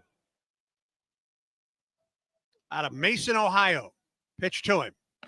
Fastball at us upstairs. Oh, okie dokie. First walk of the night. Dutton sure thought it was a strike. Everybody did. Yeah.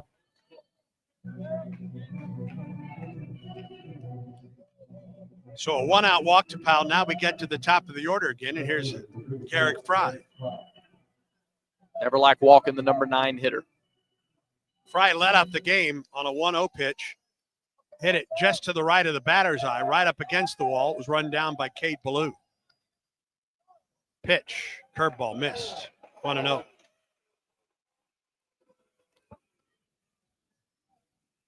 Strike zone starting to shrink a little bit. A ball and no strikes to count to Fry. We're in the top of the third, no score between Auburn and Mississippi State. Throw to first, and Powell is back with no tag from McMurray. This game starting 3 hours and 15 minutes after the original game time tonight. Because of weather delay, it blew through about an hour and a half after what was the original start time. There's a strike. Curveball in there, a ball and a strike. All right, does Dutton approach the second time through the order any differently than the first? He typically has this year. If he's thrown a lot of fastballs the first time, it goes more off speed the second time. 1-1. An appeal, he did not go. And Auburn didn't get the call either. 2 balls and a strike to Fry.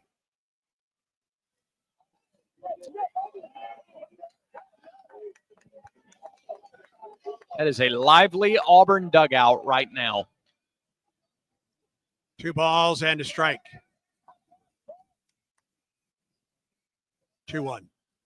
Fry sliced it left side into the stands above the concourse. 2 balls and 2 strikes.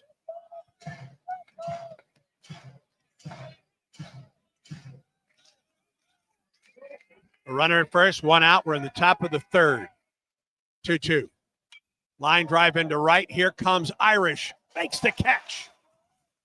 On a slicing, diving line drive to right. He thought about a throw to first base, probably thought better of it. And there's 2 outs in the inning. That ball didn't necessarily jump off the bat. It was more of a thud off the bat. Thankfully, it hung up there long enough for Irish, who got a great jump. He was sprinting in immediately and made the catch. A sinking liner to right, caught by Irish. 2 outs in the inning. Here's Sawyer Reeves.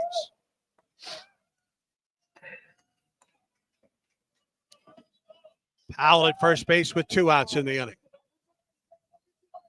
Stretch in the pitch. Strike called on the outside edge. Powell does not have a stolen base attempt this season for Mississippi State. Guevara guards the line at first. Middle infielder's back with 2 outs. The pitch. Tapped foul. No balls and 2 strikes. He's now at 53 pitches unofficially. He's gotten ahead of Reeves with a slider and a fastball. The ability to throw the slider for a called strike now can set up a bunch. You can throw him an off-speed pitch off that outside corner. You can let that slider sweep away on the outside corner. You can also bust him inside with a fastball here. Ahead of Reeves, no balls and 2 strikes. Reeves a strikeout victim, the first of 6 tonight for Dutton. And the pitch. Line drive caught on a hop by the second baseman, Snow. Just takes it to the back. Great positioning for the Auburn defense, and the inning comes to a close. No runs, no hits, no errors. A man left for Mississippi State. No scores. We move to the bottom of the third. And this is the Auburn Sports Network. Since Auburn Bank opened in 1907, we've been tested by world wars, pandemics, and plenty of troubled times. Through it all, we've not only survived, but thrived by staying true to our core values of sound money management and putting our customers first. And just as surely as more challenges will come, we'll meet them the way we always have, with your confidence and our experience. Auburn Bank, champions of you. Member FDIC, online at auburnbank.com. The Southeastern Conference. It's the land of legends, the places, the faces, and moments. And he's going for it. It's a touchdown! We've seen the confetti fall again and again. We're not done. It's time for the next generation to make their mark and go from 14 deep to 16 strong. It's a whole new ball game in the SEC, and it just means more.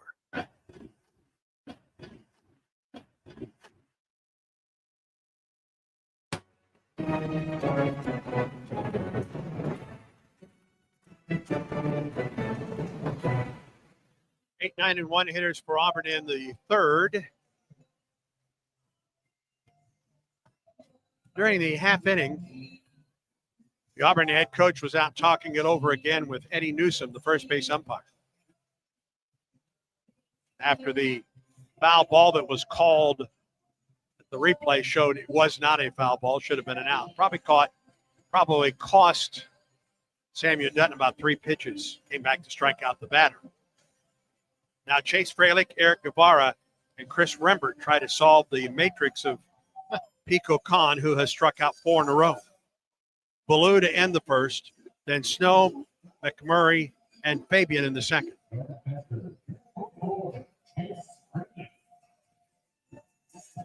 "26 pitches in the first 2 innings for Khan. And Freilich leads off the Auburn third. The pitch to him. Got a good cut, foul whack a fastball at 90 miles an hour. Chase is batting .333 on the season. 3 homers, 30 runs batted in. Been a terrific freshman year for the Auburn catcher. Would love to see him catch fire again down the stretch. 0-1. Up and in. Oh, and he twisted his ankle trying to get out of the way of that pitch. Looked like he twisted his left ankle. I don't know if he got a spike caught in the batter's box. The fellow catcher, Powell, reaches down and gives him the bat. And Freilich will get back in the box on a 1-1 count. I think State wanted to appeal that to see if he went around. I think they did. It was an awkward swing by Freilich. Yeah, he went back on that left foot. 1-1 the count, the pitch. Just missed the corner. 2 balls and a strike.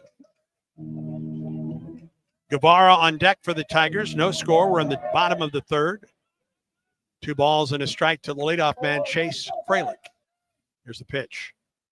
Line drive caught by the second baseman. Hit it right at Catlin Sanders. As we pause 10 seconds for station identification on the Auburn Sports Network.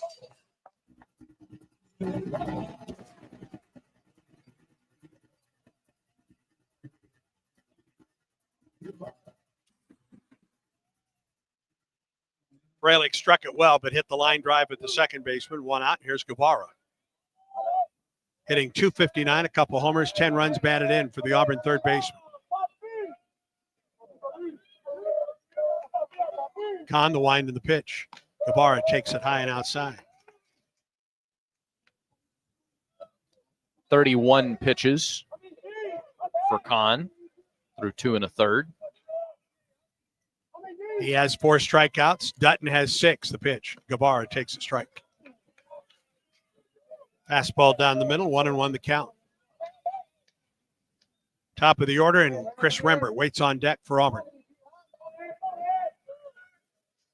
1-1 pitch.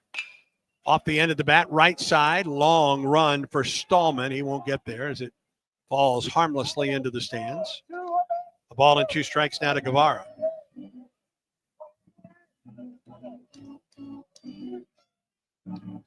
Auburn trying to get as many right-handers in the lineup tonight against this lefty.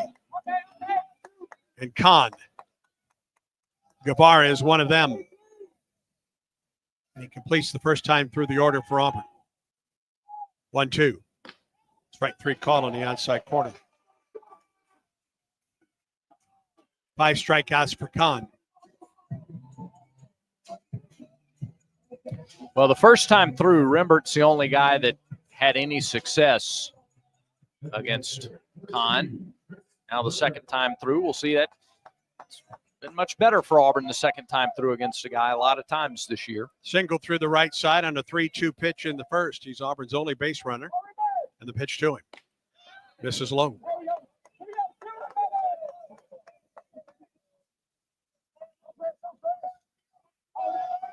"11 strikeouts by these two pitchers. As Khan tries to work through the third. Pitch to Rembert. Ball too low.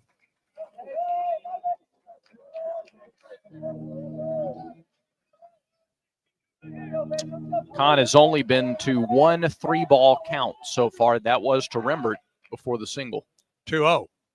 Ground ball up the middle, through for a base hit. Rembert's 2 for 2.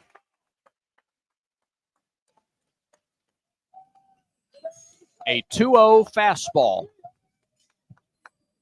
sawed the field in half. He was among those, Rembert, that met with the media yesterday and said, hey, we just got to put it together. Got to put it together offensively. No panic in this Auburn ball club. No, look, on the surface, what happened last week at Texas is disappointing. They're far and away the best staff in the SEC collectively. There's Bristol Carter, the pitch to him. Strike call in the inside corner. And the best bullpen we've seen. Yes. Ooh. Staffs top to bottom. Yeah. And you don't want to let one poor weekend become your identity. Wash away what this team has accomplished before then. 0-1 to Carter. Here comes the pitch. Foul back here. Quickly 0-2.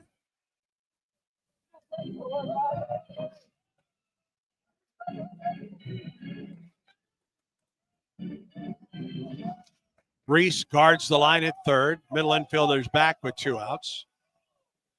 Hines holds. Rembert, the pitch. Carter takes it low and inside. Scooped up by Powell, the catcher. The ball and 2 strikes. Rembert, Auburn's DH tonight. He's 2 for 2. He's at first base with 2 outs. The ball and 2 strikes to Carter.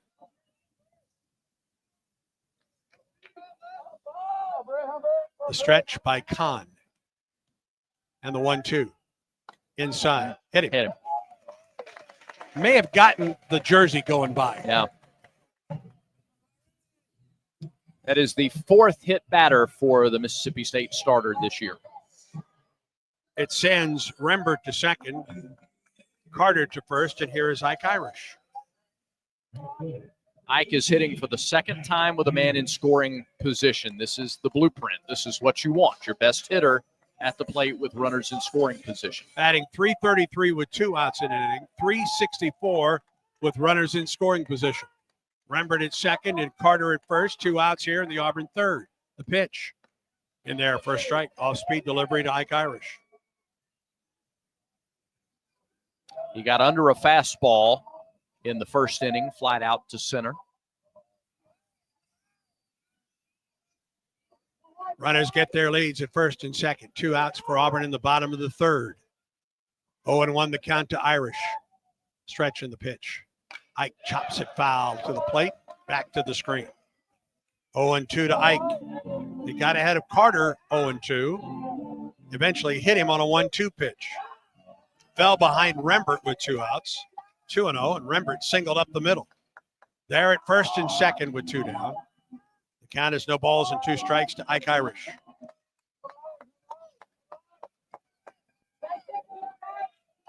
Stretch in the pitch. Irish swings and lifts one into left, right at the left fielder. Enough carry to get to Fry, and the inning comes to a close. No runs, a hit, no errors, and 2 men left for Auburn. We're through 3, no score between the Tigers and the Bulldogs as Auburn baseball continues in a moment. Millions of Americans take medicine like Ozempic and Zepbound. Many of them are overpaying by thousands of dollars a year. These GLP-1 medications for diabetes, weight loss, and more may not always be covered by your insurance, but GoodRx can help. GoodRx helps you save every month on prescriptions at over 70,000 pharmacies nationwide. Best of all, it's free to use. Take GoodRx to save on GLP-1s. Just go to goodrx.com/GLP. That's goodrx.com/GLP. GoodRx is not insurance, but can be used instead of insurance, including Medicare and other federal and state-funded programs. Shop the Sherwin-Williams 4-day super sale and get 40% off paints and stains April 25th through the 28th. With prices starting at $29.39, it's the perfect time to transform your space with color. Whether you're looking to revamp your bedroom, living room, or home office, we have you covered with bold hues, soothing neutrals, and everything in between. Shop the sale online or visit your neighborhood Sherwin-Williams store. Retail sales only. Some exclusions apply. See store for details.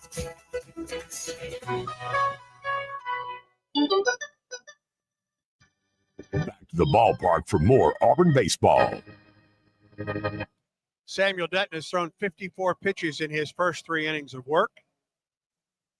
Has given up 1 base hit, an infield single. Struck out 6 in his first 3 innings. And he will get the 3, 4, and 5 hitters for State in the 4th.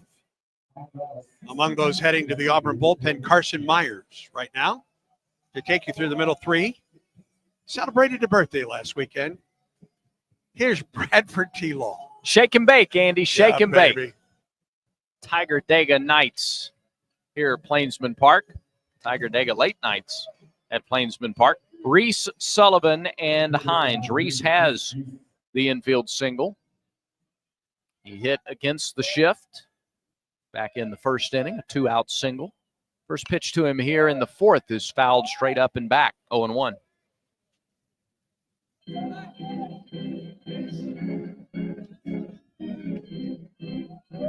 Reese, a lefty, slightly open stance. From the state of Texas, pitch to the third baseman, slider, hit him on the foot. Hit him on the front of the front foot. And a leadoff base runner for State for the first time tonight. First batter, Dutton, is hit tonight, 4th this season. Third base runner for the Bulldogs. Noah Sullivan struck out in the first inning. The cleanup man bats here with a man on first. Nobody out. No score in the 4th. Righty-righty matchup. Dutton deals. Starts him with a slider, in for a strike, 0-1. 2 more finals on the Yellowwood scoreboard. Alabama over Missouri 7-3. Crimson Tide have taken the first 2 games of that series. And Ole Miss beats Vanderbilt tonight 8-3. The 0-1 offering. Fastball missed downstairs, a ball and a strike. Texas 1, Texas A&M nothing. That game is in the top of the 6th in Boston. Tennessee and LSU still have not started down in Baton Rouge. Wow. 1-1. Ooh. Slider didn't get the outside corner. Georgia beat Oklahoma 10-9 to even that series. Florida takes the first game at home against Arkansas 6-4. Runner at first, nobody out, no score, 4th inning. The 2-1 pitch to Sullivan. Strike with a fastball. 2-2. Keep it down here to the cleanup hitter. He's driven in 31 runs. That's second most on the team.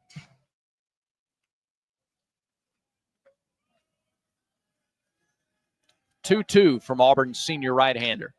High fly ball left field and deep to the track. Carter looks up. That is gone. It's a 2-run homer for Noah Sullivan. His 10th of the season. RBIs 32 and 33. And Mississippi State scores first. 2-0 Bulldogs here in the 4th.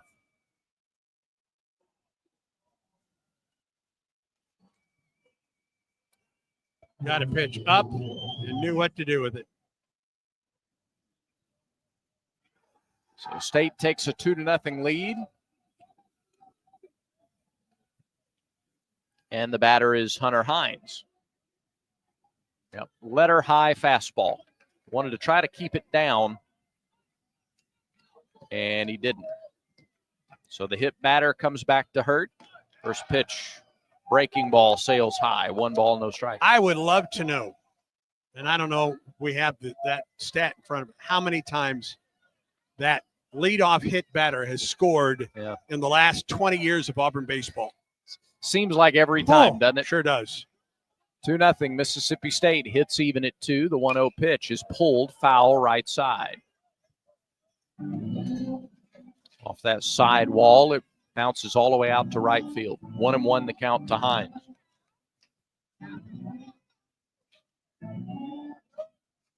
For Mississippi State, the 67th home run of the year. And their 30th in SEC play. 1-1 to Hines. Rocks back, comes set, 1-1 pitch. Went after a slider, fouled it back. 1-2.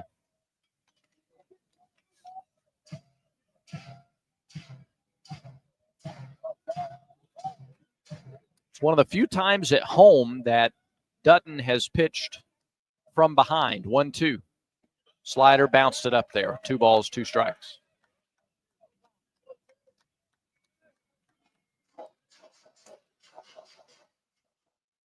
Infield in a shift for the Tigers. Snow is in shallow right field at second base. Fabian has moved over into the traditional second base spot. Guevara, the traditional short. 2-2 hit on the ground into the shift. To Snow in short right field. His long throw to first in time for the out. Didn't seem to be a problem, but you have to wonder how wet the turf is after the rain. Didn't seem to be a problem for Snow there. And the shift paid off for Auburn. Yep, hit it squarely into it. So that's the first out of the 4th inning. Reed Stallman, the batter, 0 for 1 with a strikeout. Dutton struck out 5 in a row between the 1st and 3rd innings. 6 strikeouts for the game. Second time through. A little more contact for the Mississippi State hitters. First pitch, he reared back through the fastball at 92 for strike 1.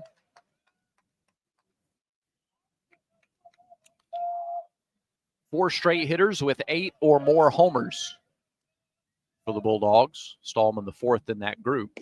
Fastball at the knees, inside corner for a strike. And Dutton in front, no balls and 2 strikes. Conecuh sausage is the official sausage and hot dog of the Auburn Tigers. Conecuh sausage is a game day favorite, always great on the grill. There is the 0-2 pitch to Stallman. Swing and a miss at a slider in the dirt. Freilich will have to throw him out, and he does. And there's the 7th strikeout for Samuel Dutton. That ties his SEC high. K-Counter presented by Kia of Auburn, where you're always number 1. Pick up a pack of Conecuh at your local grocery store. Visit the Conecuh gift shop in Evergreen, Alabama, off I-65 at exit 96. So a nice bounce back here after the 2-run homer, a ground out and a strikeout, and now Bryce Chance is the batter with 2 away and nobody on here in the 4th. Dutton's first pitch to him popped up right side out of play. 0-1. Dutton hit Reese to start the inning. Sullivan homered on a high 2-2 fastball. State leads 2-0 here in the 4th. The 0-1 pitch. Fastball, Steve Reich, 2. KID. Keep it down. Yeah. The 0-2 to Chance. Here it is. Hit on the ground, right side out of the reach of Snow, who was playing him to pull. Opposite field single with 2 strikes for Chance. Brad, I don't think that was a poor pitch by Dutton. I think that was just a good job of hitting by Chance. Trying to get it in, didn't get it in enough, and left it out. Up and out. Yeah. Just a good piece of hitting. Now here's Gatlin Sanders. Pitch count up to 72. That concerns us. Yeah, it feels like you got there in a hurry. Yeah. I mean, we're in the 4th inning. Left-handed hitting Sanders 0 for 1 with a strikeout. He finished that ring of 5 straight strikeouts. Throw to first, chases Chance back. He has 7 stolen bases this year. He's only been caught once. He and Reeves, the only 2 state players with more than 2 stolen bases in the lineup. Pitch home, chopped foul, right side. 0-1. Chance bluffed, but did not go from first. Fralick, by the way, has thrown out 5 of 20 would-be base stealers this year. Left-handed hitting Sanders, the second baseman. Has to wait. There's another throw to first.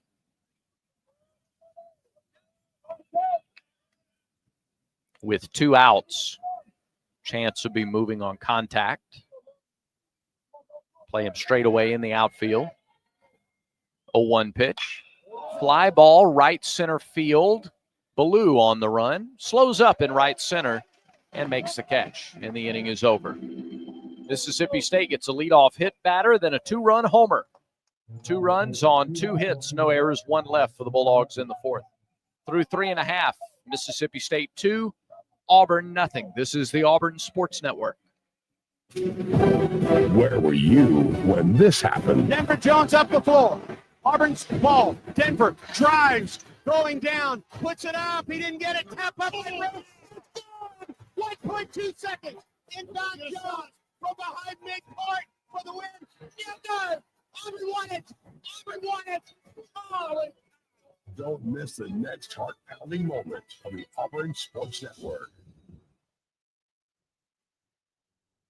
Children's of Alabama is excited to partner with Auburn Baseball because at Auburn, it's about making a difference on and off the field. The team is thrilled to introduce Hits and Sits, where all proceeds will benefit Children's of Alabama. Step up to the plate and sponsor a home game. You can sign up by visiting bc5foundation.org. Choose a game and a strikeout or a hit. It will be echoed beyond Plainsman Park into the lives of families at Children's of Alabama. Sign up today at bc5foundation.org. War Eagle.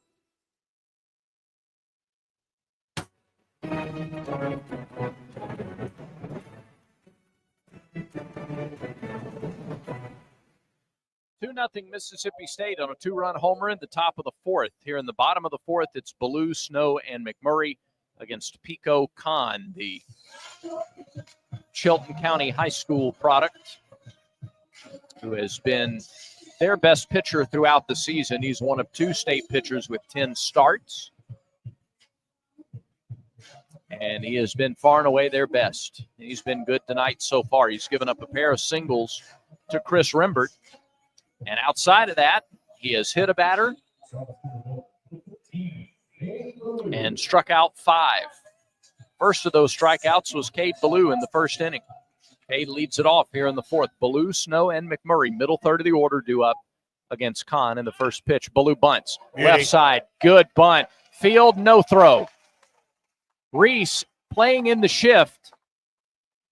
The only man on the left side of the diamond other than the pitcher, Kahn. And Ballou bunted it beautifully to the left side. A leadoff bunt single. If Kahn wasn't going to get it, they weren't going to throw out Ballou that time. And he kept it close enough to the third base line, and Reese came in and fielded it and just gave it back to the pitcher at that point. Now here's Eric Snow. He looked to the third strike in the second. Ballou, good speed at first. 11 stolen bases, only 1 in conference play. First pitch bounced up there. Bounce big. Ballou takes off to second. Slides in safely without a throw. Wild pitch. Ballou in scoring position. Good job of reading it for Ballou. As that one got in the dirt, he was gone. It's the 4th wild pitch of the season for Kahn. Auburn 0 for 3 with runners in scoring position so far tonight. Snow a chance to change it. Hits are even at 3 apiece. Pitch to Snow is a called strike. 0-1. Fry in left with 4 outfield assists. Chance with 2 in center. And Stallman with 1 in right. Center fielder a couple of steps toward right. A lot of space in left center. And the fastball misses in. 1-1 to Snow. Eric, one of his 5 homers, 6 of his 23 RBIs have come in league play. Has spent the majority of the season in the leadoff spot. Batting 5th tonight, off speed, catches the outside corner. It's 1-2. Snow could not believe it. Wow. And now he'll go into protect mode. A ball and 2 strikes. Kahn works from the stretch, looks back to second, and now spins around and throws to second, chasing Ballou back. Auburn trying to answer State's 2-run top of the 4th. Get at least one of them back here in the bottom of the inning. 2-0 Bulldogs. Kahn shakes off the first sign, now is agreeable, and deals. And the pitch is fouled away. Change up, down and away. And Snow did protect the plate. 1-2 still the count to the Auburn second baseman.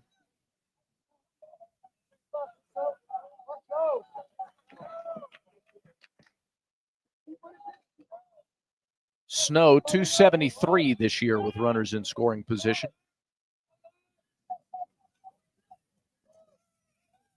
One-two pitch from Kahn. Oh. Hit him. Second hit batter by Kahn tonight. That hit him up high. I think it got him on the elbow. He has an elbow guard on that lead arm.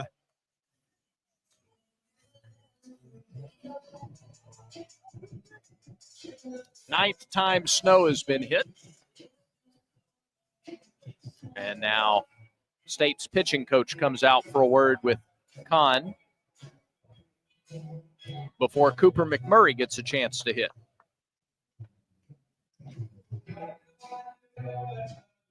Both batters that Kahn has hit, he got out ahead. A ball and 2 strikes. He was trying to get strike 3 on the inside corner to both. He hit Carter in the 3rd and Snow here in the 4th. Justin Parker, the pitching coach for State, now makes his way back to the dugout after the home plate umpire Jeremy Dupree was out. Cooper McMurray fell behind on a couple of sliders and then took a called 3rd strike on a fastball. He went slider, slider, fastball away, fastball for strike 3. First and second, nobody out. Big hole on the left side of the infield. Kahn steps and throws to second. Shortstop Reeves had snuck in there behind Ballou. Cade at second base, Snow at first.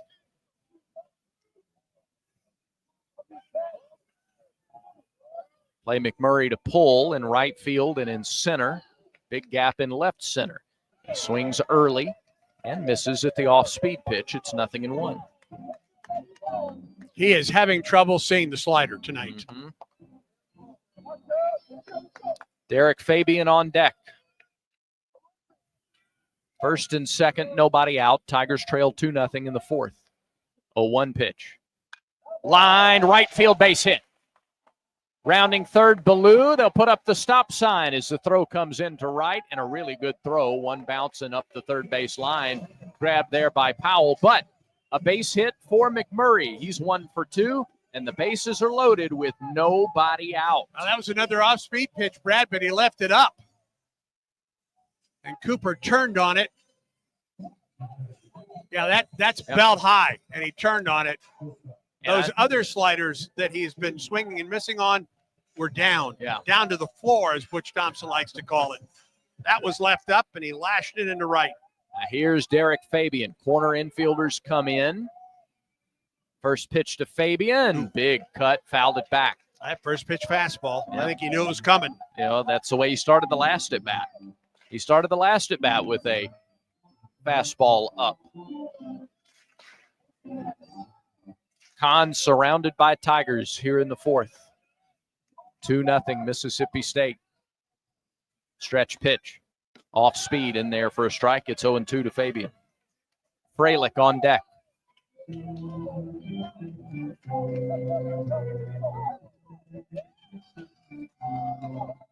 That base hit by Cooper McMurray. It didn't score a run, but it's classified as a hit with a runner in scoring position. Here's the 0-2. Down and in, 2 balls, 2 strikes. That's Auburn's first hit with a runner in scoring position since the Jack State game. Goodness. Yeah. It's time to link a few of those together. Indeed. Here. The ball and 2 strikes. The pitch. Check swing, foul off to the right. Fastball that was up and in. And he stays alive. Derek Fabian. 6 of his 28 RBIs have come in league play. Time to gather a couple more here with 2 strikes. Kahn comes set. Big 6'4" lefty comes home and misses way high. 2-2. Pitch count not a problem for Kahn. He's approaching 60, but he has routinely gone above 90. He's gone over 100 a couple of times. Tigers trying to put the screws to him here in the 4th. The pitch. Off speed and outside, ball 3. Full count. Nobody out. Bases loaded.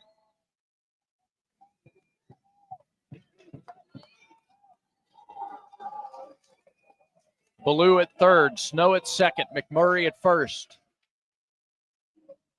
Kahn ready again. He fires. Popped up. Right side. Foul territory.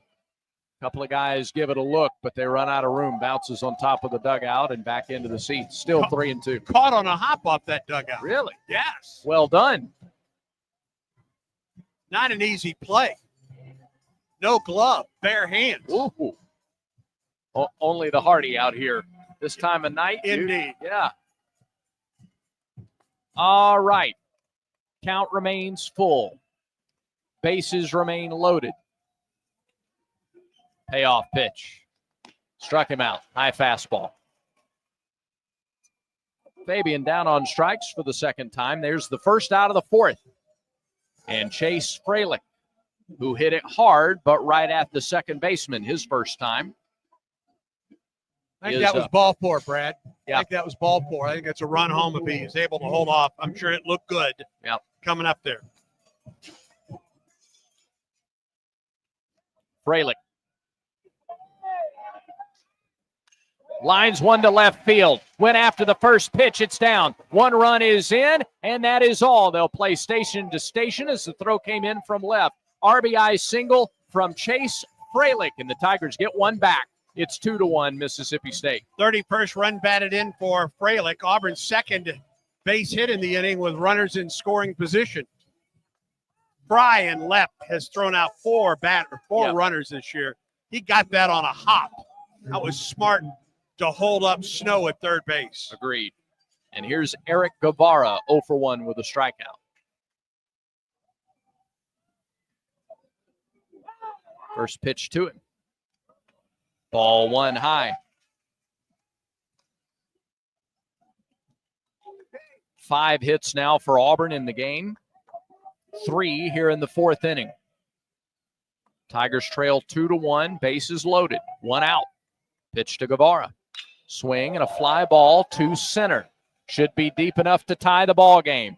Catch is made by Chance in center. Tagging from third is Snow. He scores, and we are tied at 2. Guevara drives in his 11th run of the season. 2-2, brand new ball game here in the 4th. Auburn got a free base runner in the inning and got that guy home. That was Snow, who was hit on that 2-2 pitch.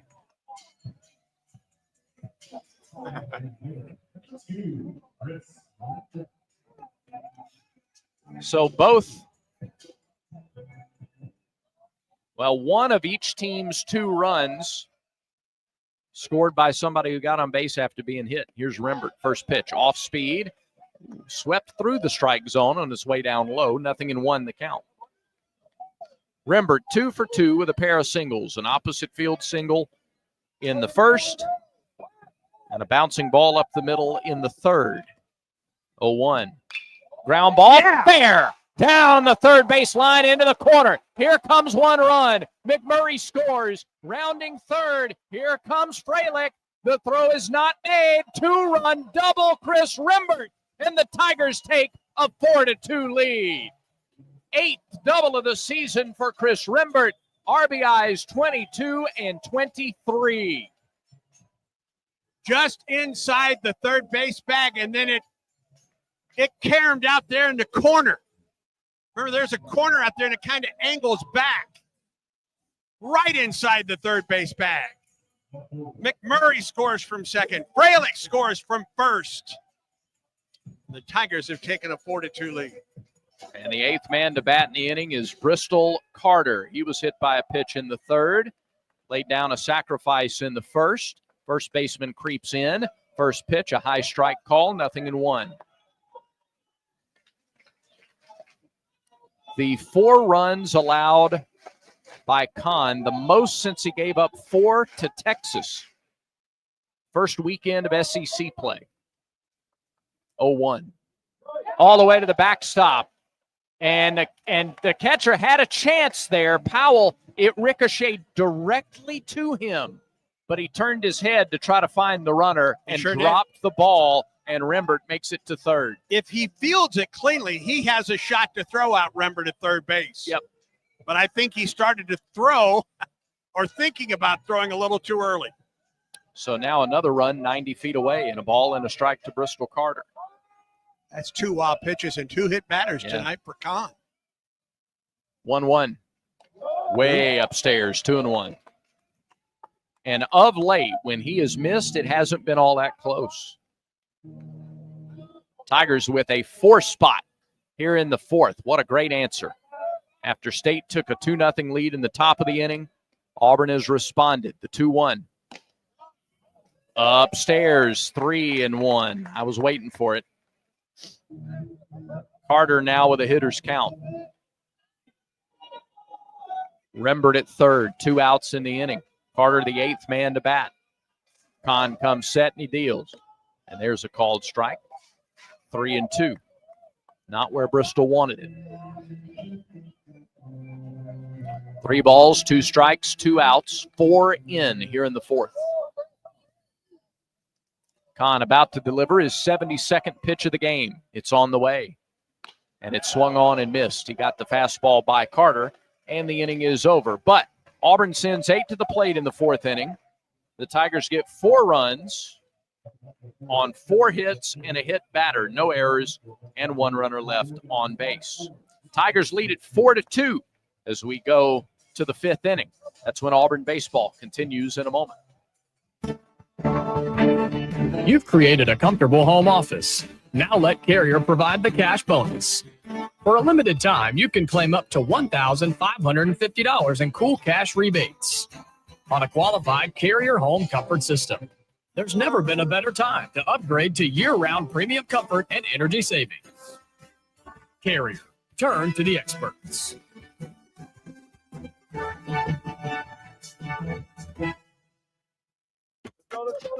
Let's huddle up and make things happen with the only cards for the Plains. The Auburn University Regents Visa Debit Card and prepaid Regents Now card. They're a win for your wallet and a big war eagle, whether you're purchasing stuff for game day or every day. Want to go all in on confidently showing your Tiger pride? Order your card now at regions.com/go Tigers. Regions, official bank of the SEC. Member FDIC. Terms, conditions, and fees apply. You're listening to Auburn Baseball. Now, more of the Tigers and Bulldogs. Very much, Mark Aston, along with the voice of the Tigers, Andy Burcham. I'm Brad Law, Jacob Hillman helping to produce in our booth tonight, and Matt Contreras is in our Skyview studios. Auburn with a 4-2 lead over Mississippi State, and all the scoring was done in the 4th inning. State got a 2-run homer in the top of the 4th from Noah Sullivan, and Auburn strung together some hits with men in scoring position. They put together a 4-run bottom of the 4th. So Samuel Dutton left the mound trailing 2-0. He goes back out there to start the 5th with a 4-2 lead. He'll face the 9-1 and 2 hitters, Powell, Fry, and Reeves. Sam, it's 74 pitches, for Auburn right now. Tigers have members in the bullpen right now. Nobody throwing yet. Both the starters threw 4 innings in the low 70s. Joe Powell takes a first pitch, slider on the outside corner, strike one. The lowest pitch count inning tonight for Dutton, the second. He had 16 pitches. 0-1. Pass ball, Steerike 2. After walking Powell on 4 pitches in the third, Sam's out in front here, 0-2. Not wasting any time. Into the short wind is 0-2. Ground ball to short. 2 hops. Gloved by Fabian. Soft toss across for the out. 1 away. Always good to get the leadoff man out. And now back to the top of the order. Garrick Fry. A couple of fly ball outs. He's hit it hard twice. Line to Irish back in the third with the runner on base. And hit one to the wall and just to the right of the batting eye to open the ball game. Strong leadoff hitter. Dutton with 5 on the pitch clock goes to work. First pitch, breaking ball, a little bit high, 1-0.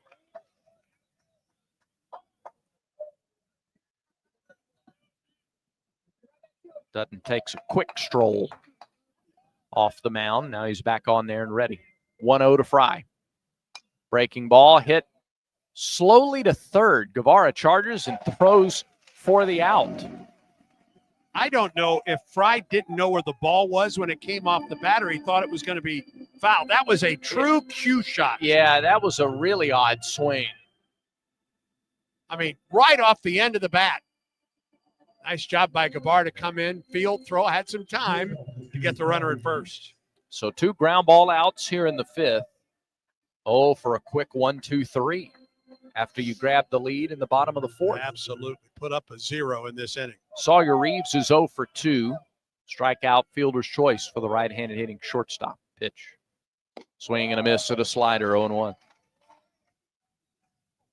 He's gone to the slider a little bit more of late, hasn't he? He sure has. And after throwing curveball early tonight. He's got it for called strikes, and he's gotten the swing and the miss here a couple times this inning. 0-1. Check swing, pitches a strike anyway, 0-2. Same pitch, same slider. Yeah. I wouldn't be surprised if he goes right back to it here. It's working. No balls, 2 strikes, 2 outs. Tigers up 4-2, top of the 5th. Pitch clock at 4. It's at 3. It's at 2. Into the wind. 0-2, slider down and away, a ball and 2 strikes.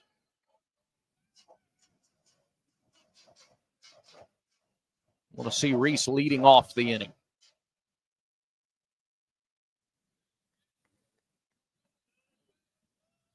1-2 to Reeves. Here's the offering. Fastball hit on the line. Caught by Fabian. Diving to his right. It's short. Derek Fabian, a sparkling defensive play. It was a missile to short. Fabian had to dive to his right to make the catch, and he did, and it is a 1-2-3 inning for Dutton and the Auburn defense. That's our defensive play of the game, presented by Cook's Pest Control. Don't forget to add pest control to your lineup, from keeping mosquitoes away to protecting against termites, even clearing cobwebs. Spring cleaning isn't done until you call Cook's Pest Control. Auburn 4, Mississippi State 2. We go to the bottom of the 5th when Auburn baseball continues in a moment. This is Coke Zero Sugar. Could I be the best Coke ever? Try and taste with your ears. Hear those bubbles? Imagine them tingling on your tongue. Fizzy deliciousness. Listen to that cascading liquid. A mouth-watering waterfall. Irresistibly tasty. Zero sugar. Crisp, refreshing, and ice cold. Is Coke Zero Sugar the best Coke ever? Try and decide. Strike out ants, termites, and other pests with a call to Cook's Pest Control.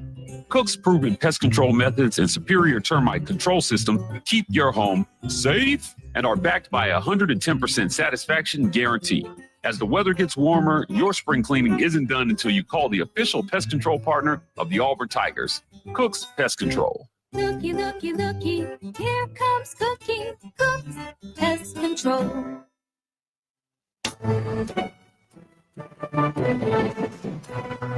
So they ran the field goal back. They ran it back 109 yards. They kept them off the field, though. Yeah, good for the Stallions. Here we go. Bottom of the 5th inning. Auburn leads Mississippi State 4-2. Tigers out hitting the Bulldogs 6-3. Auburn is stranded 4. State is stranded 3. And Irish, the only Tiger that didn't bat in the 4th, starts things in the 5th. Irish, Ballou, and Snow against Pico Khan. State lefty, 6'4", 72 pitches. First pitch to Irish, cut on and missed. Off speed, Irish swung over the top of it. A couple of fly ball outs for Ike. Pop up and a sinking liner to center and left, respectively. 0-1 pitch, swing and a miss. Same pitch, same spot, same result. And Khan out in front of Irish, 0-2. The number one hitter in conference-only games coming into tonight. He was hitting .417 in the league. 0-2 pitch. Downstairs. Went to the well again. That time Ike laid off. 1-2 the count. 5th inning presented by Wind Creek Casinos. More after the 1-2 pitch. Khan fires. Swing and a miss. Got him on that slider. All 3 strikes swinging on the slider. 1 away in the 5th. Elevate your game plan to Fabulous. Play the hottest games and win fabulous rewards at Wind Creek Casinos and on the Casinoverse app. Here is Cade Ballou. He got it started in the 4th with a bunt single against the shift. They're still nearly shifted. It's a modified shift, and Ballou swings and grounds one, stopped by a diving Hines at first. He throws to the pitcher covering for the out. That's a nice play by Hines.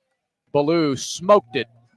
Hines had to dive back and to his right to knock it down. He made the glove save there and then tossed to Kahn covering for the second out. Nice job by Kahn to beat Ballou to the bag. Yeah. Just well played all the way around. The dive by Hines, the backhand stab, a good feed to the pitcher covering the bag. Now here's Eric Snow. He was hit by a pitch last inning, came around to score.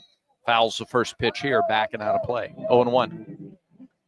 Well, Dutton worked a quick 1-2-3 top of the 5th. Kahn trying to match that here in the bottom of the inning. Auburn 4, Mississippi State 2, series opener. In the 0-1. Snow fouls it off to the right, 0-2. That would hit the facing of the 984 club and ricochet back down to the concourse.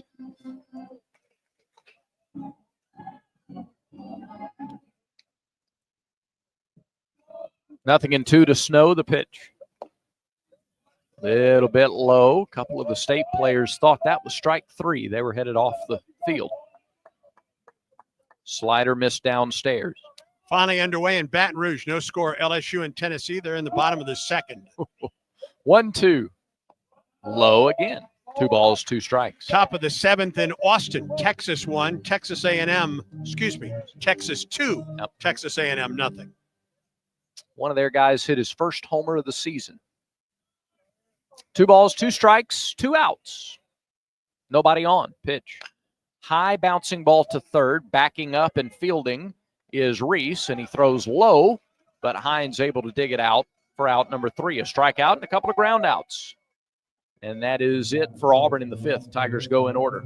Auburn 4, Mississippi State 2. 6th inning is straight ahead. This is the Auburn Sports Network. War Eagle Auburn family, it's time to join Aubie's Kids Club for this upcoming school year. Your favorite Tigers Kids Club memberships are on sale now. Presented by Chappie's Deli, Aubie's Kids Club offers 2 membership options. They give you a t-shirt, a lunchbox, a men's basketball SEC Champions mini pennant, and more. You can also check in at different Auburn athletics events to receive points and earn prizes, only available through Aubie's Kids Club. So what are you waiting for? With memberships on sale now, head to aubieskidsclub.com to join the coolest club on the plains. The Southeastern Conference. It's the land of legends, the places, the faces, and moments. We've seen the confetti fall again and again. We're not done. It's time for the next generation to make their mark and go from 14 deep to 16 strong. It's a whole new ball game in the SEC, and it just means more.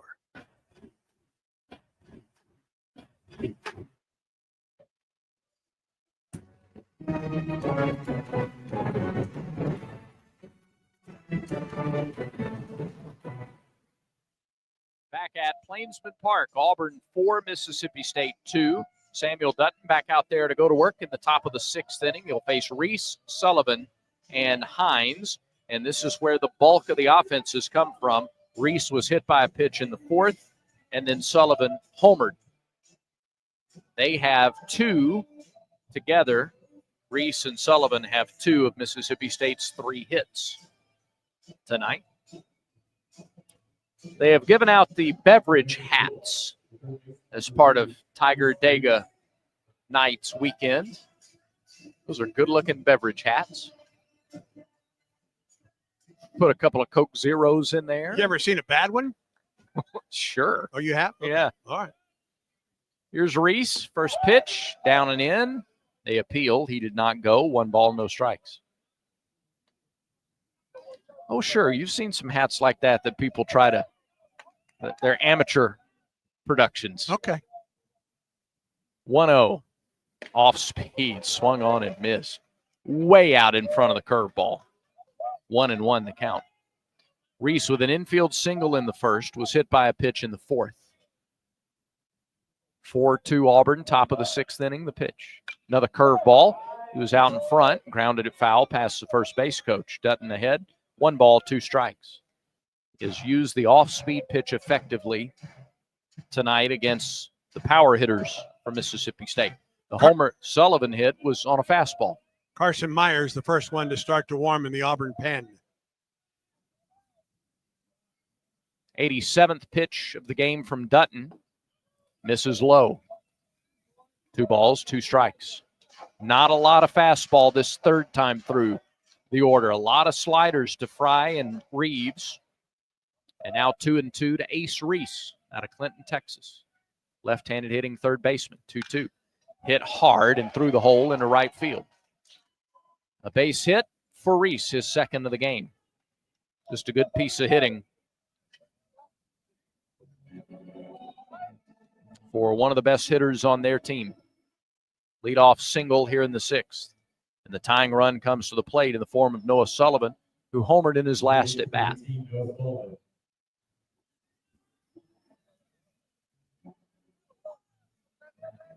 Sullivan, his 10th homer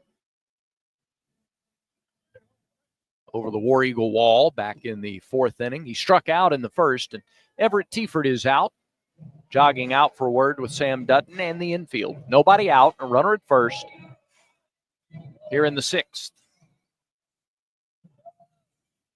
Auburn baseball is brought to you in part by East Alabama Health. Their team of first responders is here tonight, proud to provide first aid care at Plainsman Park and at every Auburn Athletics home event. They were at Jane B. Moore Field for softball earlier. They'll be back there tomorrow. They'll be here tomorrow. They'll be at the Hustle Rosen track for the Tiger Track Classic all day tomorrow as well. Tomorrow we will have men's golf and match play to update you on. We will have softball to tell you about.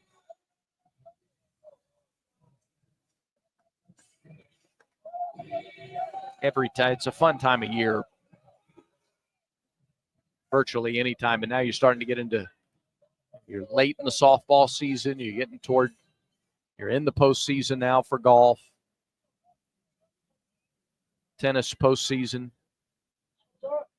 Meeting on the mound over, here's Sullivan, pitch home, fastball, strike. 91. Started him with a fastball and got ahead. Dutton from the stretch deals. Slider missed the outside corner. He's gotten that call a couple times tonight, but not then. 1-1. Sullivan has hit into a team tying high 4 double plays this year. The 1-1. Fastball, strike on the outside corner, 1-2. Remember, he got ahead of Sullivan in the last at bat, ran it to 2-2, and then left one up. Yeah. The 2 fastballs he's thrown him here Wow. have been at the knees. Well, all 3 pitches have been down in the zone. The 1-2 from the Auburn right-hander.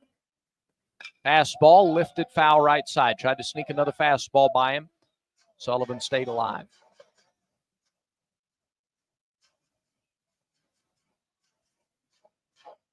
.33 RBIs for Sullivan.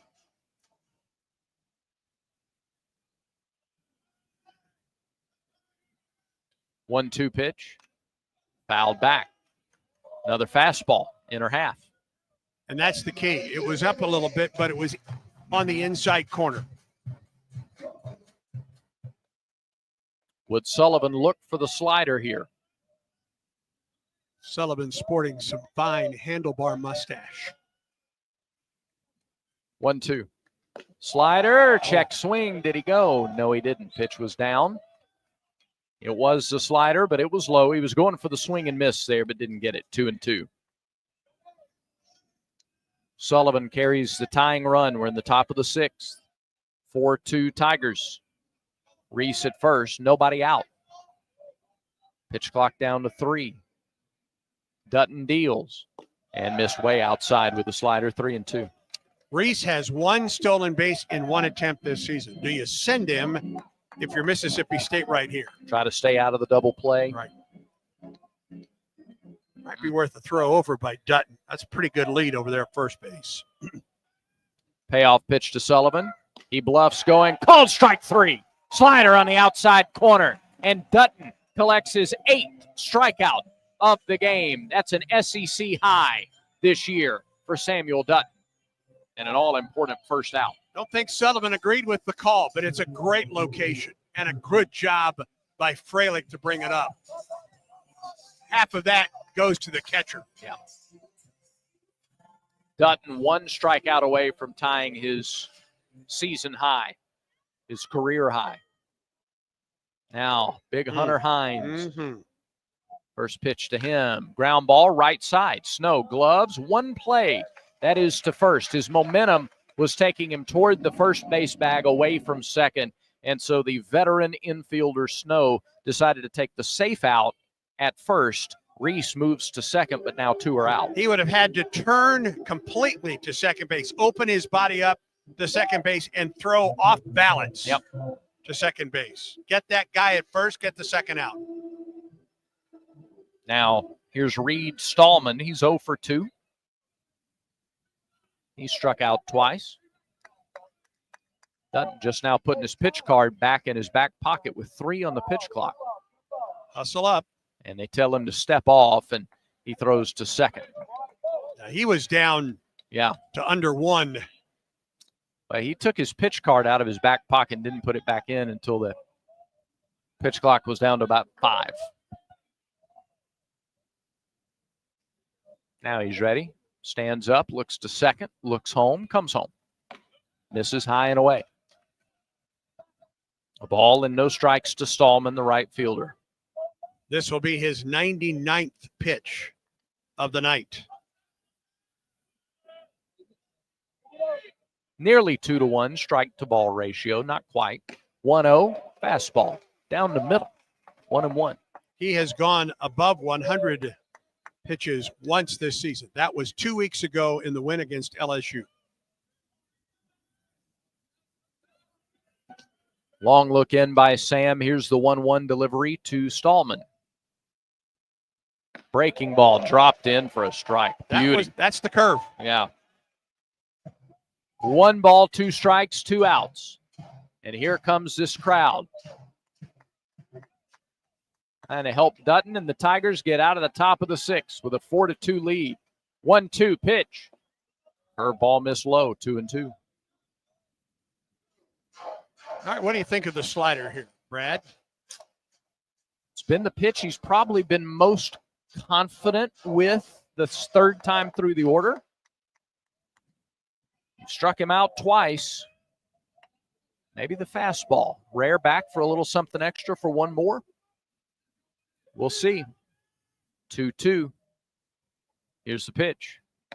Called strike 3. Slider outside corner. He came through the back door for his 9th strikeout. Dutton ties his career high and gets out of the inning. No runs, a leadoff single, no errors, and one left stranded in scoring position for Mississippi State. We head to the bottom of the 6th. Still Auburn 4, Mississippi State 2. Auburn baseball continues in a moment. I like what I like, and I do what I want. If what you like is getting the highest payouts, getting the most free play, and finding more of your favorite games all on a spacious upscale gaming floor, then Wind Creek Wetumpka is your kind of fabulous. No matter what fabulous means to you, you'll find it here. Wind Creek Wetumpka. Gambling problem? Call 1-800-GAMBLE.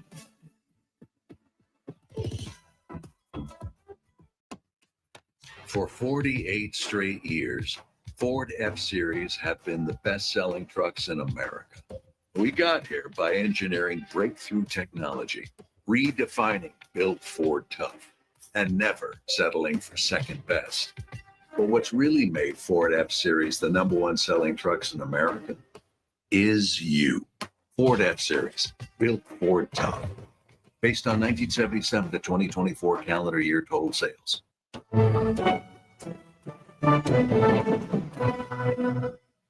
at Plainsman Park, thanks very much for staying up late with us. This game started 3 hours and 13 minutes after its original scheduled start time. In hindsight, retrospect, hindsight being 50-50, as Coach Dye used to say. Indeed. Or once famously said. We all know what he meant. Right. Right decision to delay the start of this game. A band of storms came in. It started raining around 7:15. You didn't want to burn your starter after an hour and 15 minutes. And it rained for a while, rained steadily for over an hour or about an hour. And then we got this game underway at 9:15. Cooper McMurray leads off the bottom of the 6th. He takes ball 1 low and outside. McMurray singled and scored as a part of Auburn's 4-run 4th inning. All runs scored in this game in the 4th. Fell behind on a slider, and then Kahn hung a slider, and Cooper singled it into right. Kahn's 1-0 pitch, down and away, nowhere close. He's up to 85 pitches now, Brad, and I think we're starting to see some stirring in that Mississippi State bullpen. 2-0. Ooh. Fouled back, wicked cut. Fastball up and in. That is normally an area Cooper makes you pay for. 2-1.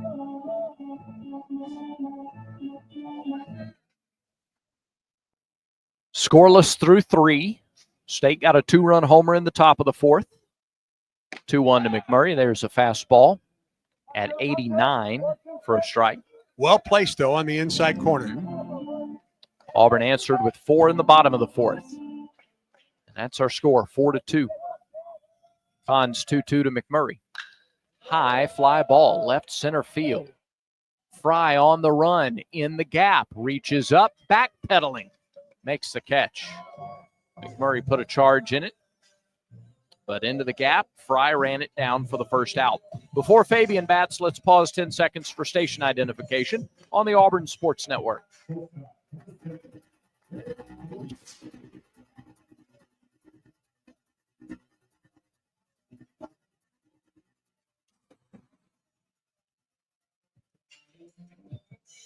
4-2 Auburn, bottom of the 6th. Derek Fabian, the batter. He's 0 for 2. Couple of strikeouts. Kahn with 8 strikeouts in the game. First pitch to Derek. Swing and a fly up the right field line. Trouble if it's fair. It is. It one hops the wall. Fabian with good speed. He's headed for second. He slides in safely. A 1-out double for Derek Fabian, his 5th two-bagger of the season, went after a first-pitch fastball and lined it up that right field line for a double. That's just a good piece of hitting by Derek Fabian. Got a fastball out and hit it where it was. It was elevated just a bit, and he put it right into the right field corner. There was no change to the plan of attack against Derek. All 3 at-bats started with a fastball up and out. And that time, Derek anticipated it. Couldn't catch up to it in the first two at-bats. That time he did. And Auburn with a man in scoring position for Chase Fralick. Singled to left to bring in a run his last time. Takes a ball high, 1-0. RBI single and a line out for the Auburn catcher tonight. Left-handed hitter from Peachtree City, 1-0 pitch. Little tapper back to the pitcher. That is a fair ball. He didn't mean to swing. He tried to stop his swing. A little check swing tapper back to the mound, and it's an easy play for Kahn to throw to first for the out. Almost hit his foot, but it did not. That's the proper call. And then he lost his balance on the follow-through. Yep. An easy 1-3 put-out for Mississippi State. Second time tonight we've seen Chase kind of stagger backwards on a check swing. Here's Eric Guevara with 2 outs. Fabian still at second. Pitch to Eric. Swing and a miss. Back foot slider. 0-1. Sack fly from Guevara in the fourth.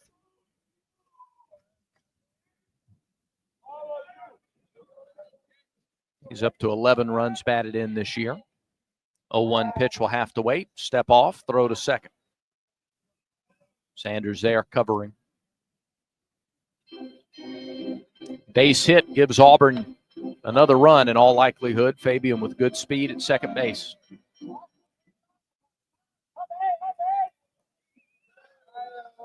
Oh, 1 to Guevara.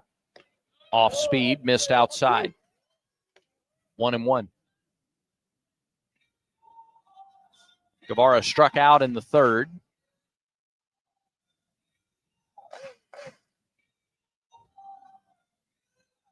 Stretch and pitch.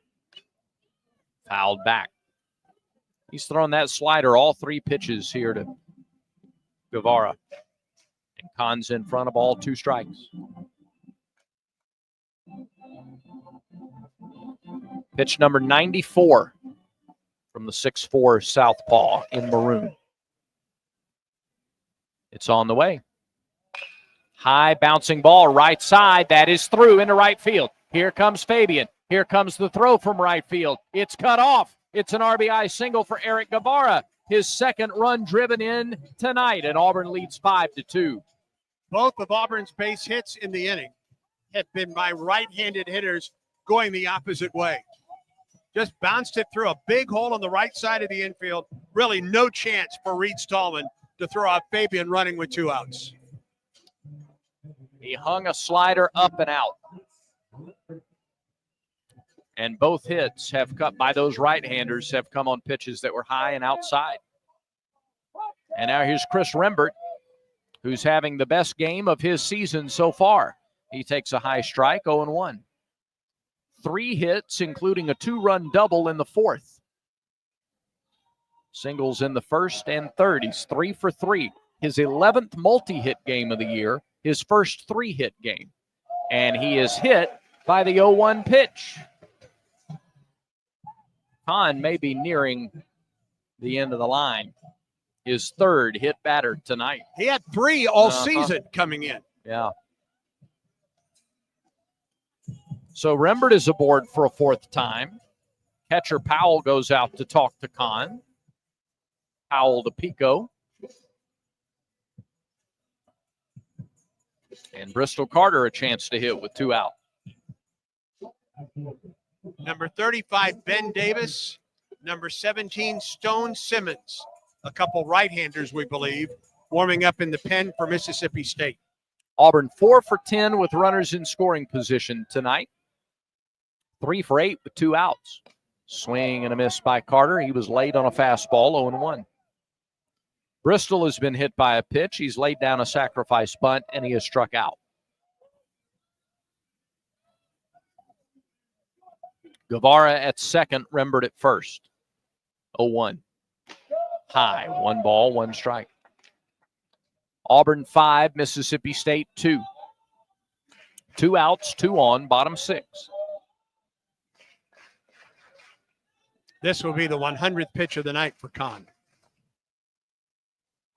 He looks to second briefly, comes home, and misses high. 2 balls, 1 strike.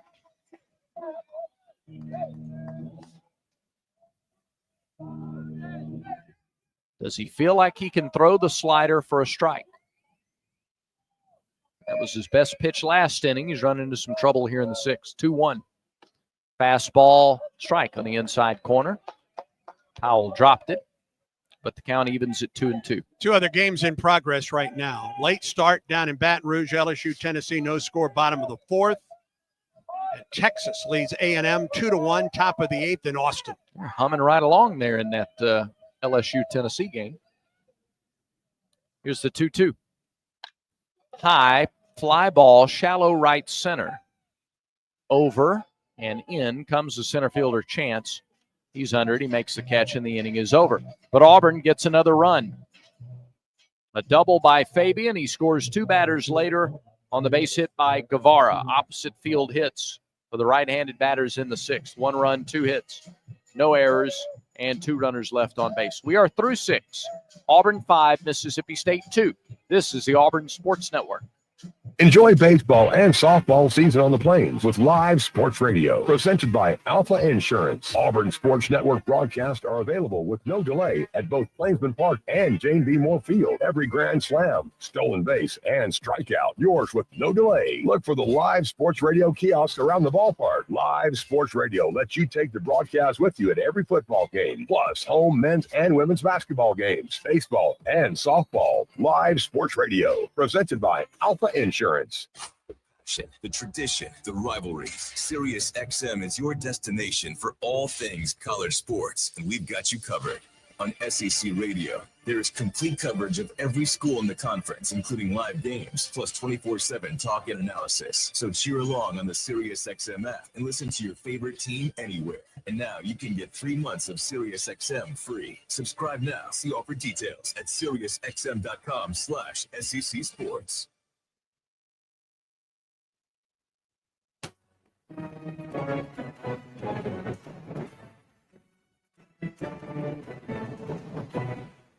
Auburn leads Mississippi State 5-2 as we go to the 7th inning, and as we do, a call to the bullpen for Carson Myers, 6'3", 213, senior lefty, Bowling Green, Kentucky, transfer from UAB. 14 appearances this year, 13 in relief, 0-2, earned run average of 3.26, 30 and a third innings pitched, 26 hits, 11 earned runs, only 5 walks, and 39 strikeouts. Team's batting .230 against Carson Myers. Samuel Dutton goes 6, gives up 2 runs on 4 hits. He walked only 1 and struck out 9 to tie his career high. 102 pitches, 70 for strikes. Samuel Dutton leaves the game with a 5-2 lead, and Carson Myers on to work the 7th. He'll get the bottom third of the order. Chance, Sanders, and Powell here in the 7th. Here to take you home on this Friday night in the series opener. Once again, voice of the Tigers, Andy Burcham. Myers was spectacular Tuesday night against Georgia Tech. 2 innings, no runs, no hits, 4 strikeouts, primarily as a left-handed pitcher against right-handed hitters for Georgia Tech. He has pitched once before in an Auburn uniform against State. Last year in Starkville, Auburn lost the game 4-3 in 8 innings. He pitched 6 of those innings. Gave up 1 run on 4 hits with 5 strikeouts and a walk. And now he gets the bottom third of the order. Chance, Sanders, and Powell for the Bulldogs here in the top of the 7th. Auburn on top 5-2. First pitch to Chance. Here it is. Swing and a miss. Fastball on the outside corner, strike 1. Chance, I think, was looking fastball there, too. He was trying to ambush, but Myers put it too far away from him. Chance 1 for 2 on the night against Dutton with a single. Carson, the wind, and the 0-1. Off the end of the bat, right side. Shallow right, long run in, long run out by Snow, and he dropped the ball. It just popped out of his glove. Long run in for Irish. Snow went out, had the ball in his glove, and it just popped out.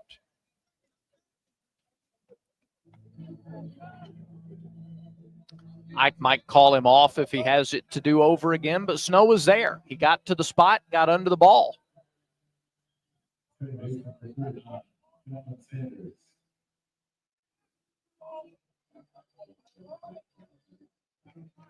That's the 8th error of the year for Snow, the first error for either team tonight.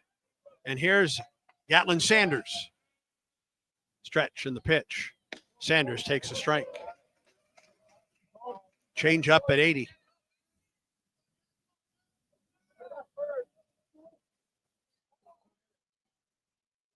Leadoff man on base for State on the error. Pitch on the way. Strike 2. That's the slider, I believe, from Carson Myers. And he's ahead of Gatlin Sanders. No balls and 2 strikes. Sanders struck out looking and flied to center in his 2 at-bats against Dutton. Stretch the pitch. Reaches out, left side, fouls it out of play. Into the final section of the chairback seats down the left side. 5 earned runs for Auburn tonight against Pico Khan, the most he's given up in a start this year. 0-2 the count to Sanders, a runner at first for State. Top half of the 7th. And Auburn leads 5-2. Comes the pitch. Inside, pops out of the glove of the catcher. A ball and 2 strikes.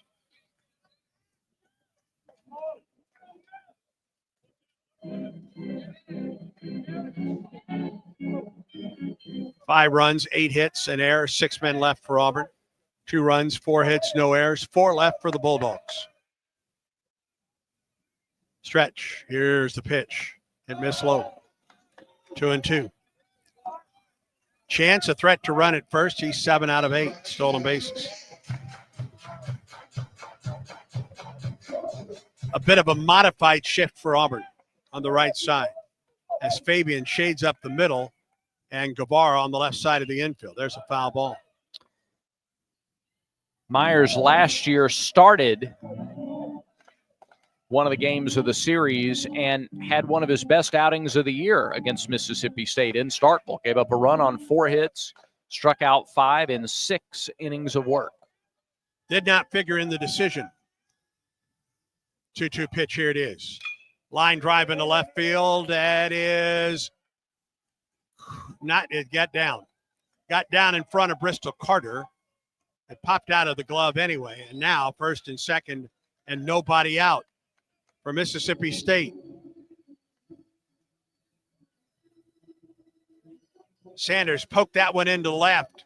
Carter did all he could to come in and make the catch. And now Powell is up there, and is he up there to bunt? 7, 8, and 9 hitters have now been on base 4 times, either through walks, errors, or hits. Powell walked back in the 3rd and grounded to second in the 5th. Excuse me, he grounded to short in the 5th inning. Chance at second and Sanders at first as Myers comes set. And a bluff back to second base.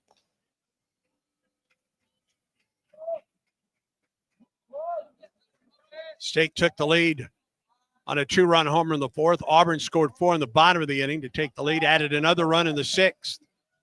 The State threatens here in the top of the 7th. Here's the stretch and the pitch. High fly ball into deep left field. Back at the wall, and it is gone, and State has tied it on Powell's 4th home run of the year.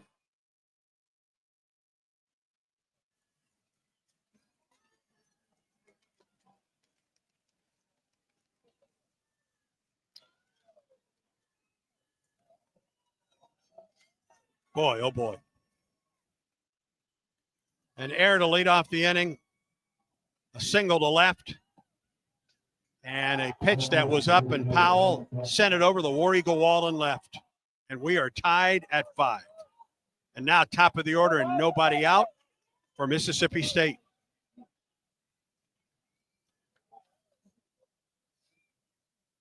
Here's Garrick Fry. Winding the pitch. Swing and a miss.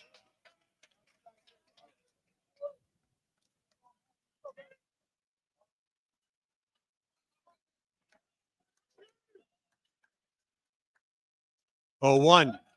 Down and in. Ball and a strike.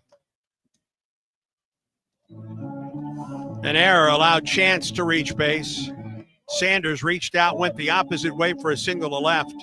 And Joe Powell has just hit a 3-run homer to tie this game at 5. Fourth homer allowed by Myers this year. Up and out. 2 balls and a strike now to Fry.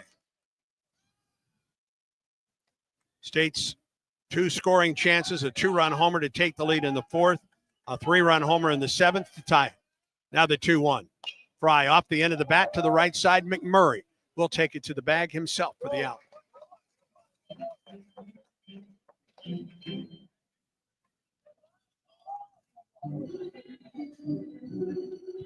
One down for Sawyer Reeves.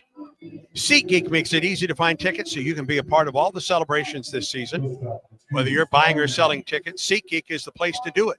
SeatGeek, the official ticketing partner of the Tigers. Expect the expected. SeatGeek. Only the 4th time this year Carson's given up more than 1 run in an outing. 3rd time it's been 2. First pitch to Reeves. Inside corner with a fastball for strike 1. Against Dutton, a strikeout, a fielder's choice, and a lineout.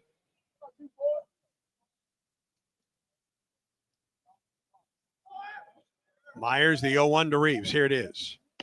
Strike 2 on the inside corner. Unfortunately now for Sam, he cannot win this one. It was a really gutty effort by Dutton. Was. He got a little better as the game went on. He was certainly sharper by the time it ended. And almost 70% strikes on the night. 0-2 pitch to Reeves. Swing and a miss. He struck him out. Just blew another fastball by him. Went in for the first couple. Outside corner for the 3rd. 10th strikeout of the night for Auburn pitching. The K-Counter presented by Kia of Auburn, where you're always number 1. And here is Ace Reese. Infield single in the 2nd. Hit by a pitch in the 4th. And a single in the 6th.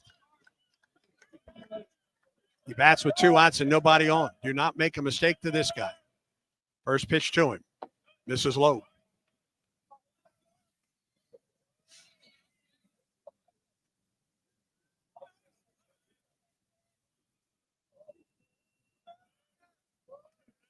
One-zero pitch to Reese. Tapped foul to the backstop. 1 ball and 1 strike to count. Third baseman has raised his average to .342 tonight. He has 13 homers and 48 runs batted in. His homers and RBIs are the most on this Mississippi State ball club. Now the 1-1. Right down the middle for strike 2.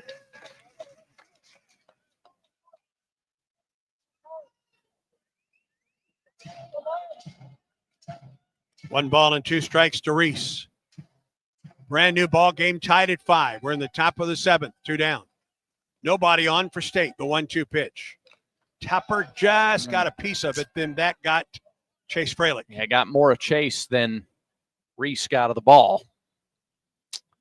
Auburn's athletic trainer, Anthony Sanderson, makes his way to home plate.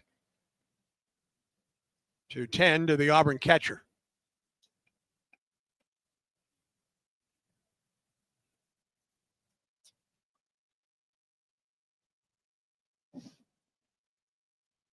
He is still bent over. I got him on the right or just above the right knee. Off the bat. There is no shin guard there. Right above the shin guard.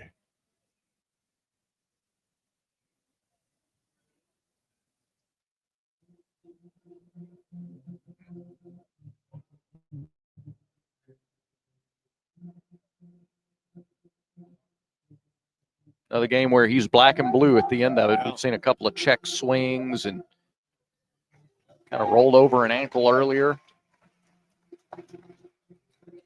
Butch Thompson and Anthony Sanderson head to the Auburn dugout. Count remains 1 ball and 2 strikes to Ace Reese. Home plate umpire Jeremy Dupree reached down and gave Chase his helmet. 2 outs, nobody on for State. Bulldogs have tied it here. 3-run homer by Joe Powell.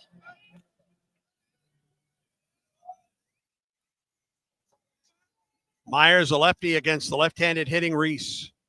Wind in the pitch. Down and in, 2-2. This is right in line with what State has done. They're a home run hitting team. They've hit a couple of multi-run homers tonight. 2-2 to Reese. Swings and lifts it into left. Carter back now in a couple steps, and the inning's over. Nice job of recovering by Myers after giving up the 3-run homer. 3 runs, 2 hits, an error, and no one left. 7th inning stretch time at Plainsman Park. Deep into the night. Auburn and Mississippi State are tied at 5, and Auburn baseball continues in a moment. Things we take for granted, ordinary opportunities for parents and their children, can be a foster child's extraordinary. You have the power to do something positive that will change the life of a young person right here in Alabama. Open your heart and open your home to a foster child today. For more information, visit www.dhr.alabama.gov or call 1-866-64-AL-KIDS. Brought to you by the Alabama Department of Human Resources, the Alabama Broadcasters Association, and this station. Let's huddle up and make things happen with the only cards for the Plains. The Auburn University Regions Visa Debit Card and prepaid Regions Now card. They're a win for your wallet and a big war eagle, whether you're purchasing stuff for game day or every day. Want to go all in on confidently showing your Tiger pride? Order your card now at regions.com/go Tigers. Regions, official bank of the SEC. Member FDIC. Terms, conditions, and fees apply.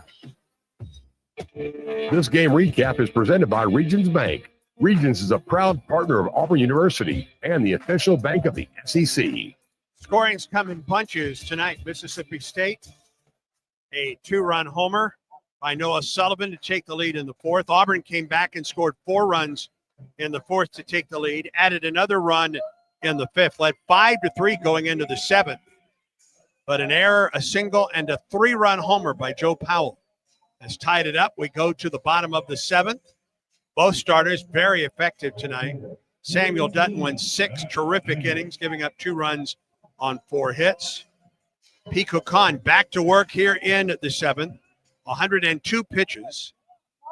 And he will face Irish, Ballou, and Snow.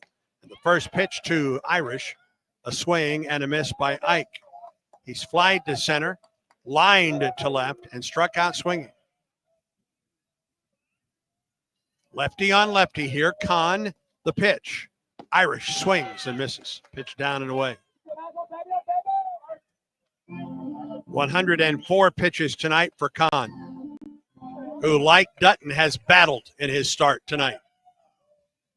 0-2. Irish chops it to the right side. Second baseman Sanders fields and throws to first for the out.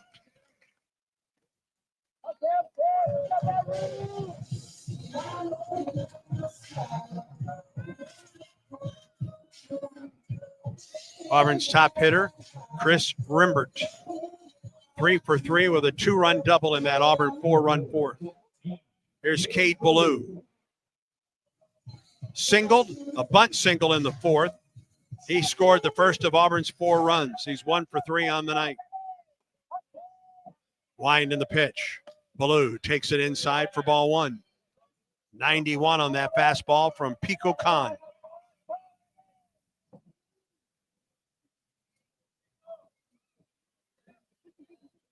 The lefty winds and fires, and Ballou reaches down and fouls it back, a ball and a strike.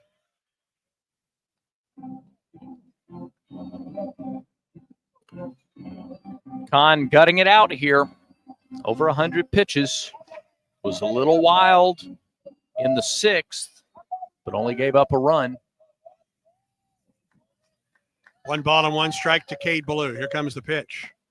Fastball high, 2 balls and a strike. I think that's Parker Carlson, right-hander in the Auburn pen.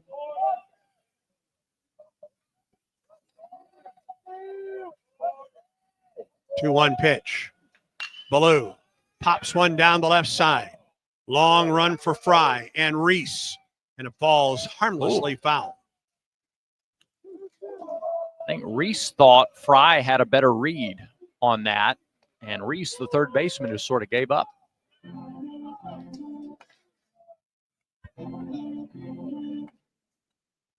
And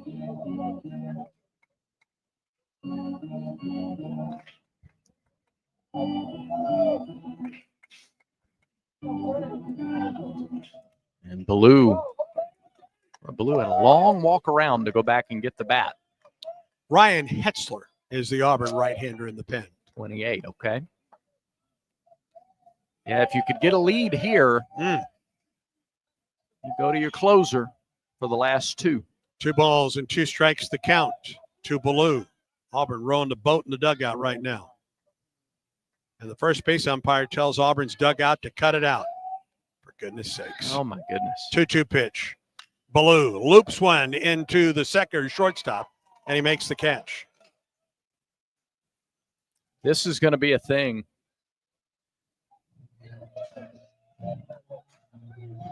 First base umpire pointing into the Auburn dugout. They have rowed the boat with 2 strikes throughout the season. And Butch Thompson is out a couple of steps from the dugout to bark back at Eddie Newsom. Well, okay. 2 outs. Here's Snow.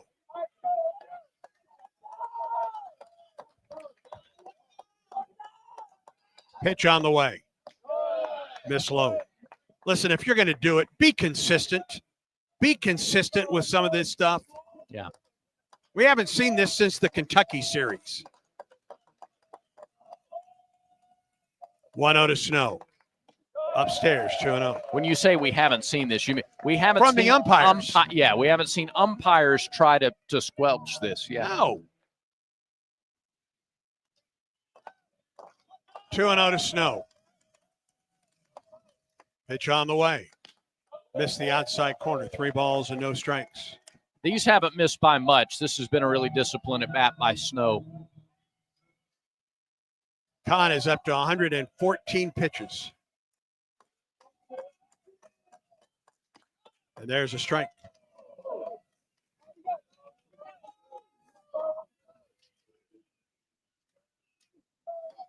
Three balls and a strike to Eric Snow. 0 for 2 on the night. Pitch on the way. Ball 4. Boy, just missed inside. Really did.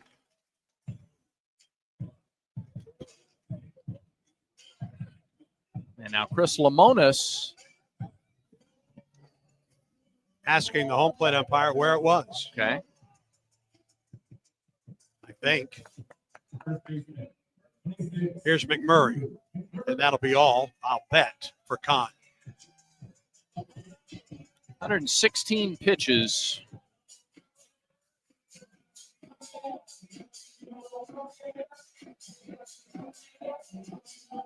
Pitching coach is out. His previous high was 105 against Oklahoma. No motion yet to the bullpen. And now Jeremy Dupree will come out. A runner at first for Auburn in the bottom of the 7th. Cooper McMurray is out there for Auburn to hit. And they will stay with Kahn. This will be a lefty-on-lefty battle. But lefties have hit him better this year than righties. And Cooper with a pretty good swing in the 4th for his base hit. McMurray is 1 for 3 with a run scored. Snow at first, a 2-out walk. I think that was the first walk of the night for Kahn. He's hit 3 batters. Yeah. And now McMurray at the plate for the Tigers. Runner at first, 2 outs. The pitch to Cooper. It misses low.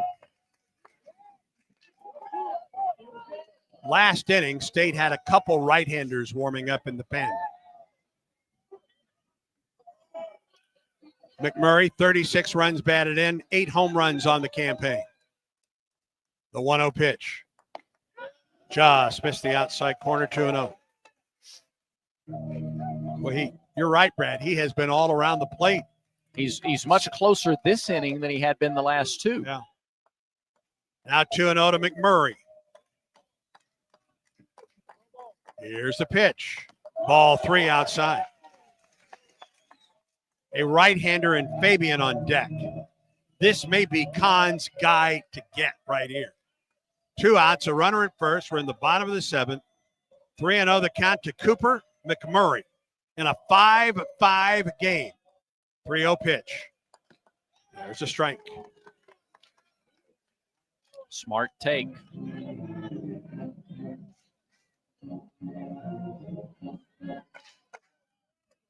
Snow gets his lead at first.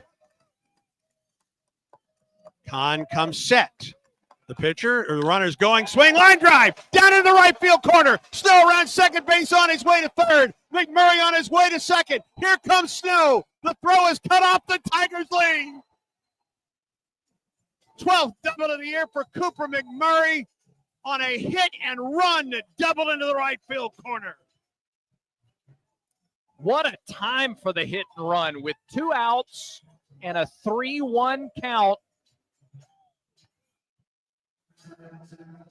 Kahn looked like he hesitated just briefly as Snow took off, and he hung a pitch that McMurray sent down the right field line. And that will be all for Kahn as Mississippi State makes a Pepper Tree pitching change for a new level of taste. Tiger fans know it's got to be Pepper Tree. For the best wine selection, the finest cuts of beef, visit Pepper Tree in Auburn and Montgomery and online at steaksandwine.com. Steaks, letter N, wine.com. Auburn has regained the lead in the bottom of the 7th. A runner at second base with 2 outs as Mississippi State goes to the bullpen. Yellowwood knows that a 5-star backyard is the place to make lasting memories, like cookouts, cornhole with friends. Ooh, a neighborhood potluck with your wife's pasta salad, the one with the feta. Oh, sorry. Or taking a nap on your deck in a hammock. Naps are memories. I love naps. For 5-star backyards and the most memorable experiences, Yellowwood brand pressure-treated pine. If it doesn't have that yellow tag, you don't want it. On this Pepper Tree pitching change for Mississippi State, they go to right-hander Ben Davis. He's out of Boonville, Mississippi, and Itawamba Community College. 6'3", 215, junior right-hander. Ben Davis is 1-2 in 14 appearances, 11 relief outings, earned run average 4.38, 37 innings for Davis, 35 hits, 25 runs, only 18 of them earned. He's walked 16, struck out 43. Teams are hitting .236 against Ben Davis with 2 homers and 6 doubles included. He's thrown 4 wild pitches, and he has hit 1 batter. Well, Kahn, 1 pitch too many for Mississippi State. 6 2/3 gutty innings, 9 hits, 6 runs, 1 walk, 8 strikeouts. He hit 3 batters, threw 2 wild pitches. He threw 121 pitches, 77 for strikes. And the final pitch that he threw in this outing, McMurray laced down the right field line for an RBI double on a hit and run that scored Eric Snow the only walk by Kahn. 6 2/3 innings, 6 runs, 9 hits, 8 strikeouts, a walk, 2 wild pitches, and 3 hit batters.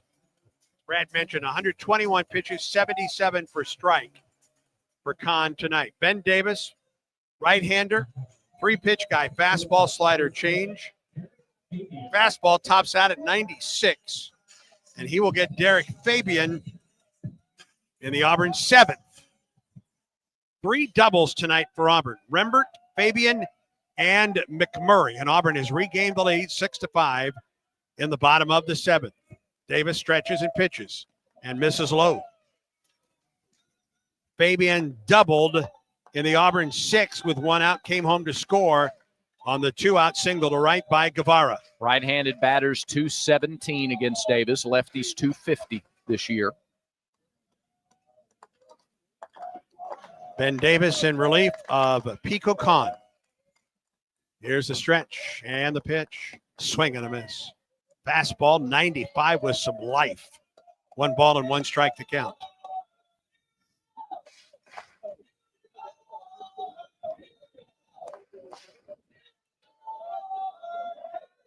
Auburn has out-hit State tonight 9-6, leads in the game 6-5, the 1-1. Missed outside. Ooh. Powell had to reach out and scoop that one up. 2 balls and a strike. Derek Fabian, a double and a run scored. Cooper McMurray, 2 hits, a run scored, and a run driven in. Cade Ballou, a single and a run scored. 2-1 pitch. This is low. Talk about guys that really have to give you something offensively down the stretch in SEC play. They've done it tonight. 3-1 to Fabian. McMurray with his lead at second. A stretch by Davis. Comes the pitch. Swing, fly ball into center. Chance moves to his left and makes the catch, and the inning is over.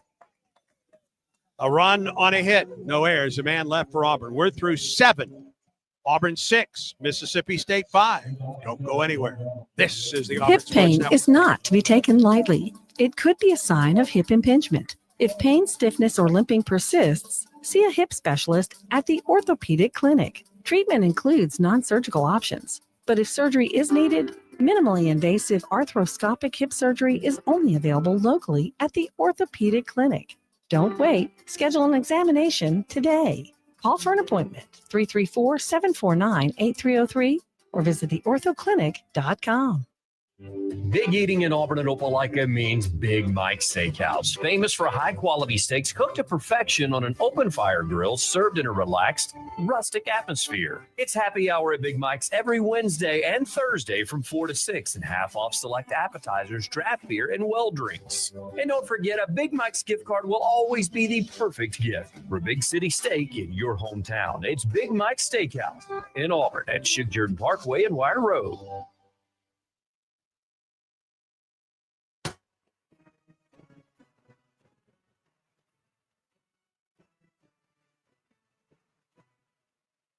RBI double, Cooper McMurray. Auburn reclaims the lead in the bottom of the 7th. Tigers lead Mississippi State 6-5. And with the lead back in the camp, Tigers have gone to the closer, Ryan Hetzler. 5'11", 176, sophomore from Corona, California. Hetzler, no record and a 5.12 earned run average in 12 outings this year. 19 1/3 innings pitched. 16 hits, 12 runs, 11 of them earned, 3 walks, 17 strikeouts. Team's batting .219 against Ryan Hetzler. Who? Ryan Hetzler. Yes. There you go. Hetzler with 4 saves on the year, and he is looking for number 5. He'll greet the middle third of the order. Sullivan, Hines, and Stallman. They have a combined 26 home runs, and they're going to be thinking long ball to try to tie it up. Carson Myers, 2 hits, 3 runs, 2 of them earned, no walks and a strikeout in an inning of work. Carson threw 24 pitches, 18 strikes, and now Hetzler against Sullivan to start the 8th. Sullivan is 1 for 3, but the 1, a 2-run homer in the 4th. First pitch to him. Off speed, misses upstairs, ball 1. Sullivan with 10 homers, Hines with 8. He has 62 in his career, and Stallman with 8. 1-0. Drops low, 2-0. He didn't get the high part of the zone, didn't get the low part of the zone. Free bases to lead off innings have been kryptonite tonight. 2-0. Strike, fastball at 91. Well, the breaking stuff didn't get there, so threw a fastball to get strike 1.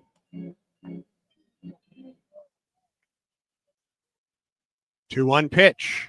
All 3 low and away. You're right. Leadoff man has reached 3 times. 2 of those times it was on a free base, and he came around to score.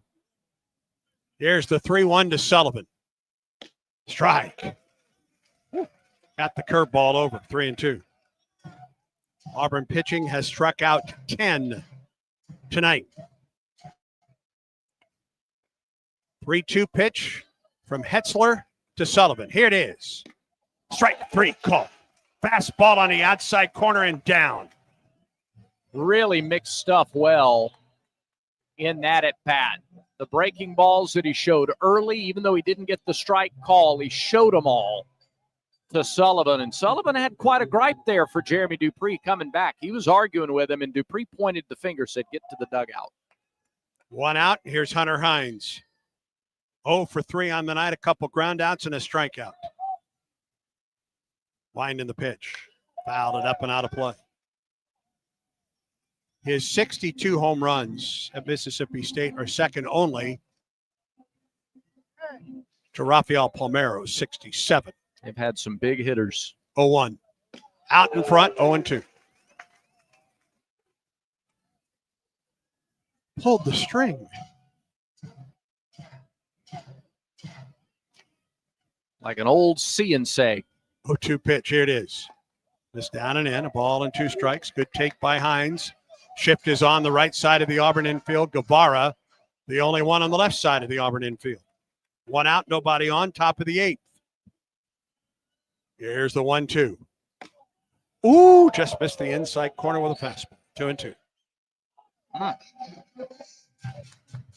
Sullivan may have fought 4 and 1 that call with his arguing at the end of the last at bat. 2-2 pitch. Chopper foul. Left and off speed pitch up, but all Hines could do was hit the top half of the ball and foul it off.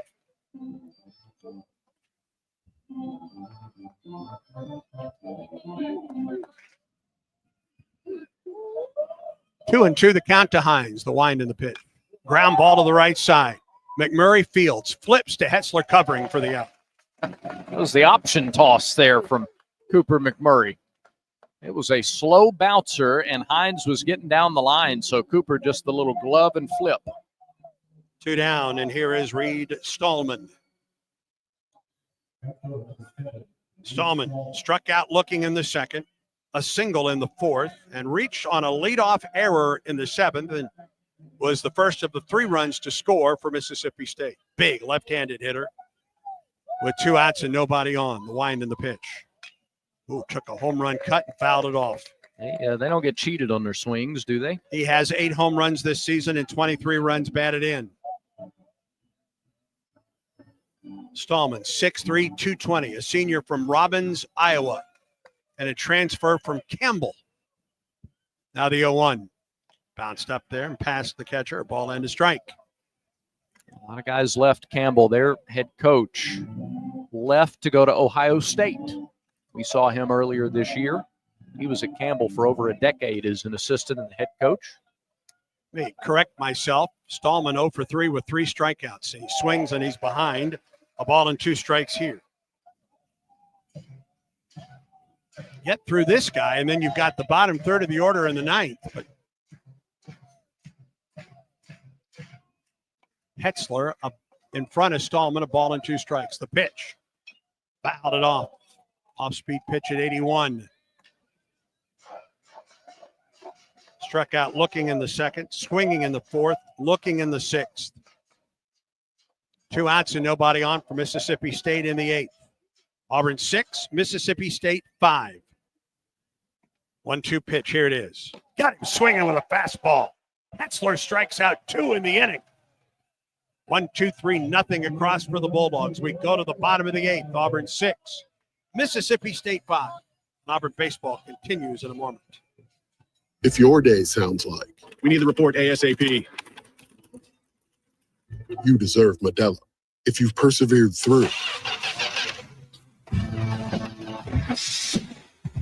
you deserve this rich golden lager with a crisp but refreshing taste. Or if you overcame, Two more. you deserve this ice cold reward.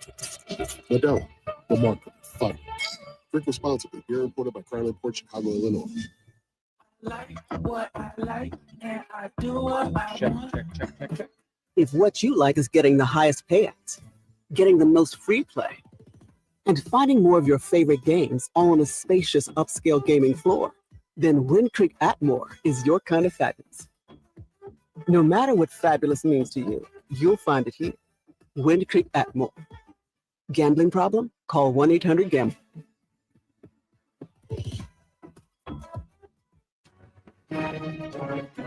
Back to Bladesman Park for more Auburn baseball against Mississippi State. Throwing right-hander Ben Davis back to work for State. He got the final out in the Auburn 7th. after Auburn regained the lead on that hit and run double off the bat of Cooper McMurray, and Snow scored from first with 2 down in the 7th, giving Auburn a 6-5 lead. And that's the score as Auburn comes to the plate in the 8th. Freilich, the 8-hitter, Guevara, the 9th hitter, and Rembert, who's had a career night with 3 base hits, will bat against Davis.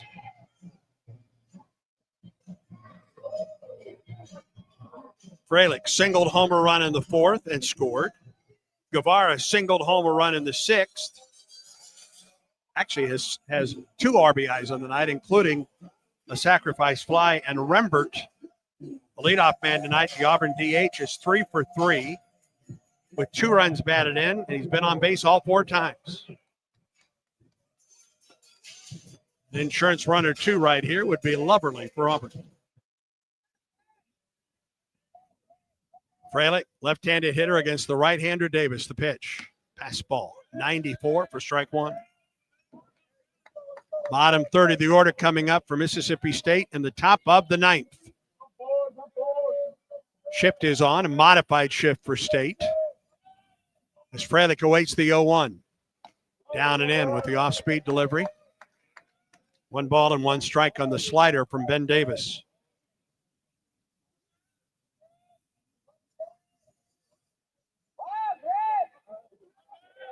Stretch in the 1-1. Ball too low.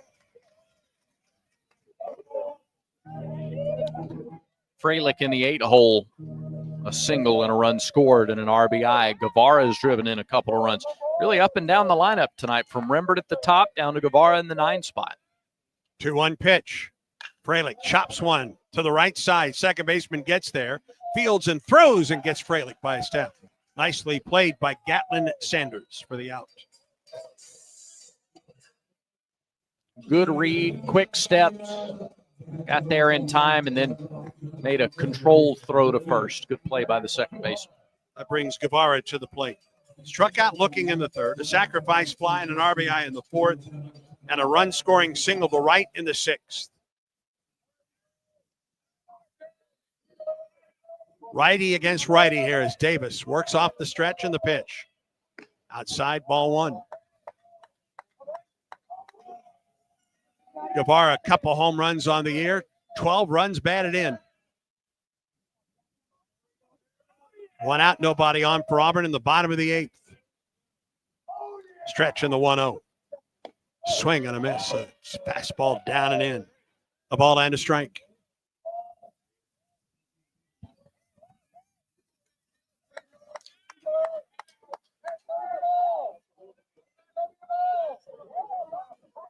Infield is back as Guevara waits the 1-1 pitch.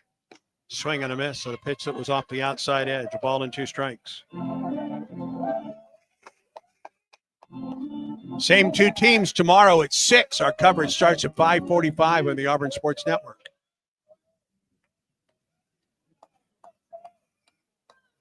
Now the 1-2 pitch to Guevara. Ground ball to the second baseman. Couple hops to Sanders to first, 2 outs. State was positioned well that time with Guevara at the plate. And here is Chris Rembert. Singled in the 1st, singled in the 3rd, doubled homer 2 runs in the 4th, and was hit by a pitch in the 6th. A career high 3 base hits on the night for Rembert. He bats with 2 outs and nobody on in the Auburn 8th. Davis comes set in the pitch. Missed outside.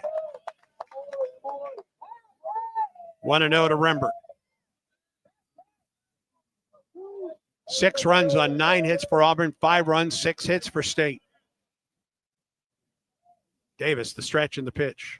Swing and a miss. A ball and a strike to Rembert. Boy, the late sweep on that slider is really effective. It's also been effective to the right-handed hitters with the fastball down and in. Yeah. Now the 1-1. He tried to get it there, didn't. Missed a little bit low. 2-1. Rembert with some pop in the bat, 4 homers and 21 runs batted in this season.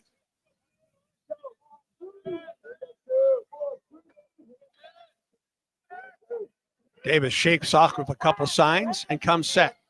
2-1 pitch. Ball 3 low.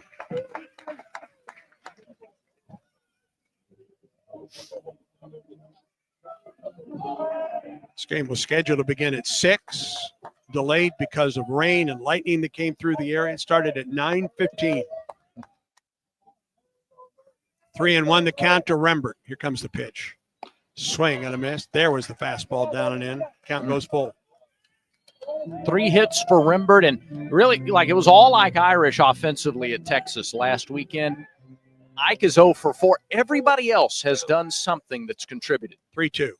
Rembert reaches out right side, pokes it off of the top of the grandstand above the 984 club down the right side. Count remains 3-2.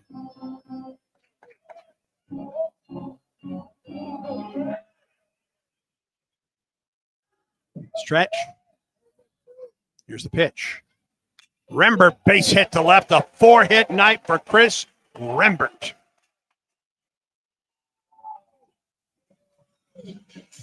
What an at-bat. Spoiled a pretty good pitch on 3-2. And then on the next 3-2 pitch, got one right down the middle. He slashed it through the left side. Here's Bristol Carter. That is just the third 4-hit game of the season for Auburn. Fourth, considering that Irish has a 4-hit and a 5-hit game. Chase Freilich has a 4-hit game. And now Chris Rembert has a 4-hit game. Reese guards the line at third as Rembert gets his lead. And the first pitch to Carter. Missed inside, ball 1. Auburn would dearly like to get to Irish in this inning with the right-hander Davis out there. 2 outs in the inning. Auburn trying to add to a 6-5 lead in the bottom of the 8th. The lead for Rembert at first. And the 1-0. Carter takes it just off the inside corner. State frustrated with that call, 2-0.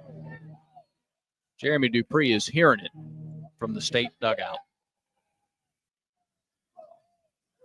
Auburn started a runner in the 7th with 2 outs. It resulted in a run. Would Auburn do the same thing here? 2-0. Carter pops it up just behind second base. Second baseman Sanders is out, makes the catch. And we go to the 9th. No runs, a hit, no errors, a man left. To the 9th we go. 7, 8, 9 hitters coming to the plate for Mississippi State. Auburn 6, Bulldogs 5. Stay tuned. This is the Auburn Sports Network. Auburn family, join us in welcoming head coach Larry Vickers to the Plains as he leads your Tigers into a new era of Auburn women's basketball. This past season alone, Vickers led his team to a perfect conference record and a program record of 30 wins en route to their 3rd straight conference title. As head coach, Larry Vickers brings championship pedigree to the Plains. You'll want to lock in your season tickets early for this new era of Auburn women's basketball. Head to aubtix.com. We'll see you in Neville Arena and War Eagle. Hey guys, it's Auburn baseball season again. And if you want to hit your next big event out of the park, then get Baumhauer's Victory Grill in Auburn to help with all of your catering needs. From team parties to tailgating or any big event you may have, Baumhauer's always hits a home run by making sure all of your logistics are covered and you can just sit back, relax, and enjoy the big game. And if you need a place to host your party, come try Baumhauer's new covered patio. Give us a call to book your big event today. Baumhauer's Victory Grill, 2353 Bent Creek Road in Auburn. War Eagle.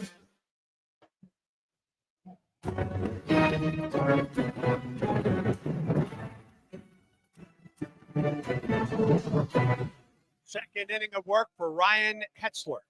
And he will get the 7, 8, and 9 hitters for Mississippi State. Chance, Sanders, and Powell. Auburn 6, Mississippi State 5. Remember, this was the trio that tied it up in the 7th. An error off the bat of Chance, a single left by Sanders, and a 3-run homer for Powell tied the game at 5. Auburn got the go-ahead run in the bottom of the 7th on a 2-out hit-and-run double from Cooper McMurray, scoring Eric Snow from first. And that's the score right now, 6-5 Tigers. Chance on the night, 1-4-2. Pitch from Hetzler. Ground ball on the infield. 2 hops, Fabian throws to first, 1 out.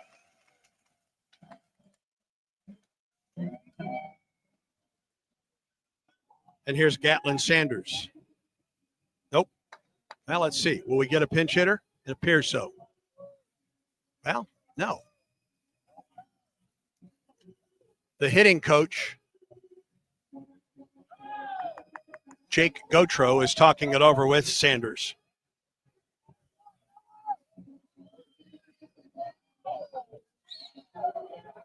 And Sanders will come to the plate.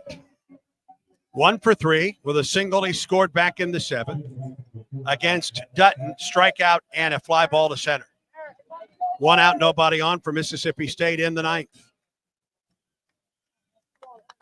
Left-hander against the right-hander, Hetzler. The wind and the pitch. And he takes it down and in for ball 1. McMurray guarding the line at first. 1-0. Bounces up there, 2-0.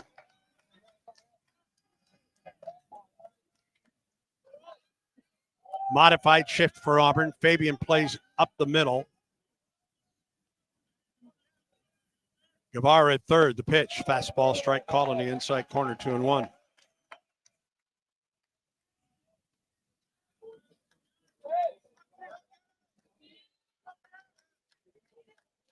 Two-one pitch from Hetzler. Swing and a miss and a fastball at 90.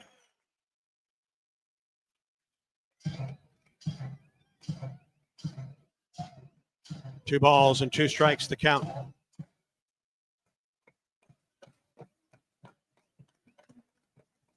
Hetzler peers over the glove, the wind and the pitch.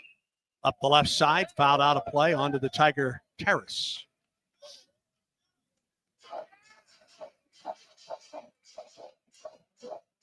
Auburn pitchers have struck out 12 tonight.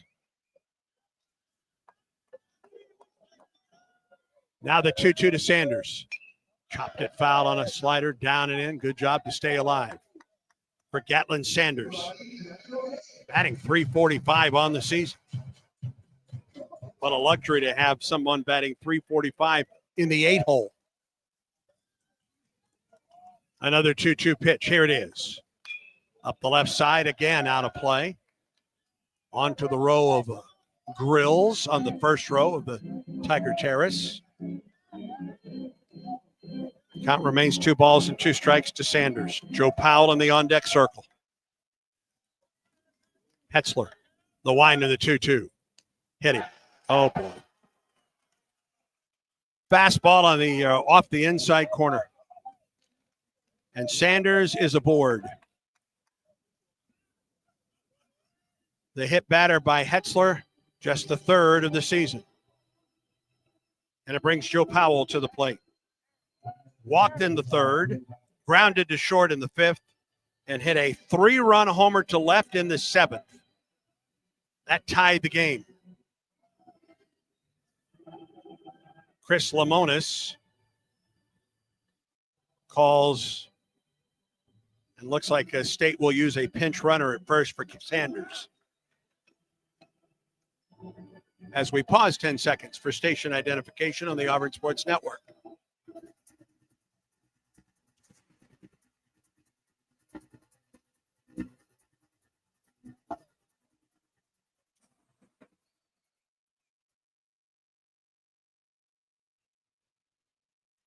Ross Heifel is the pinch runner for State.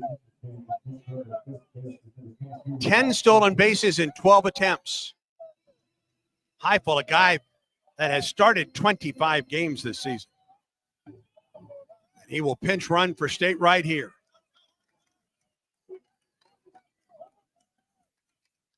Stretch, throw to first. He's back.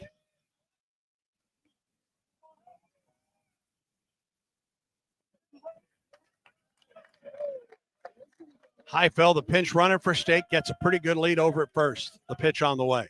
Powell chops it foul into the Auburn dugout. No balls and a strike. That hit batter of Sanders came on a 2-2 pitch. Sanders did a good job to stay alive long enough to get hit by the pitch. Stretch, another throw to first. Tag, close but safe. State saying that he balked. First base umpire doesn't want to hear it from the State dugout.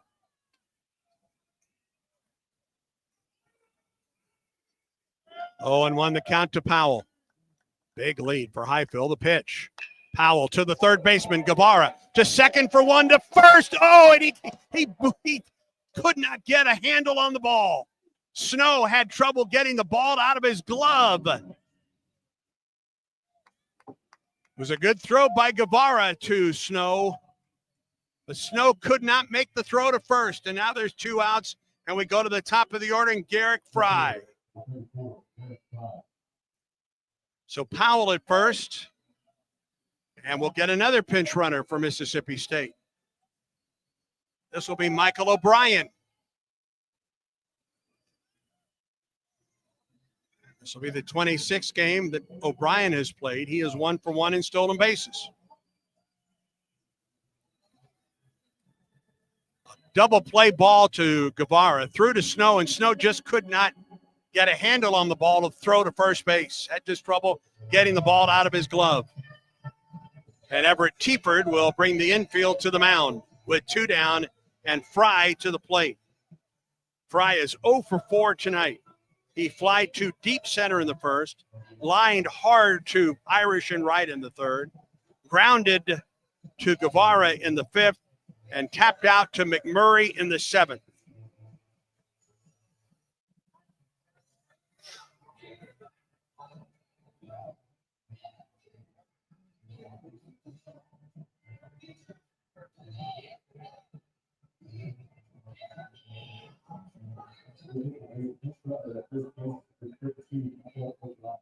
Michael O'Brien at first. 2 outs, top half of the ninth. Garrick Fry to the plate.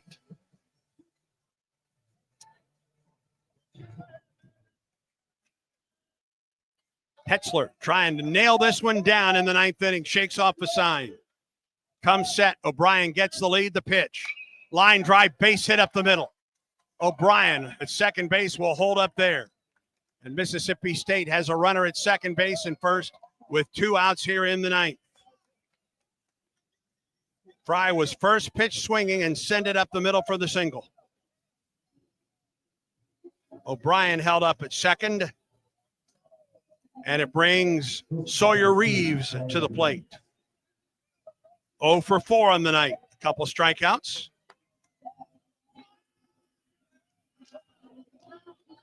He bats with runners at first and second, and 2 outs in the top of the ninth. Hetzler comes set. Here's the pitch. Reeves chops it foul up the third base side. Fielded cleanly by the third base coach, Kyle Cheeseborough. 0-1 to Reeves.